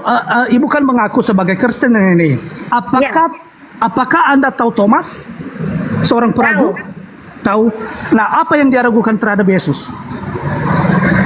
Menurut Bapak apa yang diragukan? Loh, katanya Kristen. Bagaimana sih ibu ini? Saya tanya, menurut Bapak apa yang dia ragukan? Nah, kan kalau seorang kekristenan, kalau Anda berdiri di sini sebagai seorang penantang dalam berdiskusi, artinya kamu sudah sepenuhnya memahami isi Alkitab, betul? Gini Pak, tidak usah terlalu berbelit-belit bikin pusing orang. Begini. Oke, gini aja Bu. Nah, Si Yesus itu adalah Bentar dulu. Thomas adalah seorang peragu tentang kebangkitan Yesus. Ini adalah final ya. Final dari misi penebus. Nah, ketika Jesus Christ menunjukkan dirinya kepada Thomas, cucuklah tanganmu dan lihatlah apakah aku bukan atau tidak. Ketika Thomas mencucuk tangannya, ya betul. Lalu dia berserah diri dan bersujud di hadapan Yesus, Ini kok mengatakan, jadi bahas Tuhan, kemana-mana Allahku, Pak Engkau adalah Nehe. Allahku. Aduh, Lalu, mengais-ngais ucapan bentar dulu. Thomas Pak Nehe. Bentar. Gini loh, kalau berbicara masalah Thomas, ucapan Thomas diambil, sementara Injil Thomas dianggap apokrif. Enggak apple to apple. Jawab saja yang ditanyakan Injil oleh ibu Thomas? ini. Jawab saja. Lanjut. Protes. Sejak kapan Anda Injil di kanon Injil Thomas di dalam ini kekristenan? Makanya saya bilang kenapa Injil Thomas ditolak. Itu maksud saya. Sementara ucapan Thomas diambil. Itu maksud saya. Lanjut aja. Jawab sesuai pertanyaan yang Pak ditanyakan Protes. oleh Bu Positif. Lanjut. Begini ya, ini adalah pengakuan seseorang. Ketika seorang Thomas mengatakan, Tuhan Allahku, dia bersujud di hadapan Yesus. Nah, pastinya kan kalau bukan Yesus seorang Tuhan ataupun Allah sendiri ketika dia bangkit, pastinya kan dia menolak. Kenapa kamu memanggil aku Tuhan? Kenapa engkau memanggil aku Allah? Pastinya ada kosakata seperti begitu. Seperti ancaman-ancaman orang Farisi terhadapnya. Dia pasti menentang, menolak pengajaran orang Farisi. Tetapi kenapa dengan Thomas tidak menolak hal itu? Kenapa? Karena dia adalah kemahakuasaan yang memiliki kemuliaan di dalam dirinya. Bukti nyatanya bahwa esensinya yang Esa itu telah membangkitkan Yesus. Yesus itu adalah gelar manusianya, adalah yang diartikan sebagai Yahweh Juru Selamat.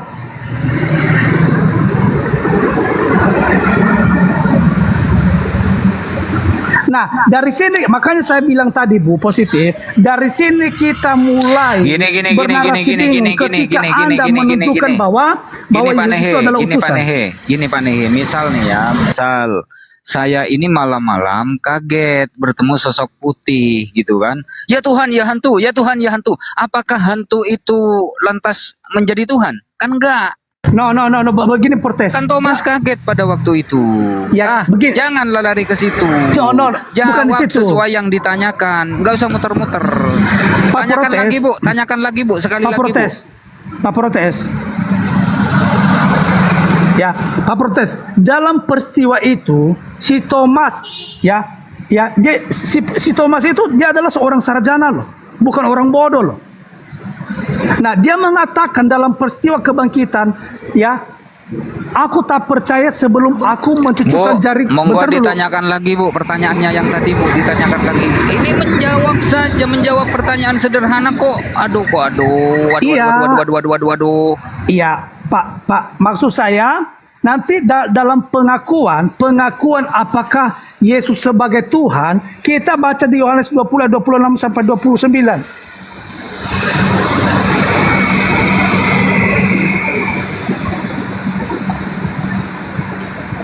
Apakah Pak Nehe sudah menjawab?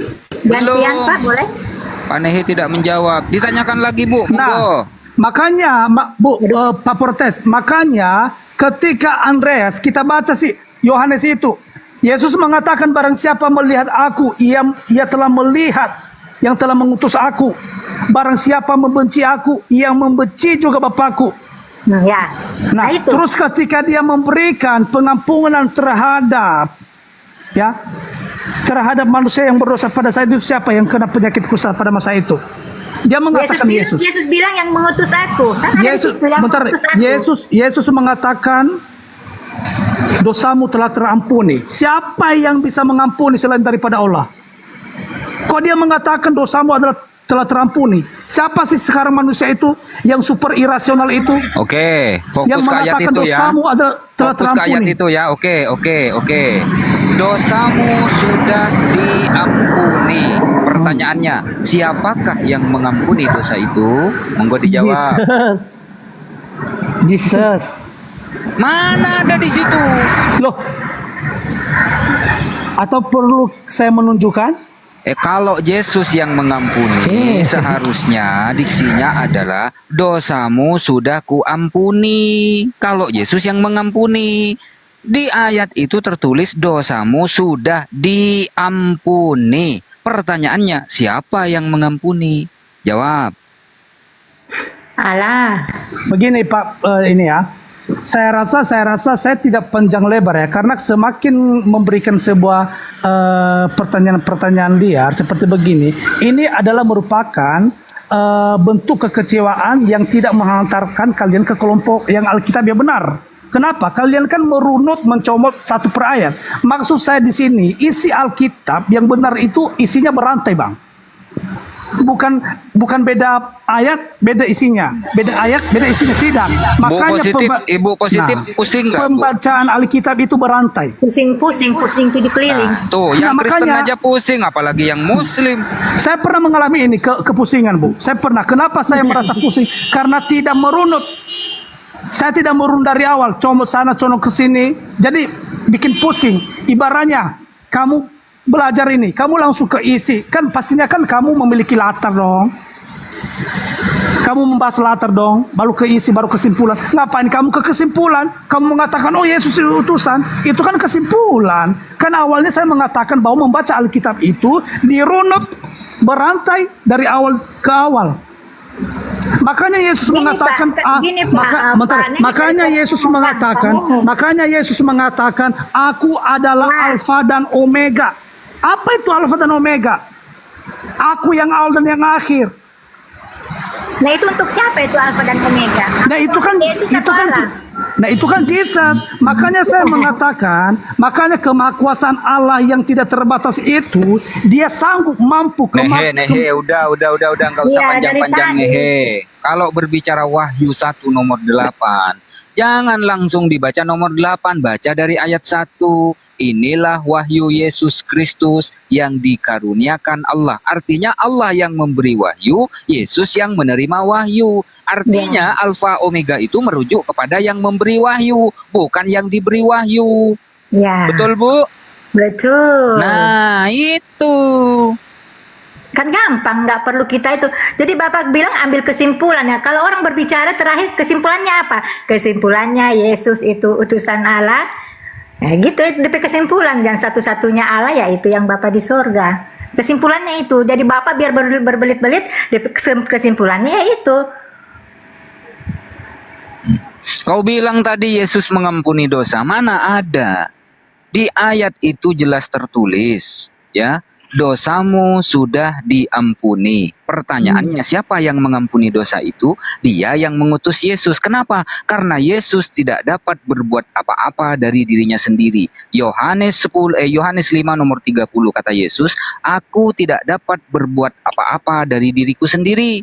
Aku menghakimi sesuai dengan yang aku dengar, dan penghakimanku itu adil karena penghakimanku tidak berasal dari diriku sendiri, melainkan dari Dia yang mengutus aku. Itu perkataan Yesus, masih mau kau sangkal? Nah, ya betul, betul. Itu jelas pertanyaannya. Tadi makanya saya mengatakan pembacaan Alkitabiah itu kalau kita merenung itu dirunut, Bang. Lalu misinya sebagai penebus itu apa? Pasti utusan kan, Bang? Saya tidak bisa berbuat apa-apa. Ketika dia menjadi seorang utusan, artinya ada mandat yang lebih tinggi lagi daripada dia. Siapa itu esensinya yang esa? Makanya saya mengatakan bahwa runut dari Alkitab itu kita pastinya temukan di awalnya. Kenapa dia menjadi utusan? Kenapa dia misinya menjadi penebus?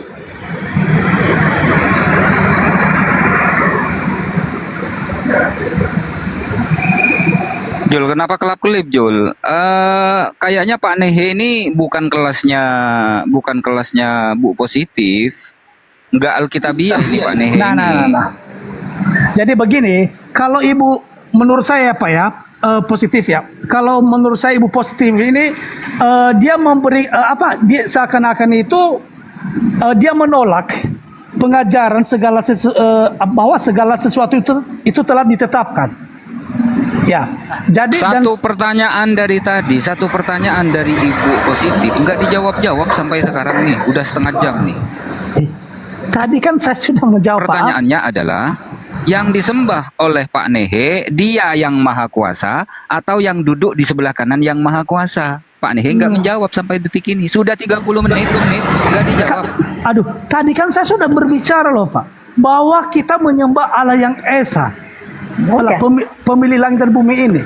Namun kita harus mengakui Pak, kita harus mengakui bahwa Allah yang Esa itu pastinya memiliki kemahakuasaan dan kemuliaan, betul? Lalu permasalahan kita sekarang, ketika kita mengatakan dia menjadi manusia, aku tidak bisa berbuat apa-apa. Sebenarnya bukan di situ permasalahan yang dilakukan, tetapi permasalahan kita. Kok kita bisa mengatur kehendak kedaulatan Allah? Masalahnya di situ, bukan ke dia kayak itu, tetapi masalahnya di dalam pribadi kita. Justru Pak, kalau saya lihat di sini Bapak yang mengatur. Lah, begini Bu Positif. Apakah Anda percaya bahwa Allah itu maha kuasa? Percayalah. Apakah Anda membatasi ketika dia menjadi atau berinkarnasi dalam wujud manusia? Kalau Nah itu kan ke dalam aku. Ya, nggak ada, Nah, nggak ada. Oke, berarti kamu menolak ketuhanan Yesus, betul? Ya, gini Pak. Betul, ya, betul aja. Kamu Tunggu gini, saya kasih tengahnya aja supaya Bapak puas. Di Yesus kan kalau itu berarti kita menganggap dia Tuhan. Kalau Yesus mau disematkan kata Tuhan, tidak ada masalah. Tapi dia bukan yang maha kuasa. Bapak mengerti itu Pak? Enggak? Oke, jadi Anda menolak ketuhanan Yesus ketika lalu itu menjadi manusia?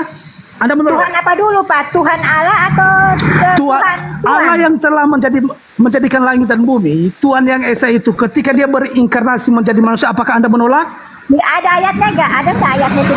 Ya, firman itu telah menjadi manusia. Ada nggak ayatnya itu? Pada awalnya itu firman itu bersama-sama dengan Allah dan Allah itu. Ada nggak ayatnya itu? Kalau ada saya percaya. Banyak ada. Ayat 14 itu apa? Di Yohanes pasal 1 ayat 1. Nah, nggak ada Pak. Nah, oke, saya runut lagi dari awal. Apakah dalam kitab Kejadian pasal 1 ayat 1 apakah itu adalah pribadi YHWH? YHWH pribadi ya. Yang berbicara pada mulanya Allah menjadikan langit dan bumi. Apakah Nehe bicara di bawah saja lah ya. Pertanyaan sederhana kok jawabnya sampai 30 menit. 30 menit pun tidak dijawab-jawab. Bang Kepas, selamat malam Bang Kepas. Bang Zuma monitor Bang? Belum ya? Kepas. Selamat malam Bang Kepas. Halo Bang Kepas. Aduh, ini ngapain naik kalau enggak bersuara si Kepas nih Aduh. Pusing juga sih ini Bapak ini dia. Karena Yesus bilang Allah yang mengutus aku. Seakan-akan nggak percaya apa kata Yesus. Memang nggak percaya apa yang Yesus sampaikan. Jadi Loh iya, kata Yesus itu kan, aku tidak dapat berbuat apa-apa dari diriku sendiri. Yesus yang ngomong loh. Aku menghakimi sesuai dengan apa yang aku dengar. Penghakimanku itu adil karena penghakimanku tidak berasal dari diriku sendiri, melainkan dari Dia yang mengutus aku. ya kalau saya pribadi Pak, saya percaya. Tapi mereka itu nggak percaya. Nggak seperti itu. Dia menolak apa kata Yesus.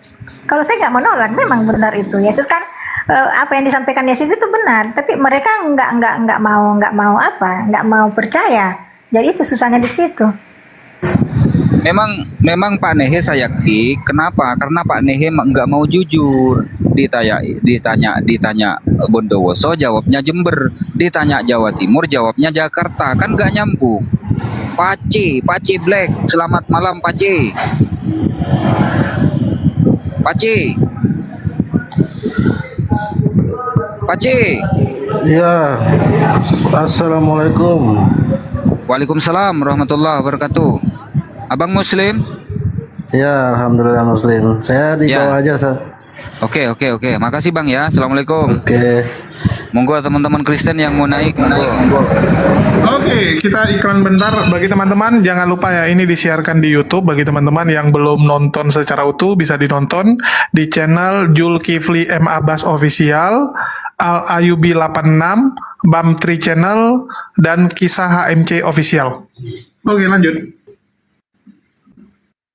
Gimana nih, He? Kalau mau lanjut, tolong dijawab pertanyaan Bu Positif dengan jujur. Nggak usah muter ke sana, muter ke sini. Pertanyaannya saya ulang. Pertanyaannya sederhana. Yang disembah oleh Pak Nehe, dia yang maha kuasa atau dia yang duduk di sebelah yang maha kuasa? Monggo dijawab Pak Nehe.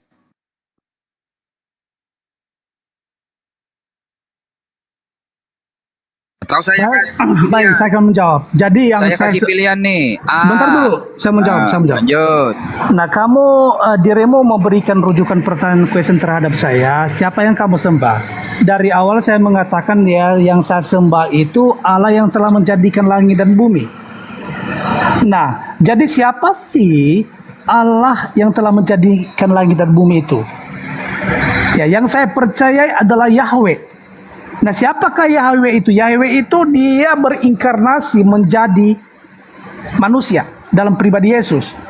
Nah, jadi saya memberikan sebuah rujukan Bang ya. Sekalipun ini nanti Ibu Positif tolong diulangi pertanyaannya, mungkin Pak Nehe belum menangkap pertanyaannya Bu. Monggo diulangi Bu. Ya, pertanyaan saya begini. Allah yang Bapak sembah, Allah yang maha kuasa atau yang diberi kuasa yang duduk di samping kanan Bapak? Dari tadi saya mengatakan yang saya sembah Allah yang telah menjadikan langit dan bumi, yang maha kuasa. Artinya bahwa kita mengakui bahwa kemahakuasaan Allah itu ada, betul? Betul? Oke, Pak Ya udah. Nehe. Oke, Cukup begini jelas Pak ya.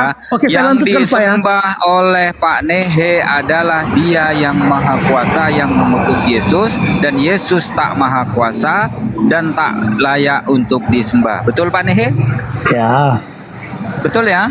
Ya. Nah, berarti Yesus bukan Tuhan, teman-teman. Pak Nehe sudah jujur nih. Loh, kok di situ konsepnya? Loh, kemana lagi? Begini Pak, diulang makanya lagi. begini. Diulang makanya, lagi. Pak Portes. Ah, Nah, jadi lanjut. makanya saya dari awal mengatakan sebenarnya topik kalian, pembahasan kalian ataupun analogi kalian itu tidak mengantarkan kepada kelompok yang Alkitabiah. Kenapa saya mengatakan? Karena kalian cuma punya karunia mencomot ayat per ayat di dalam Alkitabiah. Dari awal saya sudah mengatakan untuk menganalisis isi Alkitab mohon harusnya diulangi kita lagi Bu merunduk. pertanyaannya, mungkin beliau Isi lupa Bu Alkitab itu pertanyaannya Bu. berantai Bang, berantai. Diulangi lagi Bu Bukan pertanyaannya beda Bu. ayat, Pak Nehe kurang yang lain lengkap, beda. Bu. Tidak seperti begitu Bang Protes. Ya. Tadi kan saya sudah mengaku yang saya sembah itu Allah yang Esa yang punya segala sesuatu. Artinya Allah yang Esa itu mempunyai kemahakuasaan. Nah, ketika kemahakuasaannya itu menampakkan dirinya di dalam kepada Abraham, lalu malaikat Allah itu disembah oleh Abraham mengatakan ya Allahku. Lalu pertanyaan di situ, itu kan malaikatnya itu adalah kejamakan, bukan esensinya yang esa. Lalu kenapa Abraham mengatakan ya Allah?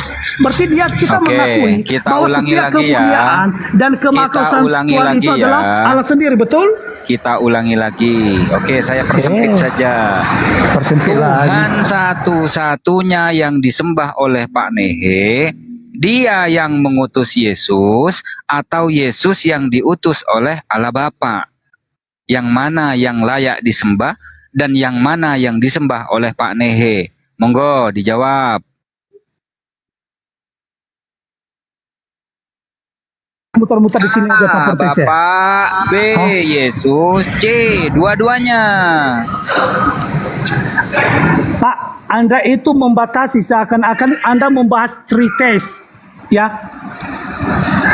Nah, jadi kalau Anda mana yang kamu pilih, Yesus, Roh Kudus atau Allah, kamu membahas trites. Kamu sudah lari dari Trinitas. Ibu positif paham nggak dengan pertanyaan saya, Bu? Paham. Nah, Ibu positif paham dengan pertanyaan saya. Betul, saya yang paham. disembah dan yang layak disembah, dia yang mengutus atau dia yang diutus? Dia yang mengutus. Pak, Anda paham maksud saya tadi bahwa Tuhan itu esensinya adalah Esa, tetapi memiliki substansi, kemuliaan, kemahakuasaan, betul? Kita yakini dulu bahwa Allah itu maha kuasa. Oke, kita itu. Oke. Ya udah, berarti memiliki kemuliaan, betul ya? Ya, terus Lalu ketika kemuliaan Tuhan itu terjadi di dalam diri Yesus, apakah dia dikatakan bukan sebagai maha kuasa? bukan. Nah, oke. Ketika kemuliaan Allah yang Esa itu menunjukkan dirinya dalam bentuk malaikat, apakah dia bukan maha kuasa? Bukan. Oh, berarti ya sudah ya. Sekarang saya Ya tanya, sudah ya, Pak. bukan ya, betul. Sekarang saya tanya Ya Pak sudah. Nehe. Sekarang saya tanya. Ya, Yang ya, layak udah. disembah, yang Saya layak sudah disembah, tahu kapasitasmu siapa yang diutus? bahwa tadi awalnya kamu sepakat bahwa Allah itu memiliki Ya, kemahakuasaan dan kemuliaan. Lalu ketika saya merujuk bahwa kemuliaan Tuhan itu ketika menampakkan dirinya kepada Abraham, loh, kok Anda membatasi Allah? Tadi awalnya saya sudah mengatakan bahwa Ya, tanya Allah dulu. itu tidak dibatasi ruang dan waktu. Kesimpulannya, siapa yang layak disembah, yang mengutus atau diutus, itu kan kesimpulannya dari semuanya kan. Nah, yang layak disembah, yang diutus atau yang mengutus. Betul, yang kita sembah itu adalah Tuhan yang Esa. Betul. Siapa itu Tuhan yang Esa? Nah, kalau saya iman kekristenan saya, Yang mengutus, ya, atau yang diutus. tadi kan saya sudah mengatakan bahwa ketika Allah yang Maha Kuasa itu memberikan kemuliaannya di dalam diri Yesus, apakah itu membatasi dia bukan Maha Kuasa? Kata Ibu, ya, Yesus dia bukan Maha bukan yang Kuasa. Maha Kuasa, Lalu bagaimana dengan Abraham? Peristiwa dalam Abraham, dia menunjukkan dirinya sebagai malaikat kepada Abraham, lalu Abraham mengatakan, ya Allahku. Lalu Ibu mengatakan dia bukan Maha Kuasa ketika dia menunjukkan kemuliaannya terhadap malaikatnya. Bagaimana Ibu? Kok Ibu bernalar mentok sekali ya Bu ya? Oke, kita sudah pusing. Monitor Bang Zuma. Pusing. Ya udah, saya tidak punya butuh waktu, saya mau beraktivitas ya. Ya, Bang Terima Zuma kasih. monitor. Bentar, Pak nanti Nehe, jangan saya- turun dulu. Jangan turun dulu. Bang Zuma monitor. Iya. Ya, ada pasien, Bang. Monggo. Sini. Apanya yang sakit, gejala awalnya gimana? Gejala awalnya dia menyembah orang Israel. Mati meja. Yes, mana dia? Masih ada? Itu Nehi. Oh, Nehi, Nehi. aki-aki. Saudara Nehi. Ending pengajaran Yesus setelah Yesus menyampaikan segala firman kepada Bani Israel, Yesusnya mau dipercaya sebagai apa? Itu dulu. Jangan bawa perasaanmu sebagai seorang Kristen ya, Saudara Nehe. Bahwa pengajaran Yesus netral. Yesus ketika menyampaikan semua materi penginjilan kepada Bani Israel, Yesus mau dipercaya sebagai apa? Sebagai utusan Tuhan atau sebagai Tuhan? Oke. Nah, ketika Allah yang Maha Esa itu berinkarnasi menjadi di dalam diri. Bentar dulu. Itu sabar. konsep, tunggu. Itu Betul. konsep imanmu. Jangan Nanti- ke bawah. Jangan ke bawah itu. Makanya saya saya jijik bilang, dengar itu. Saya dengar jijik dengar. Makanya Yang saya bilang, tanya Pak Yesusnya, Juma, saya nggak mau kita dengar itu. konsisten. Alkitab itu Bung, merunut. Bung, Kita runut. Saya tidak sedang bertanya tentang iman paganisme. Ya betul. Saya tidak sedang bertanya tentang pagan. Saya Iya, bertanya tentang loh, Yesus. Siapa yang membahas pagan di sini? Pagan itu dewa menjelma menjadi manusia, itu pagan. Sekarang yang saya tanya bukan itu. Pagan itu adalah Hilal bin Sahar. Bulan dan Saya bintang, tidak sedang itu tanya Hilal bin itu. Sahar itu adalah agama Saya pagan, tanya, penyembah dengar. pagan. Dengar, Ya? yang saya tanya tentang Yesusnya.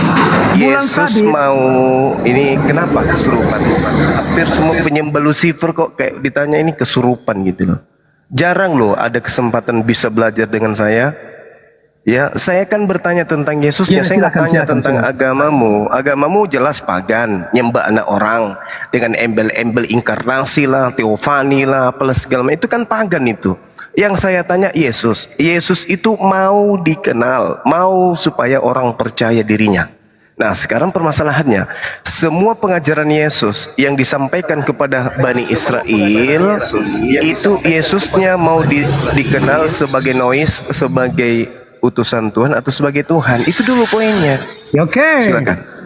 Nah, sebelum saya, Anda kan memberikan sebuah klarifikasi terhadap dia dianggap seperti apa begitu pada masa itu, betul ya?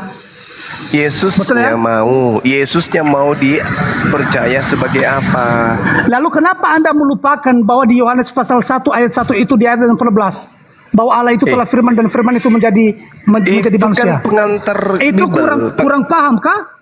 Astagfirullahaladzim. ya Enggak, Allah. saya nanya, itu kurang paham kah? Itu pengantar dari pengarang buku Yohanes. Yang saya tanya, Yesusnya mau dipercaya sebagai utusan Tuhan atau Tuhan? Kenapa sih kamu? Oke lagi. Itu aja terus. Oke. Begini, kalau Anda mengatakan ya, dia dianggap seperti apa? Perjanjian baru dengan jelas memperkenalkan Kristus sebagai Allah. Jadi nama-nama dipakai Nah, untuk itu Kristus dalam larinya ke bentar perjanjian. dulu. Begitulah Kristus. Jadi Yang saya nama-nama tanya yang bukan dipakai perjanjian baru. Ya, yang betul, saya tanya ya, Yesus. perjanjian baru itu kan kedatangan Yesus. Kok belum Susah sekali sih? kan? Susah kan? Susah. Karena Kamu kamu kan itu mengakui. bertentangan dengan ajaran Yesus. Yang Anda saya kan- tanya, Yesus mau dikenal sebagai utusan Tuhan atau Tuhan? Itu loh pertanyaan saya. Jadi kedatangan Yesus itu dalam perjanjian baru. Kita iakan dulu. Jawab aja itu Pak. Ya makanya ngaco kali orang ini. Ya kamu kan bertanya terkait mengenai pribadi Yesus, betul? Yesusnya yang mau, bukan kamunya. Nah, jadi pertanyaan saya. kita nggak usah Yesus berbelit-belit. ketika Kita tidak usah dengarkan berbelit. saya. Maksud saya kedatangan Yesus itu apakah perjanjian baru, betul? Lucu orang ini. Nah, kan Saya nggak kamu tanya tidak tentang mengakui. perjanjian baru. Kamu tidak mengakui. Saya yang kutanya, Yesus datang ke tengah-tengah Bani Israel mengajarkan kemudian Injil Kerajaan Elohim kepada Bani Israel. Ending pengajarannya, dia mau dipercaya sebagai utusan Tuhan atau dia mau dipercaya sebagai Tuhan itu sendiri? Jawab. Oke. Jadi saya mengambil sebuah kesimpulan dalam Yohanes pasal 10 ayat 30 ya. Bentar dulu. Ini kan kamu membahas pribadi Yesus, betul? Gejala Ini kan awalnya pengakuan. ini usia 4 tahun kebentur bang, kebentur. Kayaknya. Kalian yang tidak merunut isi Alkitab, kalian tidak runut. Saya nggak nuntut Anda itu menjabarkan Bible selayaknya orang lagi presentasi. Tapi yang saya tapi tanya Anda- Yesus loh. Betul, Yang tapi saya tanya Yesus. Anda kan bertanya tentang pribadi Yesus. Iya, Betul kan? berarti yang Anda harus jelaskan ini Yesus menurut Yesus, bukan Yesus menurut pagan. Paham? Loh, pagan itu Hilal bin Sahar. Iya, yang datang di Pulau Patmos. Akulah Yesus Bulan yang sabit kan? gilang gemilang. Ya kalian lah. Hei. Sekarang saya tanya samamu, Yesus itu mau dikenal sebagai apa? Mau dipercayai sebagai apa? Utusan Allah. Makanya dari tadi saya mengatakan bahwa kemahakuasaan Allah yang Esa itu. Entah kemana-mana perginya orang ini. Makanya kau dengar dulu saya ngomong. Kau dengar dulu saya ngomong. Kamu kan membuat klarifikasi Kemana-mana pertanyaan. perginya orang Dia ini. dianggap seperti apa? Oke? Oke. Yesus Oke. mau dipercaya sebagai Bentar. apa? Oke, saya membahas terhadap Anda. Ya. Jadi ketika pada peristiwa kedatangannya bahwa orang-orang pada masa itu adalah kepercayaannya kepada Tuhan yang Esa monoteis, betul? Betul ya?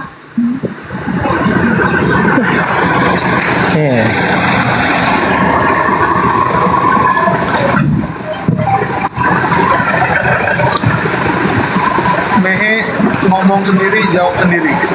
Iya. Ya begitulah nih dari dulu gak sembuh-sembuh. Gak sih lah kalau Teman-teman gitu. Kristen yang mau naik, ketik dulu di bawah ya. Kupikir berkelas. Buat yang Muslim mohon maaf, jangan ini biar gak berat teman-teman. Ternyata hanya pelawak. Oke, nih Yesus kita berkata, dulu nih kita ganti sama Bu Positif aja yang nampaknya bisa tersadarkan. Ya silakan Bu Positif. Kira-kira kenapa Anda belum menerima Nabi Muhammad SAW sebagai nabi? Nah itu yang saya harus pelajari juga. Karena Mantap. ya, yang harus saya pelajari kan tidak tertutup kemungkinan karena Yesus juga, saya juga penasaran kan di situ kan bilang setelah aku pergi aku akan memberikan roh penghibur. Aku akan memberikan roh apa ya? Bukan memberikan, mengutus roh penghibur. Nah, kalau di apa memberikan Pak, bukan mengutus, di situ memberikan. Oke, mungkin silakan Bang Zuma. Ini Bu Positif ini sudah menerima Yesus sebagai utusan. Ya, di situ dikatakan roh penghibur. Tapi di situ dikatakan yaitu Roh Kudus. Nah, itu yang saya harus pelajari. Karena gini, Pak, kalau memang ada di Alkitab itu tentang kata Muhammad, ya pasti saya akan percaya, tapi selama ini yang saya baca nggak ada. Jadi bagaimana saya mau percaya sedangkan di Alkitab saja nggak pernah bilang itu. Jadi makanya saya mau cari tahu kenapa orang Islam percaya bahwa Nabi Muhammad itu juga ya utusan Allah. Mengapa juga agama Islam itu Al-Qur'an adalah juga wahyu dari Allah. Nah, itu yang benar apa tidak? Nah, itu yang saya harus juga pelajari. Jadi gini Bu, kalau roh kebenaran itu berarti berbicara tentang Nabi. Karena di dalam pengajaran kitab orang Yahudi, kalau berbicara Nabi itu berbicara mengenai roh. Contoh misalnya di dalam kitabnya orang Yahudi bahwasanya roh kebenaran itu diterangkan kemudian di dalam kitab yang kemudian ibu sering gunakan, jelas terurai bagaimana Nabi Musa alaihissalam dikatakan sebagai roh. Contoh Bilangan 11 nomor 25. Lalu turunlah Tuhan dalam awan dan berbicara kepada Nabi Musa. Kemudian Tuhan mengambil sebagian dari roh yang hinggap pada Musa, dan roh tersebut kemudian ditaruhnya di atas ke-70 tua-tua itu. Ketika roh yang diambil dari Musa itu hinggap pada ke-70 tua-tua, kepenuhanlah mereka ke-70 tua-tua ini seperti seorang nabi. Yang kedua, Bilangan 11:29. Tetapi Musa berkata kepada mereka, apakah engkau begitu giat mendukung diriku? Kalau seluruh umat Tuhan menjadi nabi, yaitu karena Tuhan memberi rohnya hinggap kepada mereka. Yang ketiga, Nehemia 9:30. Namun bertahun-tahun lamanya engkau melanjutkan sabarmu terhadap mereka. Dengan rohmu engkau memperingatkan mereka, yakni dengan perantaraan para nabimu. Jadi roh kebenaran itu adalah nabi. Nah, coba lihat di 1 Yohanes 4 nomor 1. Waspadalah, ujilah setiap roh yang datang kepadamu. Ujilah, waspadalah, sebab nabi-nabi palsu, coba, akan datang dan akan menyesatkan. Berarti nabi itu roh. Roh jahat, nabi palsu. Roh kebenaran, nabi asli.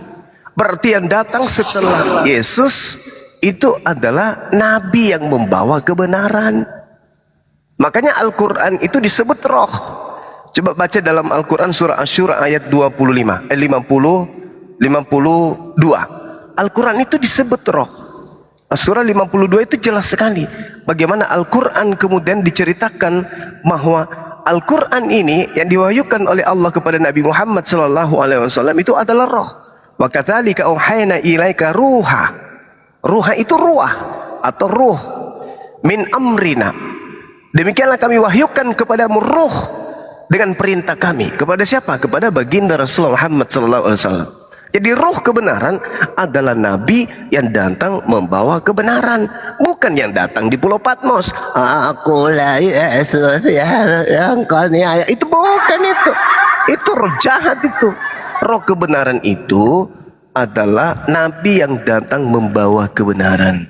Makanya dikatakan wa innaka latahdi ila siratim mustaqim.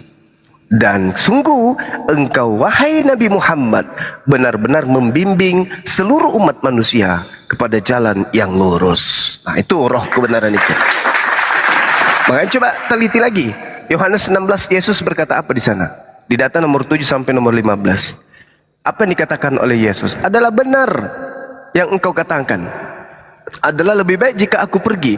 Sebab jikalau aku tidak pergi, roh kebenaran atau roh penghibur itu tidak akan datang kepadamu. Berarti yang datang setelah Yesus terangkat ke langit, roh kebenaran, bukan Yesus. Akulah Yesus yang kau aniaya. Bukan itu. Yang datang setelah Yesus adalah nabi, bukan makhluk halus. Karena kedatangan Yesus yang kedua nanti setelah roh kebenaran itu datang, tugasnya selesai roh kebenaran ini, baru di penghujung dunia akan turun kembali Yesusnya untuk yang kedua kali. Baru mengatakan bahwasanya aku adalah nabi, aku adalah rasul. Yohanes 8:42. Siapa yang menolak aku, dia sudah ada hakimnya, yaitu perkataan yang pernah aku ucapkan kepada mereka. Perkataan itulah kelak yang akan menjadi hakimnya di akhir zaman. Makanya nanti di akhir zaman ketika Yesus datang, orang-orang Kristen yang menuhankan dirinya itu diusir. Matius 7:22 sampai 23. Berarti yang ikut kepada Nabi Muhammad tidak diusir. Kenapa? Karena ajaran Nabi Muhammad mengajarkan bahwa Nabi yang datang di tengah-tengah Bani Israel itu bernama Isa, itu adalah utusan Allah. Dia adalah Mesias yang datang kepada Bani Israel. Tapi siapa yang datang? Aku itu yang kau hanya. Itu siapa itu? Itu bukan Mesias. Itu roh jahat yang datang untuk mengajak anak keturunan Adam menyembah kepada selain daripada yang maha tinggi. Demikian, silakan. Saya ngomong ya. Apalagi kau? Enggak. Nehe diam dulu Nehe. Nehe diam Iya dulu. selesai, tapi saya menanggapi dulu. Udah Ini Nehe salah, diam. salah tafsir di dalam Yohanes 16 ayat 7 itu. Oh, Jadi apanya yang salah tafsir? Apanya yang salah tafsir? Oke. Apanya? Oh Nehe nih ngaco aja Nehe nih. Kita bahas ya. Apanya? Apanya yang salah tafsir? Tadi ini Bang Juma itu mengambil ayat di ayat berapa tadi? Ayat 7 ya. Betul ya Pak ya? Bentar. Tadi Anda mengatakan bahwa penghibur itu tidak akan datang kepadamu, tetapi jikalau aku pergi, aku akan mengutus dia kepadamu. Betul ya? Lalu dari kesimpulan itu, penghibur itu siapa? Bukan dari orang Arab. Mana ada di situ orang Arab dikatain, tetapi roh itu tercatat di dalam ayatnya ke berapa ya? Ke roh kebenaran itu roh ayat 13. Tetapi apabila ia datang, yaitu roh kebenaran, bukan orang Arab yang menyembah Hilal bin Sahar, ya betul ya? Ya, makanya saya mengajari Pak Juma ini, kalau coba Anda kamu belajar, tunjukkan ke saya dulu. Tunggu. Bentar dulu, jangan potong saya. Jangan dulu Coba potong kau saya. Kalau tunjukkan Anda kepada belajar, saya. Udah turunin aja ini. Kalau Anda belajar Alkitab, jangan comot-comot ayat, tetapi runut dari awal. Kelasmu belum di sini, Dek. Kelasmu bukan di sini, Dek. Kelasmu bukan di sini. Kau menuduh umat Islam menyembah bintang timur. Mana pernah Tuhan kami Allah mengaku bintang timur? Yang datang di Pulau Patmos itu nyata-nyata namanya Yesus mengaku bintang timur. Memang kau cupu. Memang kau cupu, bikin malu Kristen yang lain. Yang kau sembah itu Hilal bin Zakar, bintang timur. Kau tuduh lagi kami umat Islam. Jadi seperti itu, Ibu positif, bahwasanya kenapa sosok yang datang setelah Yesus itu disebut penghibur? Karena Tuhan ketika mengutus para nabi kepada umat Nabi Nuh, kepada umat Nabi Lut, ya hancur lebur, kepada Nabi Musa hancur lebur, kepada Yesus pun hancur lebur. Dan itu dikhususkan pada kelompok-kelompok golongan-golongan umat terkhusus.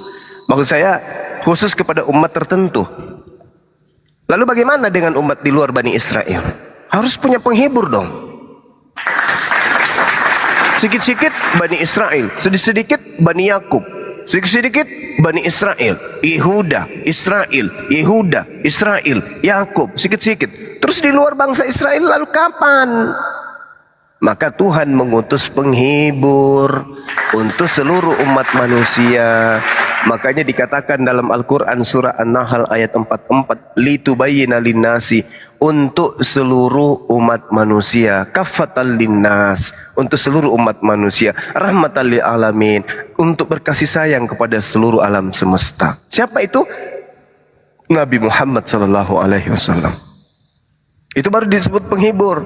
Sekian ribu tahun umat Islam di luar Bani Yakub menunggu keselamatan, tapi tak datang-datang. Ada datang untuk Bani Israel, ada datang Bani Israel. Seketika yang muncul setelah Yesus adalah penghibur, penghibur bagi seluruh umat manusia, karena pengutusannya kemudian untuk seluruh umat manusia. Jadi jelas sekali Ibu, yang disebut roh kebenaran artinya roh atau nabi yang mengajarkan kebenaran. Kenapa disebut roh? Karena Nabi Muhammad SAW pada saat itu memang makhluk roh. Beliau makhluk tapi masih roh, belum bersatu dengan biologisnya. Maka dia disebut roh kebenaran. Coba kita lihat bilangan 11 tadi. Nabi Musa diambil roh yang ada pada dirinya, ditaruh di atas tua-tua, tua-tua itu seketika menjadi nabi. Jadi kepada siapa roh Tuhan itu diberikan, maka orang itu akan menjadi nabi. Makanya Yohanes 3 nomor 34, siapapun yang diserahi tugas untuk menyampaikan firman, maka roh Tuhan akan ada padanya sampai tak terhinggap.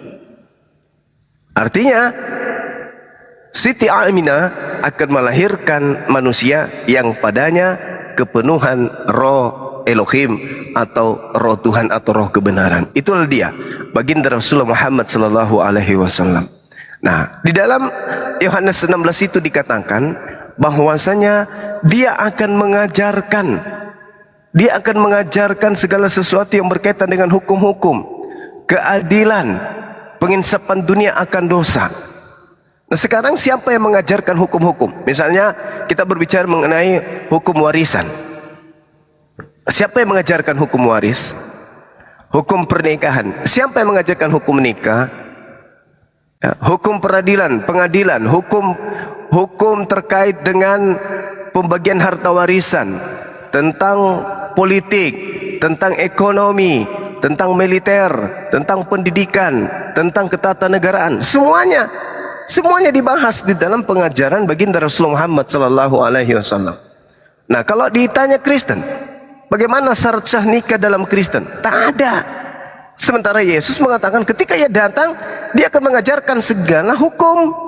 Berarti segala hukum-hukum itu harus diajarkan oleh roh kebenaran ini. Terakhir dari saya, di data nomor 14-nya dikatakan, apabila roh kebenaran itu datang, maka dia akan memuliakan aku. Ini poin.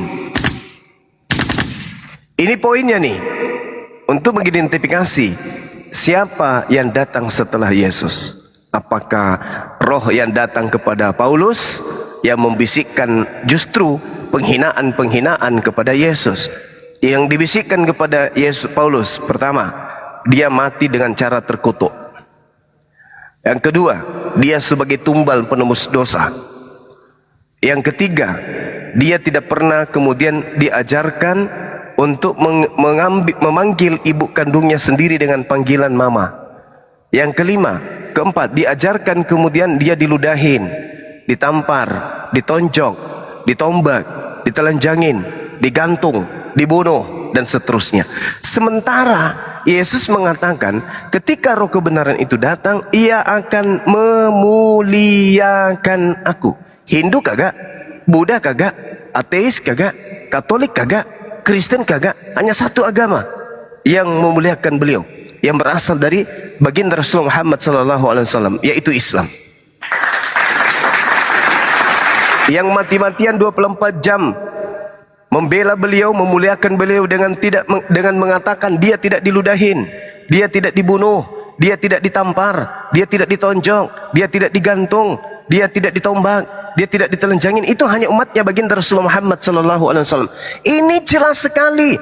Apabila ia datang, ia akan memuliakan aku, memuliakan, menghormati, mendudukkan dia pada tempat yang seharusnya, bukan tempat kehinaan. Kalau di Kristen, bayangkan aja, orang yang memperkosa anaknya sendiri ditanggung oleh Yesus. Orang yang membunuh ibu kandungnya sendiri, dosanya ditanggung oleh Yesus. Orang yang menyembah kemudian dewa-dewa, ditanggung oleh Yesus. Orang yang korupsi, ditanggung Yesus. Orang yang membunuh, ditanggung Yesus. Apalagi dosa di atas muka bumi ini yang tidak ditanggung Yesus? Artinya segala kehinaan dilimpahkan kepada Yesus. Agama apa itu? Agama Kristen. Lalu yang memuliakan siapa? Hanya Nabi yang datang kepada umat Islam, baginda Rasulullah Muhammad sallallahu alaihi wasallam. Tak ada satu aspek, tak ada satu titik pun di atas pengajaran Islam yang mendudukkan oknum yang lahir di tengah-tengah Bani Israel itu sebagai makhluk yang terindikasi hina. Semua dimuliakan, dari sejak dia ibunya sampai kepada dirinya menjadi bayi, dilahirkan, mengajar dan seterusnya, diangkat ke langit, dimuliakan semuanya. Tak ada sedikit pun kemudian menjadi hina dia. Berbeda dengan Kristen. Berarti yang dinubuatkan Yesus, dia akan memuliakan aku, hanya ada di dalam ajaran agama Islam. Demikian.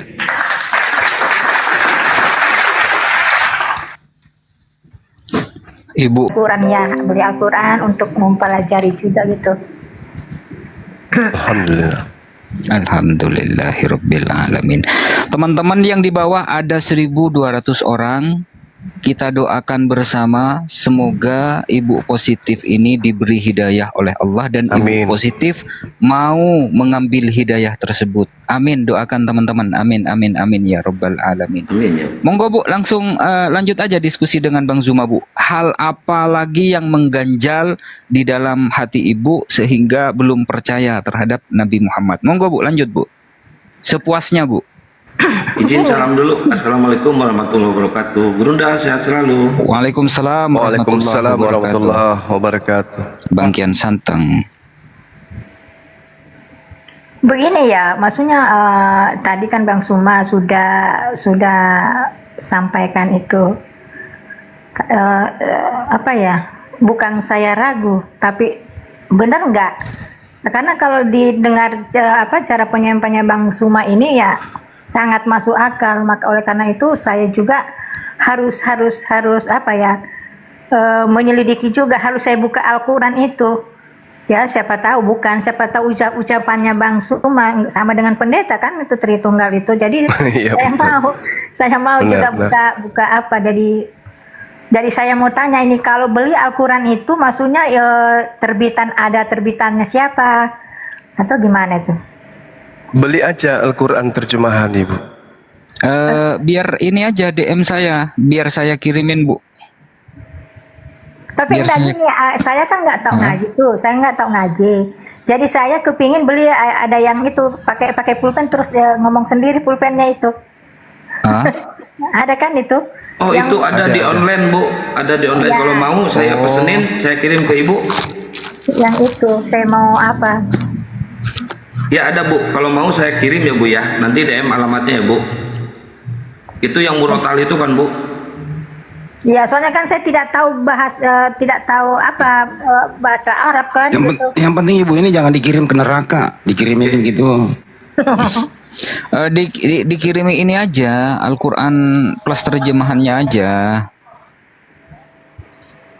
Bu, ini lu pesan nama asli Ibu ini dulu di HP saya ada loh, udah tahun 2 tahun yang lalu. Nama pertama apa Bu di HP? Nggak, nama dulu Ibu. Namanya dulu. Sheni. Hah? Sheni. Ini. Ibu di Bandung ya? Bukan? Bukan, di Manado. Oh, Manado. Oh ya udah. Ya, Bukan, jadi kalau ini di bukan dalam Bu Islam, Bismoi. kalau di Islam itu Ibu, perbandingan antara pengajaran Islam dan Kristen itu sangat jauh. Maryam dengan Maria itu jauh kali.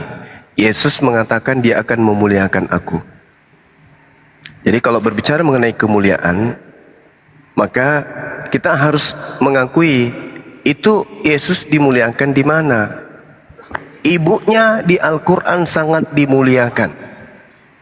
Sedangkan di Bible ibunya sangat dihinakan. Bayangkan aja itu. Ibunya dianggap bertunangan, lalu ingin diceraikan oleh tunangannya, disebabkan karena beliau hamil. Artinya ada indikasi persinahan di situ. Makanya orang Yahudi itu kan menuduh Maria itu berzina, menuduh Yesus itu anak zina, menuduh Yesus itu anak haram. Apa pembelaan Bible terhadap tuduhan orang di mana Yesus diutus? Apa pembelaan Kristen terhadap ibunya Yesus? Apa pembelaan Kristen terhadap Yesus? Tak ada. Padahal Yesus dan ibunya itu dihujat mati-matian oleh Yahudi. Yang membela justru Islam. Yang membela, yang mengangkat harkat, yang mengangkat derajat Ibunda Maria, itu hanya Islam. Kalau di Kristen mohon maaf, malah Yesusnya memanggil ibunya itu dalam panggilan gune, perempuan, wahai perempuan, wahai perempuan. Yesus juga memanggil pelacur dengan panggilan gune. Yesus memanggil ibu kandungnya juga dengan panggilan gune, sama. Sedangkan kalau di Al-Quran, Nabi Isa alaihissalam itu diceritakan bahwa beliau sangat menghargai, sangat menghormati ibunya. Malaikat Roh Kudus Jibril ketika datang kepada ibunya pun mengatakan dengan sangat jelas, qala innama ana rasulu rabbiki liahabalaki gulaman zakiyan. Jibril kemudian berkata, Gabriel kemudian berkata, sesungguhnya aku hanyalah utusan Tuhanmu untuk menyampaikan anugerah kepadamu tentang lahirnya seorang anak laki-laki yang suci. Kalau sudah dikatakan yang suci, itu sebuah tempat kedudukan yang mulia. Artinya tempat kelahirannya itu tempat yang berkat, penuh dengan berkah. Sedangkan kalau dalam Bible dia lahir di kandang. Ada yang mengatakan di palungan. Kalau di Al-Quran dikatakan li'ahabalaki gulaman zakiyah. Dari sini aja nampak bagaimana Islam itu memuliakan beliau. Lalu kemudian ketika dituduh oleh orang-orang Yahudi, beliau dituduh berzina, beliau kemudian difitnah, kemudian maka Maryam bahkan ibunya, anaknya sendiri yang membentengi ibunya dari sejak bayi. Dari sejak bayi, Nabi Isa alaihissalam dari sejak bayi melindungi harkat dan martabat ibu kandungnya sendiri. Sedangkan kalau di Yesus, di Kristen, justru Yesus yang merendahkan ibu kandungnya. Begitu datang ibunya di tengah-tengah orang banyak, ibunya kemudian bertanya, anakku, anggurnya sudah habis. Yesus menjawab apa?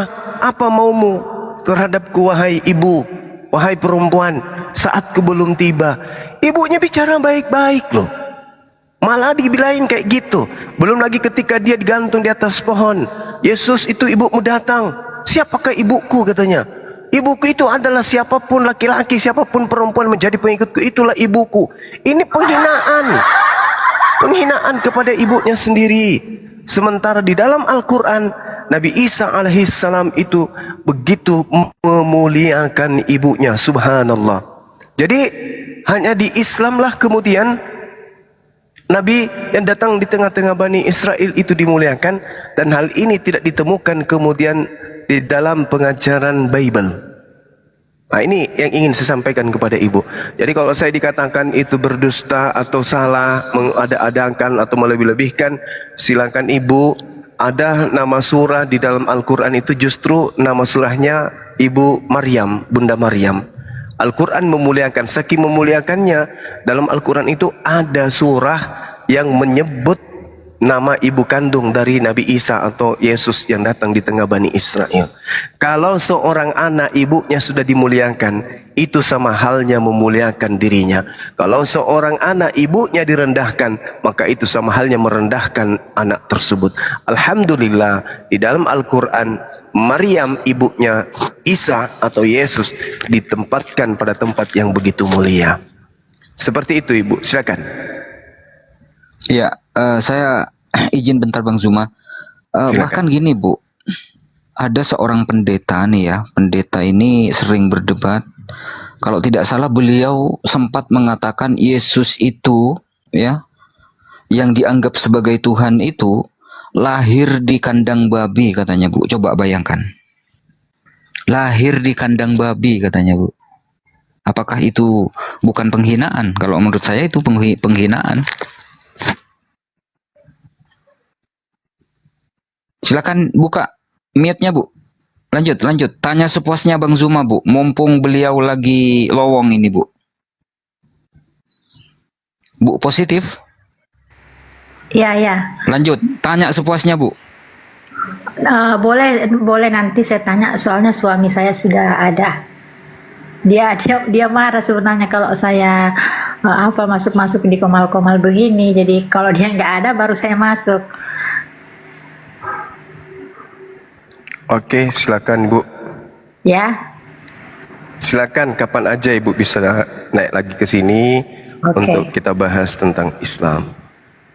Oh ya, oke. Ya, makasih banyak Pak ya semuanya. Ya, sama-sama Ibu. Silakan. Fallback kita dong Bu. Follow kita. Ayo. Sudah Joki, apa kan ada yang takut sama pemi tua? Aduh. Orang semua saudara, kasih tahu jangan. Memang. Bentar ya lama deh ya. Bapak Jo yang fallback. Ya. Ya, nanti orang fallback mana? Iya, Oke. fallback Bu. Oke, makasih semuanya. Seberapa umur ngana, Dang? Seberapa umur ngana?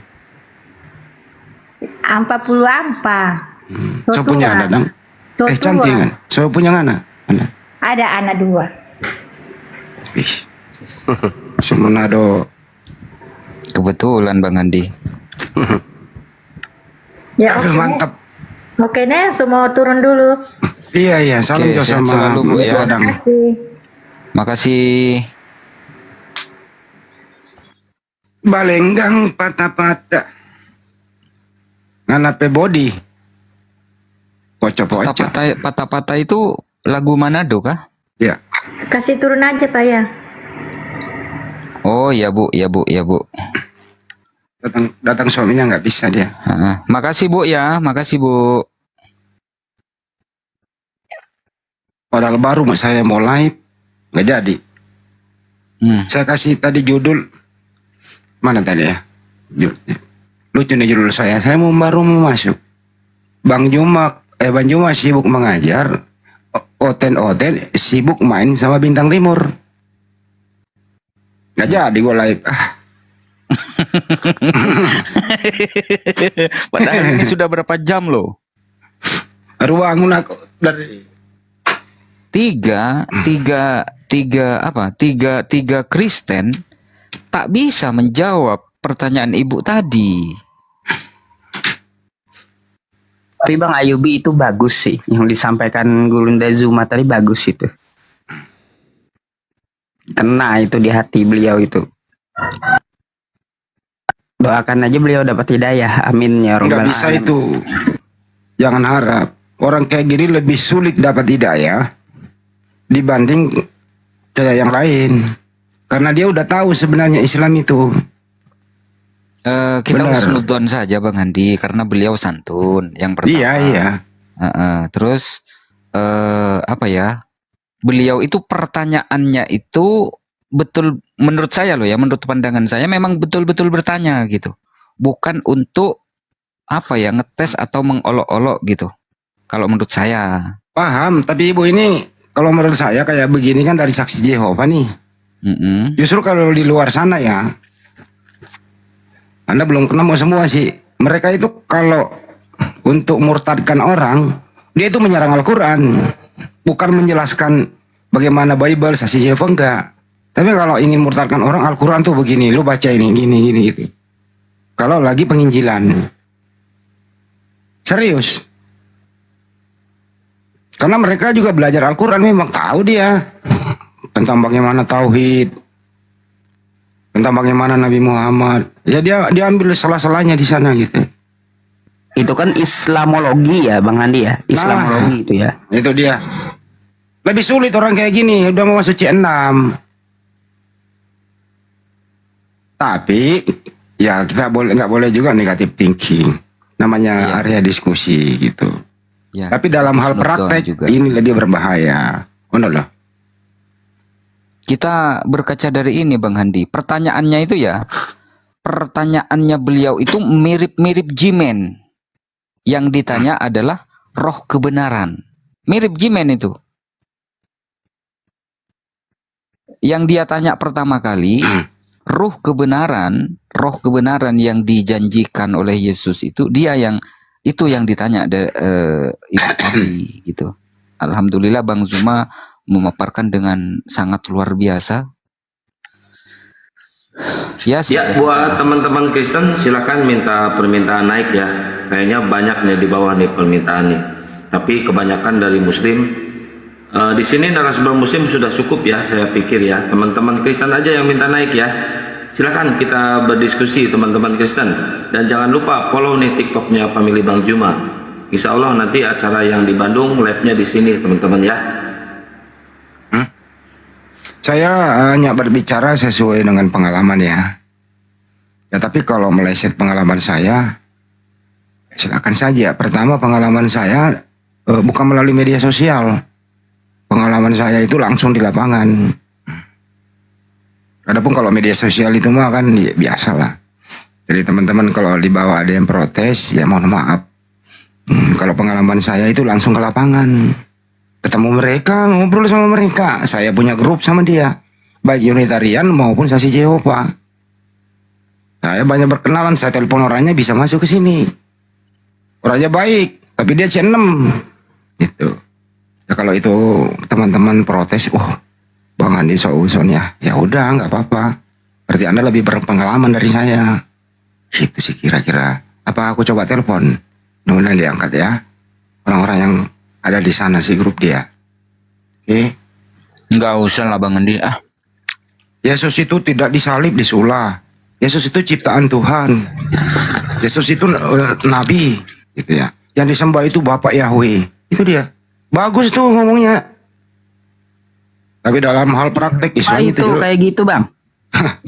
Saksi Yehova yang kayak gitu setahu saya itu. Yang begitu.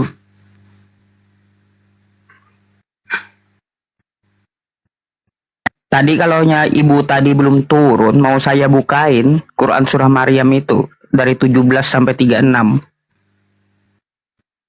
Tunggu saya undang orangnya, orang saksi-saksi orang pas. Saya suruh naik ya, tunggu saya undang ya. Ya, naikin yang lain Bang Andi, monitor lo di bawah. Mungkin Kristen yang mau naik. Yo gimana yang si Akang tuh yang moderator, Akang. Iya, banyaknya ini teman-teman dari Muslim. Nanti kalau dinaikin semua jadi curhat, apa kabar, Kita mau diskusi di sini. Kristen yang mau naik suruh ketik Bang. Ya. Saya sampai nggak makan nih dari pagi gara-gara monitor ini. Kan ini kan dari pagi tadi Julius nih.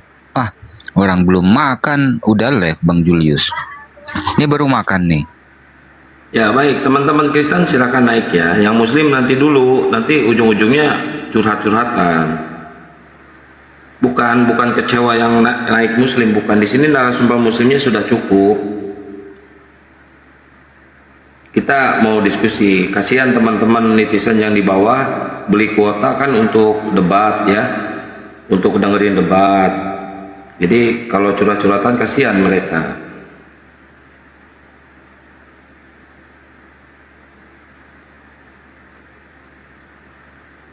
Baik Bang Jul, ada tema Bang Jul?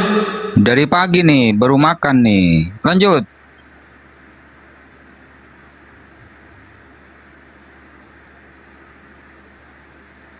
Yang Kristen ketik dulu lah di bawah biar dinaikin.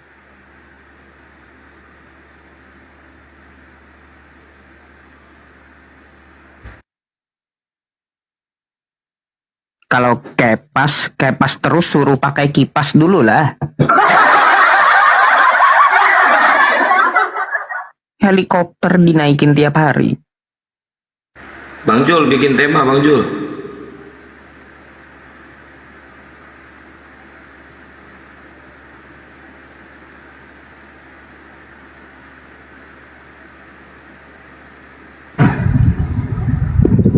Selamat sore. Selamat sore, Dok. Suara saya jelas? Jelas, jelas.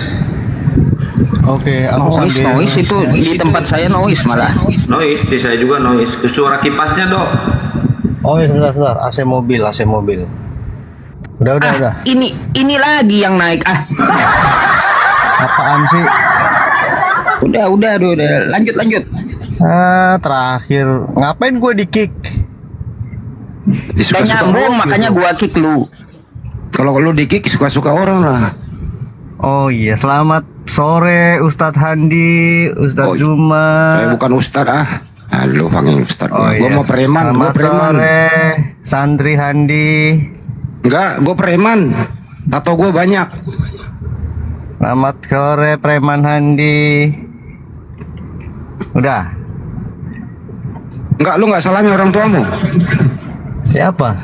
Di rumah. Orang tua. Dia lagi orang tua monitor. saya udah meninggal, bro. Istrimu di rumah. Selamat Anak-anak. sore istriku. Tuhanmu Yesus. Selamat sore, Yesus Kristus Tuhanku. Sebentar lagi mau ulang tahun tuh. Sebentar lagi mau ulang tahun, tanggal 25 Desember. Sebentar lagi mau ulang tahun. Ucapkan dulu ulang tahun. Selamat sore Uniriva. Nggak ada Uniriva. Lu habis minum apa sih, Dok? Selamat sore teman-teman lama. Inilah kenapa saya ngekick. Kagak nyambung. Baru mengucapkan selamat sore. Kamu, aduh, Ustadz. Selamat sore, Dokter Akal. Biarin aja ngomong sendiri, biarin. Lu habis minum ciu, Dok? Sombong bener nih. Teman-teman lama nggak inget lu ya dulu ngopi di Zoom gua, bro. Lu habis minum apa ya, Dok? Habis minum apa lu? Family Band siapa nih Family Band? Lupa suaranya, Lu maaf mabuk ya. Mabuk lu ya. Selamat sore Pak Zuma.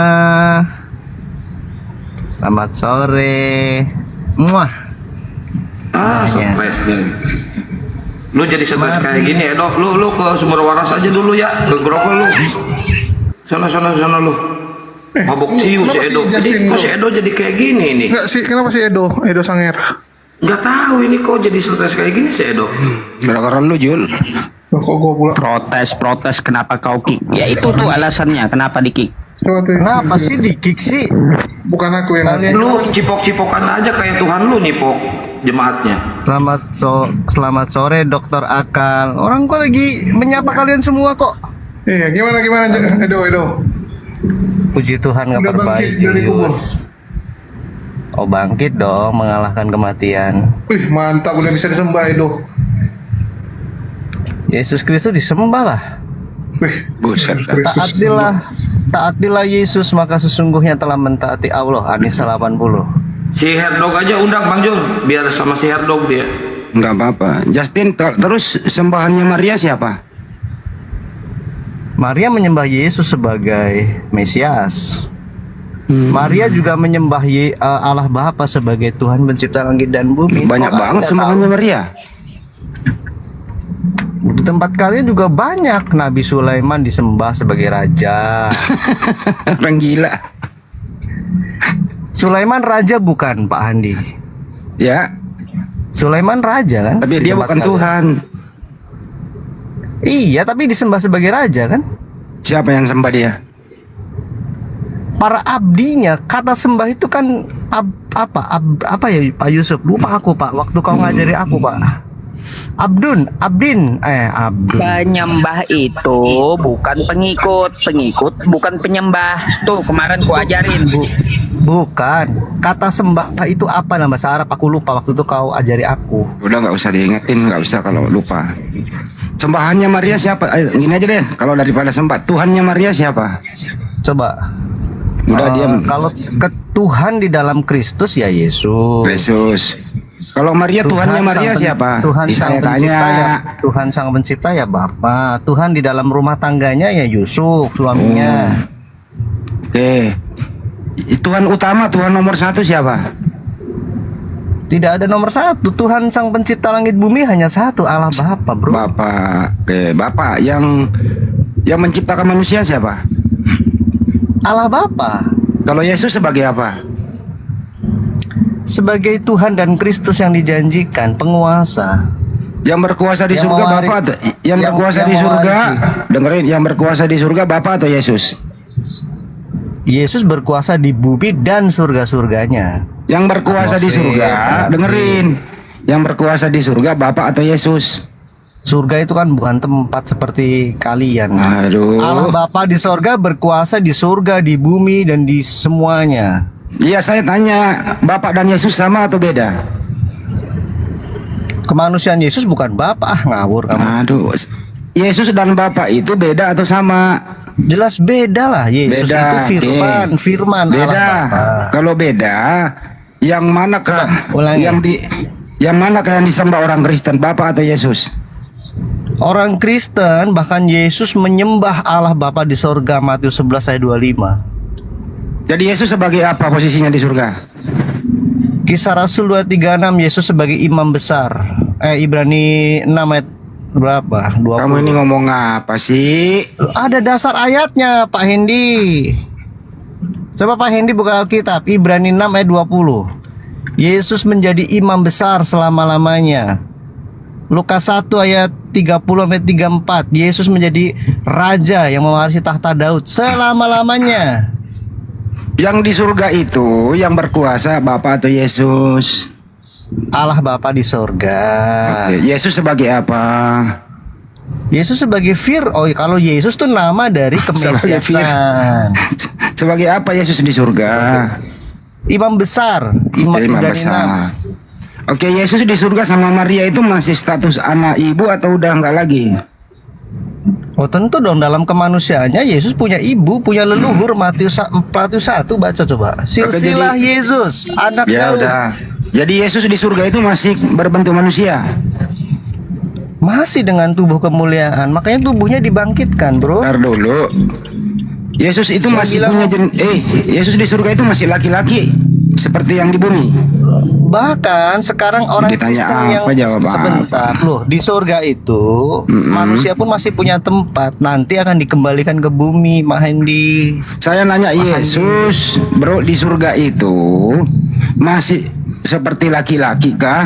Seperti yang di bumi atau ada Lo masih perubahan? utuh Yesus laki-laki, yang bilang bukan laki-laki siapa? Oke, Astaga. baik. Apakah Dia itu tuh masih sebagai imam. iya cukup? Apakah itu masih status anaknya Maria atau bukan lagi? Ya masih lah. Masih. Yesus laki-laki, manusia, punya silsilah. Matius Oke, 1. masih. Ya, Maria ini kalau mau menyembah Yesus atau menyembah Bapa? Menyembah Yesus sebagai Kristus, bagi Oke. kemuliaan Allah Bapa. Itu namanya tauhid rububiyah kalau dalam Ya, Kristen. artinya Bunda Maria menyembah anaknya di surga. Lu menyembah sebagai raja harus disembah, masa digampar nanti? Iya. Aduh. Jadi Coba Yesus ibunya Daud menyembah Daud tidak? Nabi saya nggak ngomongin Daud, ngomongin Yesus sama Maria doang. Pak Handi ini nggak berubah dari dulu tuh bertanya. Yang ngomongin Daud Pak. siapa? Yang namanya Daud raja itu disembah oleh ibunya. Enggak, saya ngomongin Daud siapa? Saya ngomongnya antara Maria sama anaknya di surga.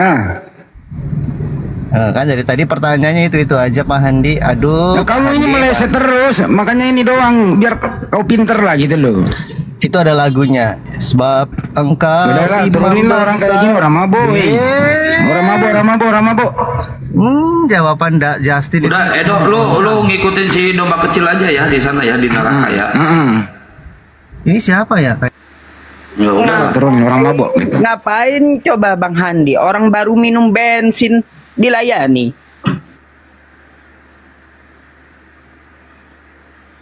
Ngomongin Yesus sama Maria, dia omongin Daud. Udah, lu mending nemenin si domba kecil aja di sono. Kenapa ya banyak orang nggak waras-waras ya? Gara-gara lu sujul tuh. Lu jul tuh. Heran kalau mereka waras jadi mualaf Bang Handi. Makanya yang naik itu nggak waras. Terakhir yang saya simak Bang Handi, si Justin itu keteteran lawan si Herdi, terpaksa diturunin si Herdi. Iyalah Tuhannya 3. Penasaran dia sama saya tuh. Naik.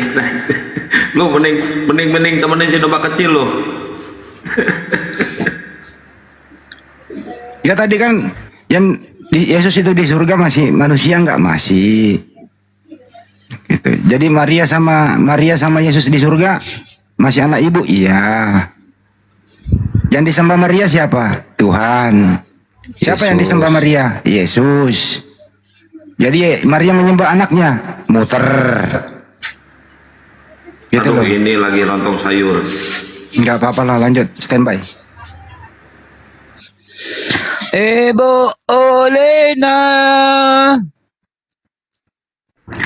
Ya, selamat siang semua. Ya, selamat malam Bu. Selamat malam. Ya, gimana Bu? Oh, udah malam ya. Saya di New Zealand Bu. Oh iya, saya ini lagi di di Gua Hiro. Nggak apa-apa, biarin aja. Ngapain di situ Bu?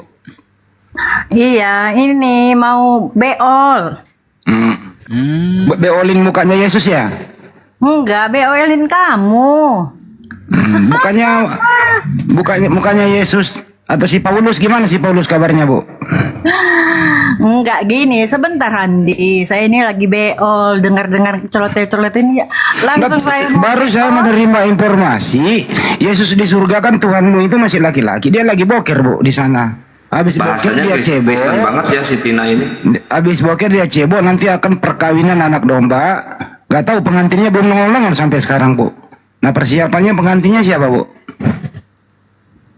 Mungkin kamu ya. Kamu Loh, saya nanti menikahi Yesus. Saya laki loh. Loh, Yesus mana mungkin, dia Allah yang maha tinggi. Dia ada Orang di surga. perkawinan anak domba. Pengantinnya iya? sudah siap. Sudah. Ya pengantinnya siapa? Pengantinnya siapa Bu? Orang-orang yang benar di hadapan Kristus Yesus Sang Raja. Saya anak tanya, Allah. pengantinnya nanti siapa? Pengantinnya saya dan Oh dikawini orang-orang oleh yang Yesus, percaya. tepuk tangan. Calon Iya. istrinya Yesus nih. Iya, pengantin iman. Oh pengantin iman. Iya, nggak tahu ya? Niat ngujak kena balik lo ya. Jadi Iya, nggak tahu ya. Ibu Makanya- siap-siap nanti Bu. Hendy, Kira-kira tahun berapa Ibu dikawin sama Yesus? sekolah dulu supaya tahu, supaya Calon jangan. pengantinnya Yesus nih ya. Iya, pengantin. Calon istrinya Pengantin Yesus wanita, nih ya. Yesus itu pengantin pria. Kira-kira Kami bersatu. Yesus nanti itu istrinya berapa ya Bu di surga ya? Istrinya adalah semua umat manusia di dunia Wih, banyak banget manusia. istrinya Yesus. Baik laki-laki maupun perempuan. Jeruk makan Kepada jeruk. dia. Jadi Iya. Yesus juga menikah kawini laki-laki ya Bu? Semua orang-orang yang Buset. percaya menjadi pengantinnya Yesus. Wih, pengantin. Iya. Tusbol. Nggak tahu kan? Nggak tahu kan? Laki-laki sama laki-laki itu tusbol Bu. Ya, kami nggak sama dong. Kami di sana nanti dengan tubuh kemuliaan. Wih, tubuh kemuliaan. Melayang-layang kayak robot. Ya, tiap hari bersama bidadari 72. Nipu dia, nggak ada tuh kemuliaan, roh doang lu yang naik ke surga lu. Aduh, kenapa sih di bumi sudah main-mainan, di surga juga kenapa kok itu saja sih yang jadi pusat perhatian? Terus bagaimana Bu itu wanita pesundal di surga? Andi, sebentar Itu dulu, wanita Andi. pesundal di surga itu buat apa Bu kira-kira wanita pesundal? Andi, di surga Kata itu Yesus ada kepada tubuh mereka, kemuliaan, tidak sesungguhnya pemungut-pemungut cukai dan wanita-wanita pesundal kayak Ibu Tina ini mendahului kamu masuk kerajaan surga. Iya, wanita pesundal ada di surga. Iya memang itu adalah pengantin Iya, iya. iman. Lanjut, ajar dia, ajar. Tubuh kemuliaan. Bu Tina, mohon izin bertanya Bu. Yang dimaksud tubuh kemuliaan itu tubuh yang seperti apa ya Bu ya? Ya tubuh keilahian, tidak ada lagi makan minum, apalagi wi gitu Oke, loh sama oke, bidadari. oke. Itu nggak ada dalam kamus dalam kekristenan. Oke, Karena oke. apa? Karena manusia dalam tubuh kemuliaan itu adalah manusia yang sudah memiliki Roh Kudus. Oke, Roh sudah. dari surga, tidak ada Ah. kawin mengawin. Oke. Yang saya tanyakan, Bu, apakah tubuh kemuliaan itu, contohlah Yesus ya, yang sekarang katanya di sorga duduk di sebelah kanan yang maha kuasa, kan begitu. Pertanyaan saya, Bu, Katanya di surga duduk di sebelah kanan yang maha kuasa kan. apakah Yesus Di mute dulu Alvaro itu. Mute dulu Bang. Udah. Lanjut Bang Ayubi. Ya, apakah Yesus ini di sorga katanya saat ini masih memiliki jenis kelamin, Bu? Iya, dia bisa saja punya kelamin. Dia juga Tuhan. Kenapa rupanya? Loh enggak, aku enggak nanya dia Tuhan atau bukan. Yang aku Tetapi tanya apakah dia Yesus adalah roh. masih punya Roh. jenis kelamin gitu kan?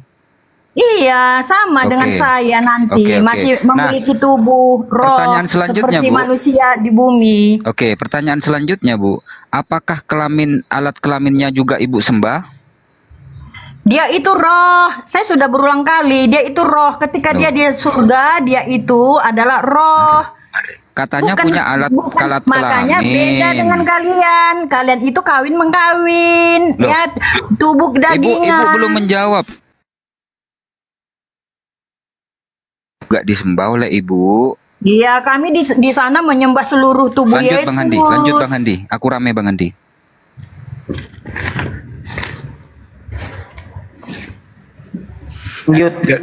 Jadi nanti wanita pesundal itu di surga buat apa, Bu? Di mana ayatnya? Coba kamu tunjukkan di Matius mana ayatnya. 21:31. Loh, bukan. Ya, coba buka. Kamu jangan ngarang-ngarang. Bukain dong. Bukain. Yang ada itu di Tunggu Wahyu. dibukain, Bu. Pengantin-pengantin wanita. Buka dong. Siapa yang mau bukain ya, Ibu. Saya nggak bisa open cam ini. Wih, Matius 21 ayat berapa? 31, Bu. Siapakah dia ini tentang perumpamaan Ya baca aja tentang dulu dua baru terangin orang apa. anak. Baca dulu. Aduh. Baca dulu. Ini jangan satu-satu ayat dong. Siapakah di antara kedua orang itu yang melakukan kehendak ayahnya? Jawab mereka, yang terakhir. Kata Yesus kepada mereka, Aku berkata kepadamu, sesungguhnya pemungut-pemungut cukai dan perempuan sundal akan mendahului kamu masuk ke dalam kerajaan Allah. Perempuan sundal mendahului Anda. Ore. Ya, kita baca dulu ayat pertamanya ya. Ayat Bentar dulu. pertamanya. Pertanyaannya adalah Kita baca. apa fungsi perempuan sundal di surga? Silakan. Nggak ada. Mana buktikan, mana ada? Nah itu baru Ibu baca. Nah, ini bukan tentang perumpamaan Dia Bible dilawan lagi. tentang dua orang anak. Bible Ya, lagi saya baca dilawan. Dia udah baca dilawan. Jangan kalau diskusi itu fair, Hendy, ya. Jangan Nah seperti kau anak-anak barusan itu, baca, ah. Ibu. Kau barusan Jangan baca. kamu itu tamatan apa sih? Masih PAUD Ya ya? kamu ini Masa kok nggak udah bisa dibaca baca? disangka sendiri. Ya dibaca semua. Ya udah baca semua, begitu silakan. caranya, ya.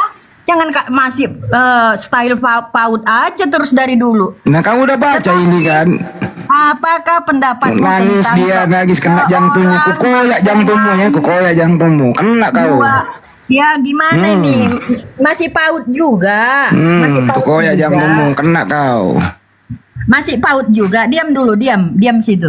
Tetapi apakah pendapatmu tentang ini? Seorang mempunyai dua anak laki-laki. Ia pergi kepada anak yang sulung dan berkata, Anakku, pergi dan bekerjalah hari ini dalam kebun anggur.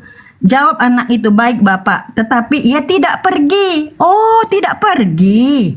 Lalu orang itu pergi kepada anak yang kedua dan berkata, demikian juga. Dan anak itu menjawab, Aku tidak mau. Tetapi kemudian ia menyesal dan pergi juga. Siapakah di antara kedua orang itu yang melakukan kehendak ayahnya? Jawab mereka, yang terakhir.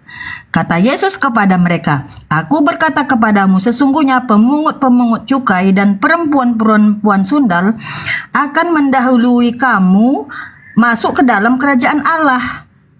Sudah jelas. Pertanyaannya, apa maksud perempuan sundal itu, Bu? Perempuan sundal itu apa artinya? Ya, di sini dikatakan ada dua sifat manusia, ya. Saya tanya, Dua perempuan manusia. sundal artinya apa? Masing-masing tidak mau dengan tulus mengikuti perintah Yesus. Perempuan sundal itu maksudnya apa? Maka perempuan sundal itu dilambangkan dengan anak yang terakhir. Iya, anak yang perempuan sundal anak yang terakhir, ngarang aja kau. Tidak ada kaitannya. Perempuan Saya baca sundal. di Sundal artinya apa, Bu? Sundal Wahyu artinya apa? Itu yang masuk ke dalam kerajaan Allah itu adalah pengantin-pengantin. Buset. Ya, bukan perempuan sundal dalam kanda kutip. Iya, di Roma Pengantin terus. Yesus. Siapakah pengantin itu? Ayatnya Adalah datanya sendiri pengikut dipelintir Yesus. terus. Butina, Jangan loncat-loncat Butina, kamu, Hendy. Ya, berbeda konteks. Butina, jangan merubah-rubah firman Tuhan. Nanti Tuhan marah, Bu. Yang merubah siapa? Enggak ada yang berubah. Yang Iya, Bang Andi jangan loncat-loncat kayak di gereja. Kayak di gereja kan loncat-loncat, Bang Andi. Loncat sana, loncat sini. Lucifer juga. Iya, jangan loncat sana, loncat sini kayak di gereja aja jingkrak-jingkrak. Loncat sini hanya iblis yang mau ya meloncat sana mempermainkan firman Tuhan. Itu Kamu Tuhan mau disuruh iblis, baca Bu, satu Lucifer, ayat. bintang timur. Lucifer iblis penyesat lah yang mau loncat-loncat ayat. Ya itu Lucifer bintang timur kan. Memakai satu-satu ayat. Emang lu pikir pendeta kalau di gereja itu dia pakai semua? Cuman apa yang dipakai gereja? Pendeta di gereja kasihlah musuhmu, bayarlah perpuluhan. Hendy, sejauh mana kamu tahu pendeta? Jangan kamu mewakili pendeta. Kocok. Ini kan berkaitan semua ya. Ini berkaitan semua teman-teman. Dari situ tadi Wantius 2131, Wahyu 19 nomor 7, Amsal 7 18 19. Jangan kau Coba Ibu bacakan, minta tolong satu lagi Bu, bacakan. Diam dulu. Bacakan Amsal 7 18 19 Bu. Tolong Bu bacakan Amsal 7. Wanita pesundal pendosa, Yes. ya, itu juga bisa Ngomong terus dia host. Lu nggak kasih gua moderator sih, jadi dia juga host, bisa kerja menjadi yang dong. terawal. Dibiarin ngomong terus. Buat apa ada moderator? Bang Julius sama Bang ini yang santai dibantu. Udah. Sudah lanjut. ini. Coba besarin saya sebentar. Bang Handi itu ada ketinggalan itu. Ya silakan. Saya nggak moderator, nggak bisa ngapa-ngapa. Kita ngomong dia ngomong juga percuma. Lebih diam aja dulu. Nah, Bang Handi, yang dimaksud oleh Matius itu baca nih. Beginilah firman Tuhan, bahwasanya malapetaka akan kutimpakan ke atasmu yang datang dari keluargamu sendiri. Aku akan mengambil istri-istrimu di depan matamu dan memberikannya kepada orang lain. Orang itu akan tidur dengan istri-istrimu di siang hari. Nah, ini maksudnya pesundal, Bang Handi. Jadi Tuhan mengambil istri keluarganya lalu diserahkan ke orang lain buat ditiduri. Nah, tuh ya. Pelajaran bagi orang yang bersundal itu, maka istrinya akan diberikan kepada orang lain, kata Tuhan. Amsal 7 lagi, Amsal 7 18 19. Tapi disuruh baca. Amsal 7 18 19 suruh baca. Memang ini kan saya bukakan. Gedein sekalian kita pakai data kalau ngomong. Datanya asal-asalan. Boy jadi Bible data asal ya. Itu pesundal maksudnya itu Israel. Hah? Israel? Pesundal itu diumpamakan Wanita Israel. Wanita-wanita pesundal. Iya, itu.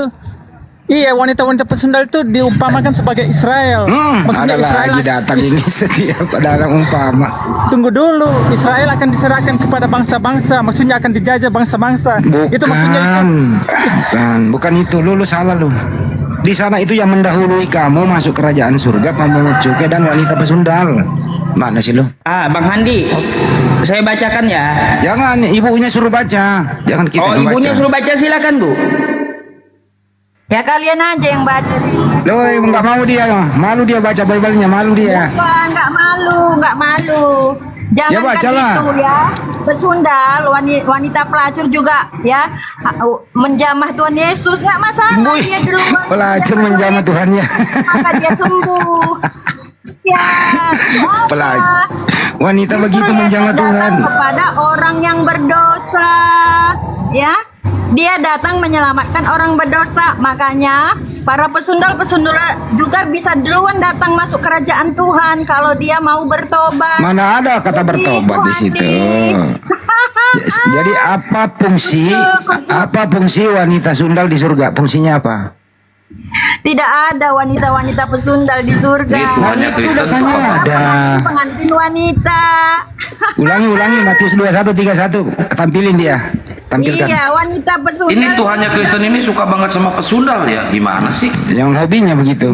Kok hobi sama pesundal ini Tuhannya Kristen ini? Tapi yang suka main sama pesundal ya kalian. Karena di kitab kami Di kita nggak ada tulisan pesundal di kita. Pesundal. Memang banyak kata pesundal, tapi diajarkan jangan. Udah diam-diam kita baca dulu. Diam-diam di mute dong dia. Kita baca nih. Siapakah? Aduh, buram ya. Buram, bentar Bang Handi. Nah nih, bacain. Siapakah di antara orang itu yang melakukan kehendak ayahnya? Jawab mereka. Yang terakhir, kata Yesus, aduh buram. Kata Yesus kepada mereka, Aku berkata kepadamu, sesungguhnya pemungut-pemungut cukai dan perempuan-perempuan sundal akan mendahului kamu masuk dalam kerajaan Allah. Nah, tuh ya. Tuh Bang Handi. Jadi yang mendahului Anda masuk kerajaan surga adalah wanita pesundal. Duluan dia daripada kau. Jadi Ini kitab kok gini. Jadi Tuhanmu itu lebih menghormati wanita pesundal daripada kau. Jadi kalau kau cepat masuk surga, kau jadi wanita pesundal dulu. Gitu, hore. Ini kitab kok isinya pesundal semua ya? Hei Handi doyan pesundal, dengar. Begini. Yusuf coba tolong bukakan ulangan 25 nomor 11 lalu tanyakan sama Bu Ulina. Saya jawab dulu, jangan loncat-loncat lah. Coba Saya jawab. ini Yusuf Saya jawab. dibacakan. Ulangan 25 berapa tadi? Ya, saya Ulangan jawab. 25 nomor 11. Nanti Kenapa suruh jelasin sama Bu Ulina. Bu Tina nih. Saya jawab dulu yang Koyak yang tumbuh pakai data. Saya jawab dulu pakai yang tadi ya. Ya, Jadi dibacain, Yus. yang menjadi ya Tuhan Yesus sendiri itu datang kepada orang-orang berdosa. ya. Justru pembunuh yang di samping salib Yesus duluan masuk ke surga. Pembunuh duluan masuk, pesundal duluan masuk, pemungut juga duluan masuk. Astagfirullahaladzim.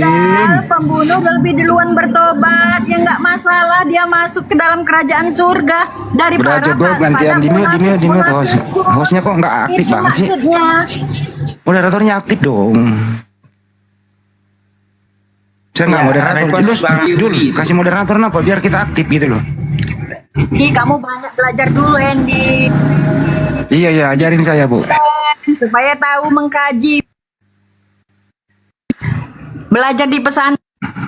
Jadi yang masuk kerajaan surga duluan pesundal ya. Ngapain di sana dia ya? Iya. Itu Bu, wanita pesundal dikawini juga oleh Yesus ya. Pembunuh duluan bertobat daripada munafikun. Jadi Yesus itu Bang Handi, boleh nggak saya balas ini Bang Handi? apa itu? Itu yang pesundal tadi itu yang masuk ke dalam surga. Iya. Apa saya tanya kau Dot, apa fungsi wanita sundal di surga? Ya ini saya jawab dulu ya. Oke.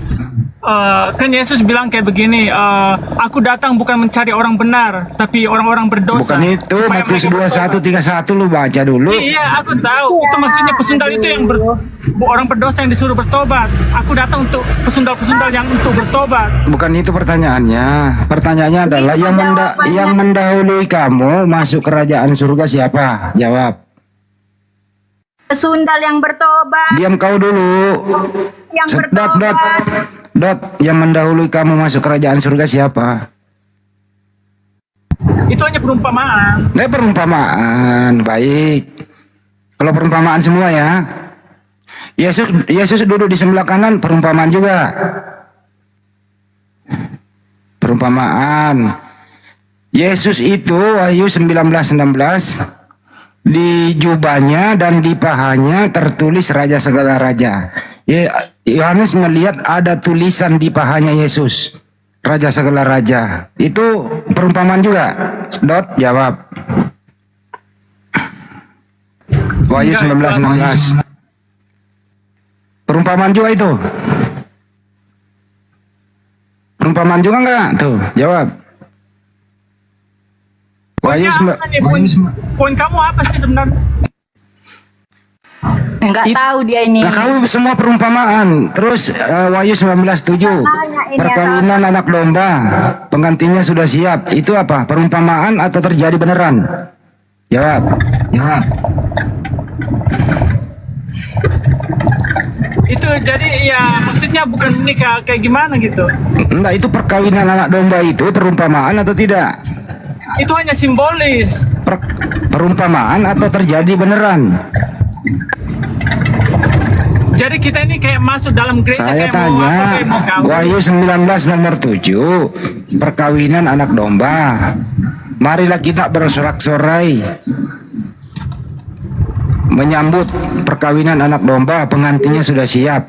Itu perumpamaan apa terjadi beneran? Buatan orang-orang yang percaya. Lu diam kau. Saya tanya si Dot. Dot, gimana Dot? Yesus itu dombanya.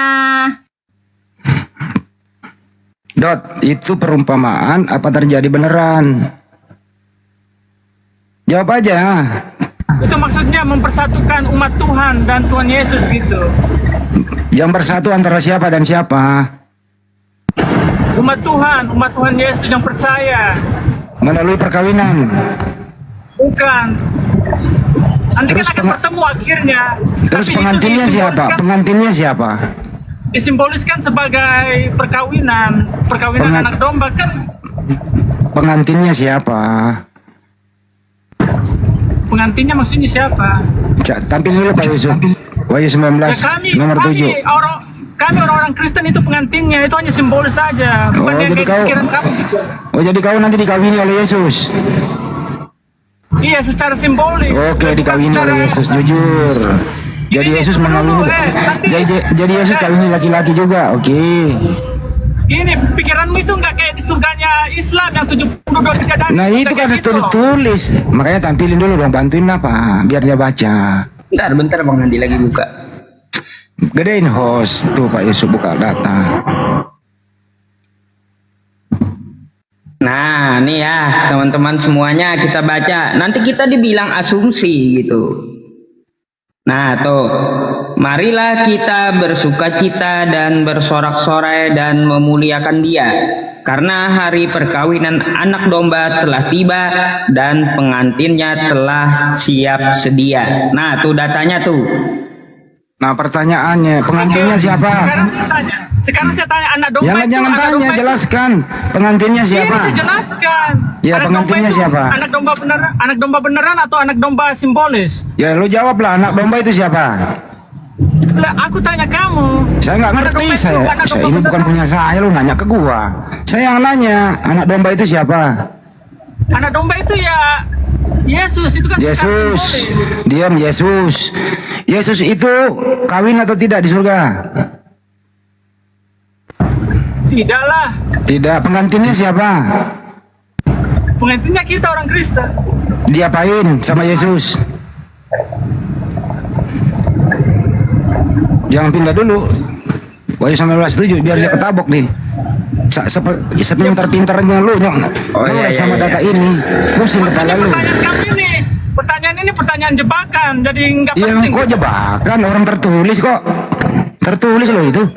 Jangan merasa dijebak, itu kan tertulis di kitabmu. Kenapa Jangan kau pindah merasa Pak Yusuf. dijebak? Kembali lagi Wahyu 19:7. Motivasi kamu itu Biar loh, dia motivasi rasakan di kamu sini. itu menjebak. Motivasi kamu itu loh menjebak. Sekarang kau baca dulu lah. Kau baca dulu, Bro. Nih, ada data lo, baca lah. Itu yang di blok biru tuh, bacalah. Kabur kan dia. Masih mau kau datang besok.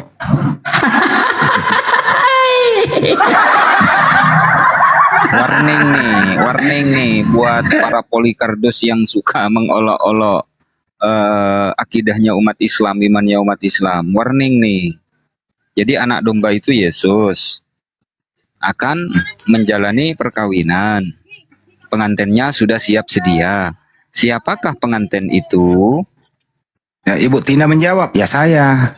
Terus kayak laki-laki, saya juga.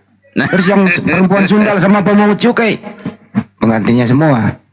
Nah, yang saya pertanyakan ini gini Bang Ayubi, Bang Handi. Kalaunya merasa Ibu Tina jawab saya katanya, terus si Setia tadi jawab saya kan, terus si Waria ini kemana gitu Waria? Jangan ngomong gitu, kena loh. Enggak itu enggak kena. Semua perumpamaan. Tiap-tiap orang datang gitu, ini pertanyaan jebakan. Wih, kok jebakan? Makanya lu jangan percaya mimpi Yohanes di Pulau Patmos. Kalau lu bilang kejebakan, waduh memang parah itu mimpi itu. Mimpi Yohanes itu melihat Yesus, ya, di jubahnya dan di pahanya tertulis Raja segala raja. Kok bisa Yohanes melihat pahanya Yesus? Emang dia pakai celana pendek? Gitu loh. Yang sempat kelewat dan gagal fokus tadi Bang Handi dia sebut Yesus masih punya kelamin, nggak punya katanya, tapi tubuhnya tubuh kemuliaan. Kelaminnya disembah juga nggak? Semuanya Pak katanya, semuanya disembah. Coba apa yang tergambar di benak kita, coba bayangin. Semuanya disembah katanya. Kalau kita kasih data, dia bilang baca satu perikop.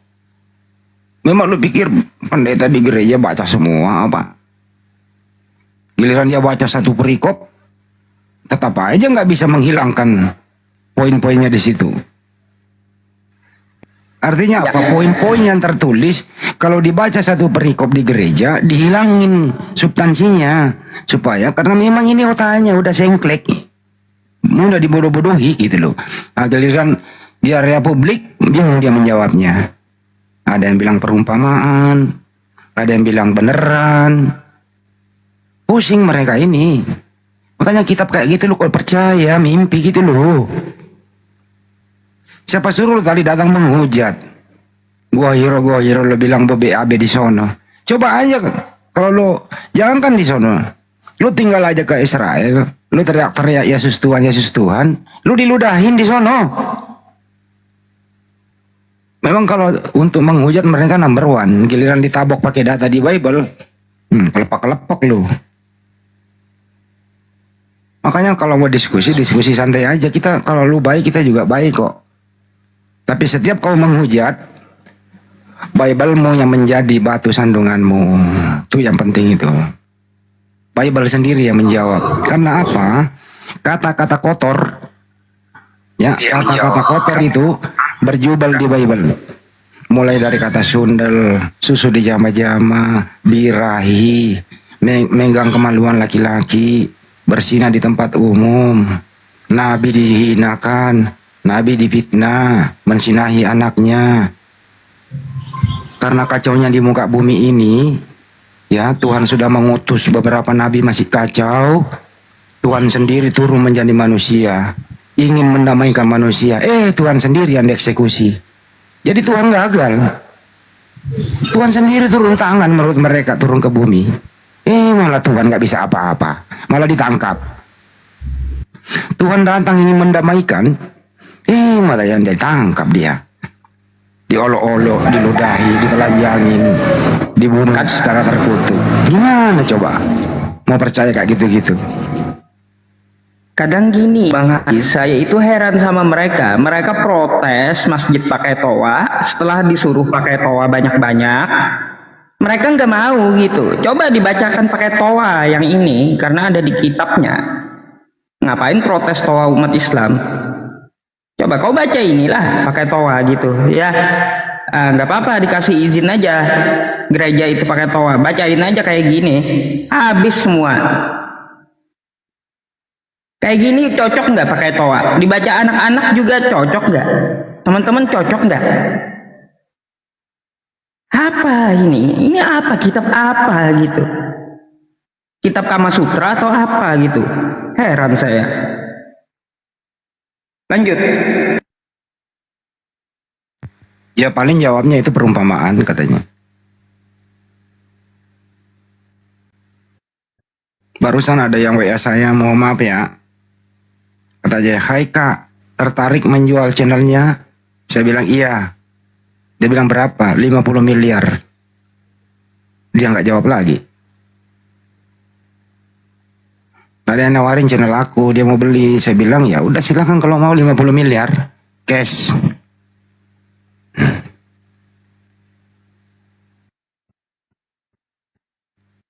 Ada aja lo hubungin gua mau jual channel. Ini ada tamu Nat. Nat, selamat sore. Nat, Muslim apa Kristen Nat? Nat, dibuka mute-nya. Kalau jual channel 50 juta. Ngapain? 50 miliar baru ku jual.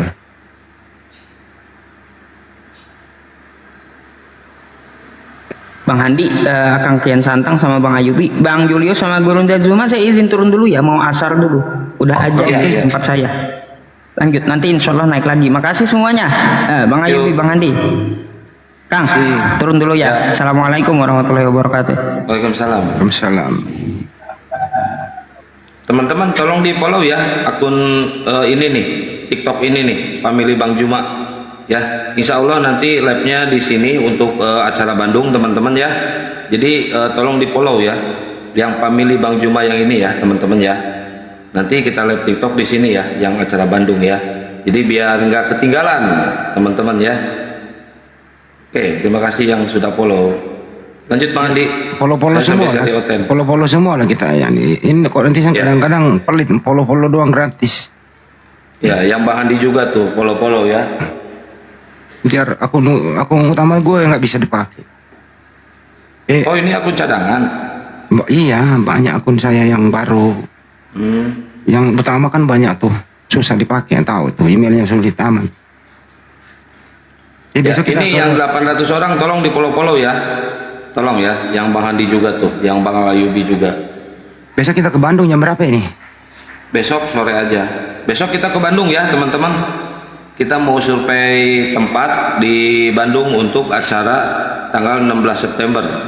Besok saya, Bang Handi, Bang Kores, Bang Julius ikut nggak Bang Julius? Woi host.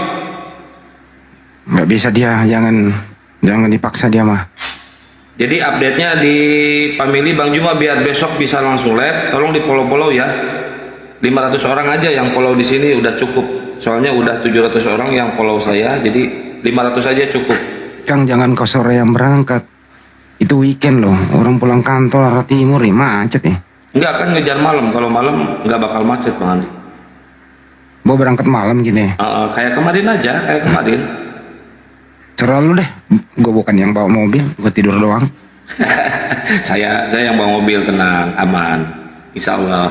Ya, tolong di follow ya teman-teman. Kita ketemu di Bandung, yang stay di Bandung kita ketemu di Bandung ya.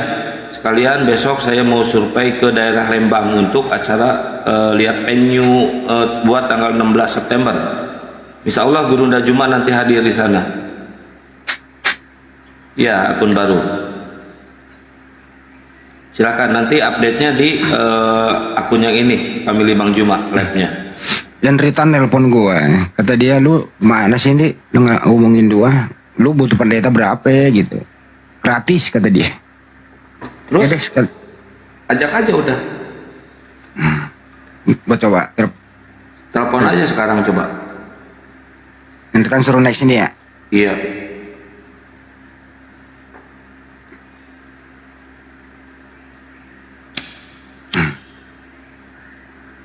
Kemarin debat dia di rumahnya, di rumah salah satu rumah di Bandung sama Bang Egy Sujana. Aku diundang sih. Teman-teman 100 orang lagi tolong di follow yang family Bang Juma teman-teman. Bang Jul ikut nggak besok Bang Jul?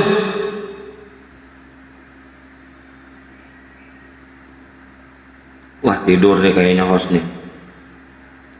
Di rumah gini hari tidur dia.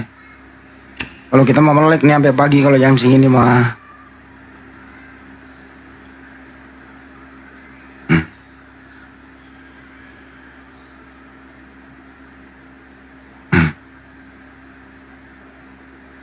Wis. Ustadz Besi. Salamin dah yang baru naik.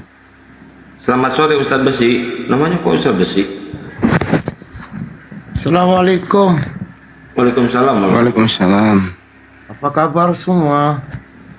Alhamdulillah sehat. Bang Adi, kemarin saya WA tuh nggak dibalas dong. Yang mana itu kan? Yang kemarin tuh saya WA tuh. WA saya mah ratusan masuk. Pusing saya. Maaf aja. Enggak, yang saya bilang itu di Jakarta Pusat tanggal 16 tuh yang antum beritahu saya kemarin. Oh itu, kalau itu untuk yang di Jakarta pendetanya tidak merespon, artinya tidak bersedia. Terus ada yang mengusulkan 4 orang, bukan dia yang diundang, dia yang mengusulkan minta 1 orang lah 200 juta.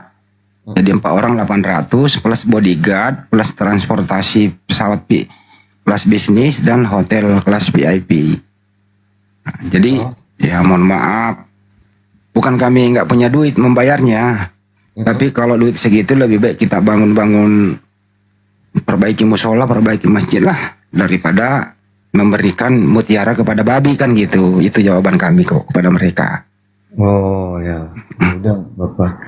Itu tolong dong berikan saya alamat itu yang apa tuh, yang Allah apa itu, yang Bang Zuma punya holiday apa tuh, bolong apa tuh, Hobbit kan? Bolangi.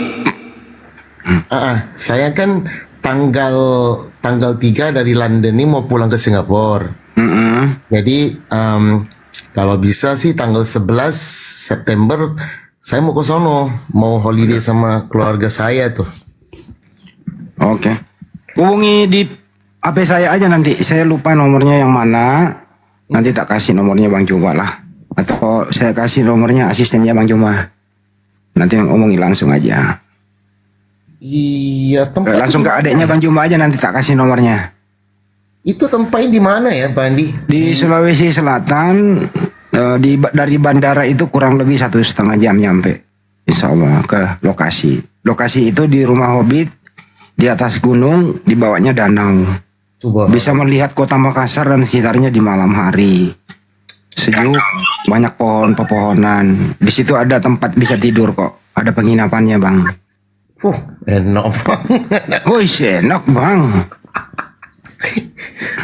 Kemarin ke Tegal kan, jadi suasananya tuh enak banget sih di malam hari kan, tapi di Bolongnya itu belum pernah pergi ke sana lagi, mau mutar-mutar, mau lihat itu. Abang sekarang posisi di mana ini? Di Heathrow. Masih di UK? Iya. Kita hubungi HP saya aja nanti, sekaligus tak kasih nanti nomor rekeningnya Makassar Mualaf Center Indonesia. Karena kami masih membutuhkan pergerakan kita dalam hal itu, dalam hal mualaf juga, gitu loh ya. Jadi teman-teman yang ingin berbagi, bisa Anda beratensi, berdonasi ke rekening Makassar Mualaf Center Indonesia. Nomor rekeningnya 401 ditambah 3000 ditambah 171 ditambah 73. Bank BTN atas nama Makassar Mualaf Center Indonesia. Bang Adi, maaf bentar ya. Bentar. Saya ini saya coba WA, saya coba kirimkan WA sekarang ya pada kamu, coba lihat. Ya, Keluar mana. Bentar ya. Ya, coba. Ini nomor saya gunakan nomor Singapura ya. Ya. Ya udah, coba lihat, terima nggak? Oh, terima. Oh, oke. Ibu si Tai Singapura itu ya? Iya, Oh, saya oke, dong. oke, oke, oke. Saya kasih nomornya ya. Langsung di WA ini kasih nomornya langsung. Ya, ini 401 nih. Nah, lihat kelihatan lagi typing nih. Ya udah. Nah, itu. Saya ulang 40113 00017173 ya. Iya. Ya udah. Itu Bank BTN, namanya Makassar Mualaf Center Indonesia. Makassar. Ya. Kalau transfer banyakin nolnya ya, Pak Ustadz. Apanya? Kalau transfer nolnya yang banyak-banyak. Nolnya yang banyak-banyak maksud? Aduh, gimana? Oh. Ya. Iya, maksudnya tuh kalau depannya tuh angka 1, nolnya tuh 9. Masya Allah. Ini Bang Zuma mana deh? Ada lagi rehat. Oh, Bang Zuma rehat. Bang Andi, yang kemarin dari Singapura nanya nomor rekening saya, mana Bang Andi? Kok nggak muncul lagi? Ya adalah banyak dari Singapura. Ini teman-teman di bawah, kenapa sih kalian yang protes? Ini kan kita sesama Muslim. Terserah kita dong. Kenapa oten-oten kepanasan ya? Biasa, kalau oten kayak gitu, pasti kepanasan kalau oten itu. Soalnya di mereka itu pada pelit-pelit, habis sama puluhan. Habis sama puluhan. Oke teman-teman, tolong di follow ya 50 orang lagi nih yang family Bang Juma. Saya minta 50 lagi biar besok acara di Bandung saya bisa live di sini di family Bang Juma. Nanti acara family gathering juga, family gathering bersama netizennya Gurunda Juma, live-nya di sini di family Bang Juma ya. Teman-teman, tolong di follow 50 orang lagi ayo. Di follow biar besok saya bisa live di family Bang Juma di sini. Jadi teman-teman semuanya bisa menikmati dan bisa ikut menonton acara family gatheringnya Gurunda Juma nanti di Bandung ya. 50 orang lagi teman-teman, tolong di follow. Di 50 Bandung, orang lagi. di Bandung kawasan mana Bang? Di Lembang Pak, tanggal 16 September. Kalau mau Bapak datang aja Pak. 16 September ya. Nanti Iya. saya berkomunikasi sama Bang Hadi aja, bisa nggak? Ya sama Bang Handi aja, nanti di WA Bang Handi aja. Ya udah, nanti kalau saya udah di Bandara Soekarno-Hatta, saya kontak saja sama Bang Hadi. Kalau Anda Iya. sudah di bandara, telepon saya. Insya Allah kami punya teman di airport. Bapak bisa dijemput VIP nanti. Kalau mau dijemput sama saya juga nggak apa-apa Bang Handi, nanti saya ke sana. Tenang aja, kalau bandara Insya Allah kita punya banyak teman di sana. Insya Allah saya hadir Bang Andi. Insya Allah saya hadir kalau dibeliin tiket pulang pergi sama Julius. Waduh, memberatkan Julius dong, mengenakan lo ya, nggak apa-apa lah ya. Julius, ingat itu. Tidur. Tidur. Nih si Justin ngapain minta naik lagi nih? Si Edo. Mau ngapain Edo lu naik? Mau curhat?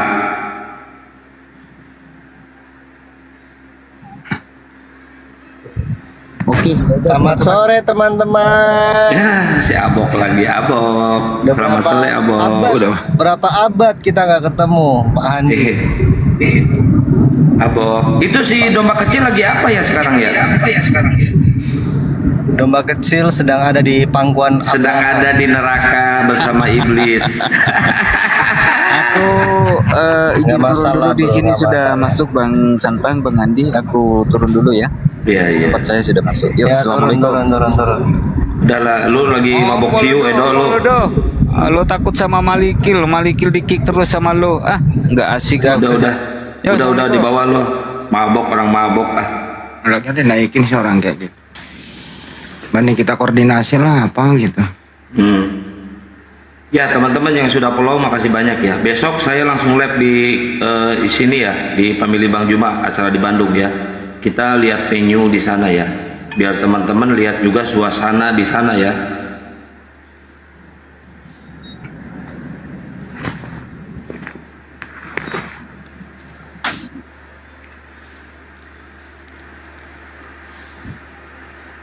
si domba kecil yang koit, si Edo yang kesurupan. Bubar di sini, lagi debat tuh DM dulu di Zoom. Bubar dari sini. Kita doa bersama dulu katanya. Si domba kecil mati lagi debat. Di mana matinya? Itu kena serangan jantung. Ternyata di channelnya itu ada suara azan Bang Handi. Di channel si domba kecil, di channel kita nggak ada. Ada suara azan.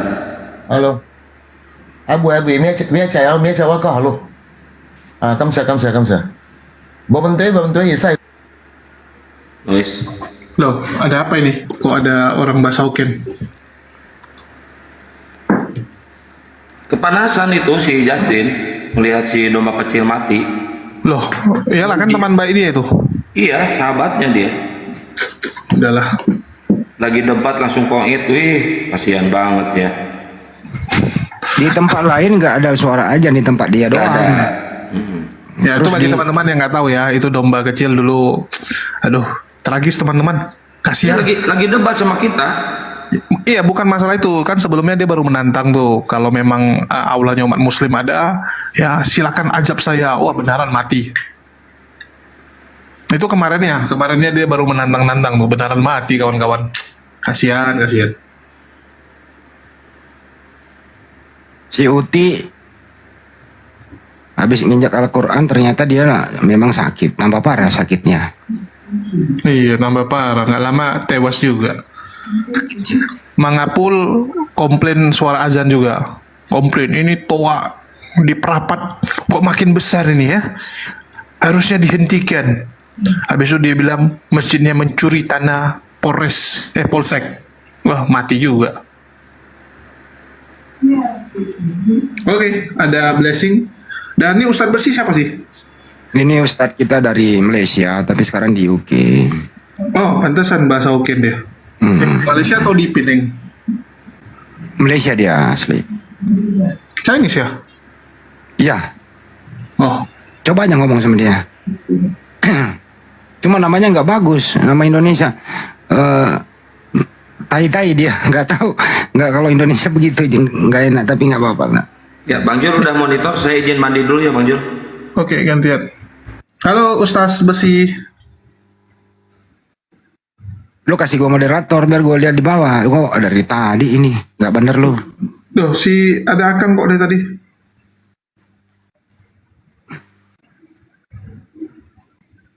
Itu ada si Blessing nih, Blessing. Halo Ustaz Besi. Waalaikumsalam warahmatullahi wabarakatuh. Maaf. Tadi saya lagi ngomong sama teman saya di HP. Maaf ya. Enggak apa-apa. Di mana? Ustaz Besi. Saya asli Singapura, Bang. Sekarang masih di London. Oh, di London. Iya, kerja di sini. Tapi bahasa Hokkien. Bisa ngomong bahasa Hokkien saya, bisa. Oh, oke. Coba Jul lu Hokkien Jul sama dia Jul. Yang ngapain juga gitu, itu bahasa sehari-hari coy. Enggak apa-apa, gue paham kok maksudnya dikit-dikit, coba dikit aja lah. Oke, kita ngomong sama Blessing aja. Ada Blessing nih. Asal lu bilang jangan Annyeonghaseyo, itu mah Korea. Kamsahamnida. Kamsahamnida. Ini bang, si Blessing nih, Blessing. Blessing apa? Oten ya?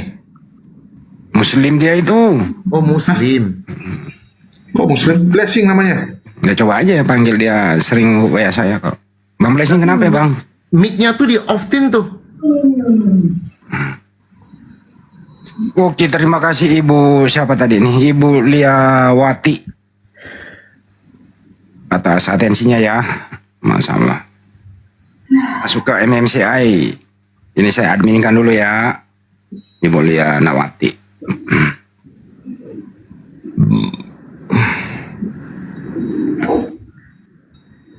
Ih, ada Iron Dome.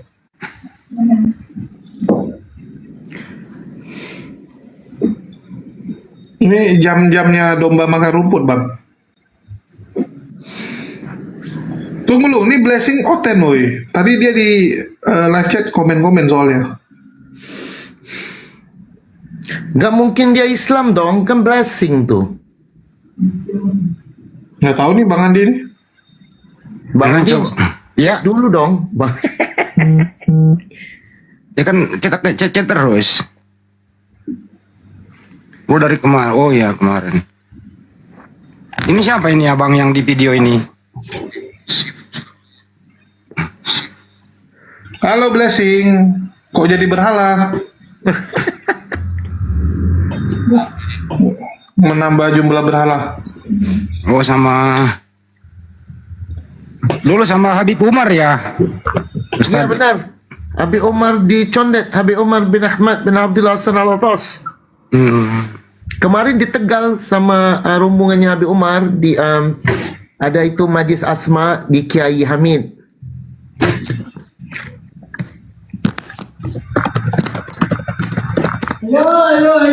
Ayo.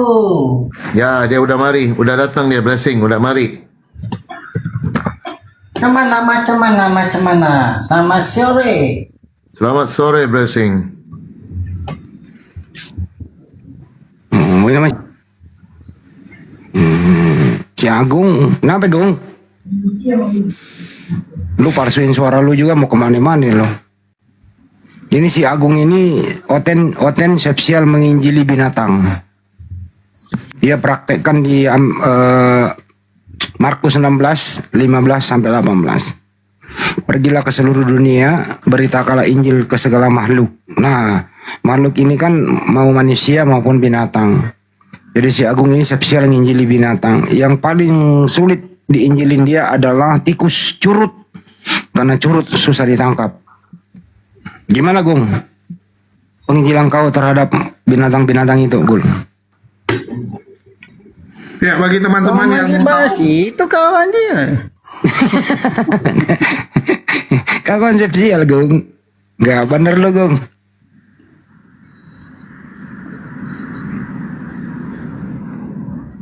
Gimana, Gung? Bagaimana? Macam mana nah? Gimana menginjili curut?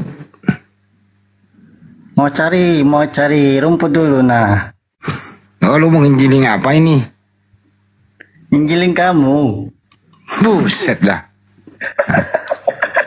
Sehat Bang Andi? Iya, alhamdulillah sehat. Nah, mata sua ya. Agung ini keluarganya muslim loh, dia doang yang keluarganya muslim, dia doang yang jadi bahlul. Kapan lu sadar-sadar, Gung? Bukan semuanya. Masuk Kristen semua udah. Oh, lu udah Kristen kan semua? Iyalah. Nah, bagus lah. Kerja sama Bintang Timur. Bintang Timur siapa itu? Bintang Timur kan Lucifer. Oh, mereka jatuh itu. Bintang Timur itu Lucifer. Ya.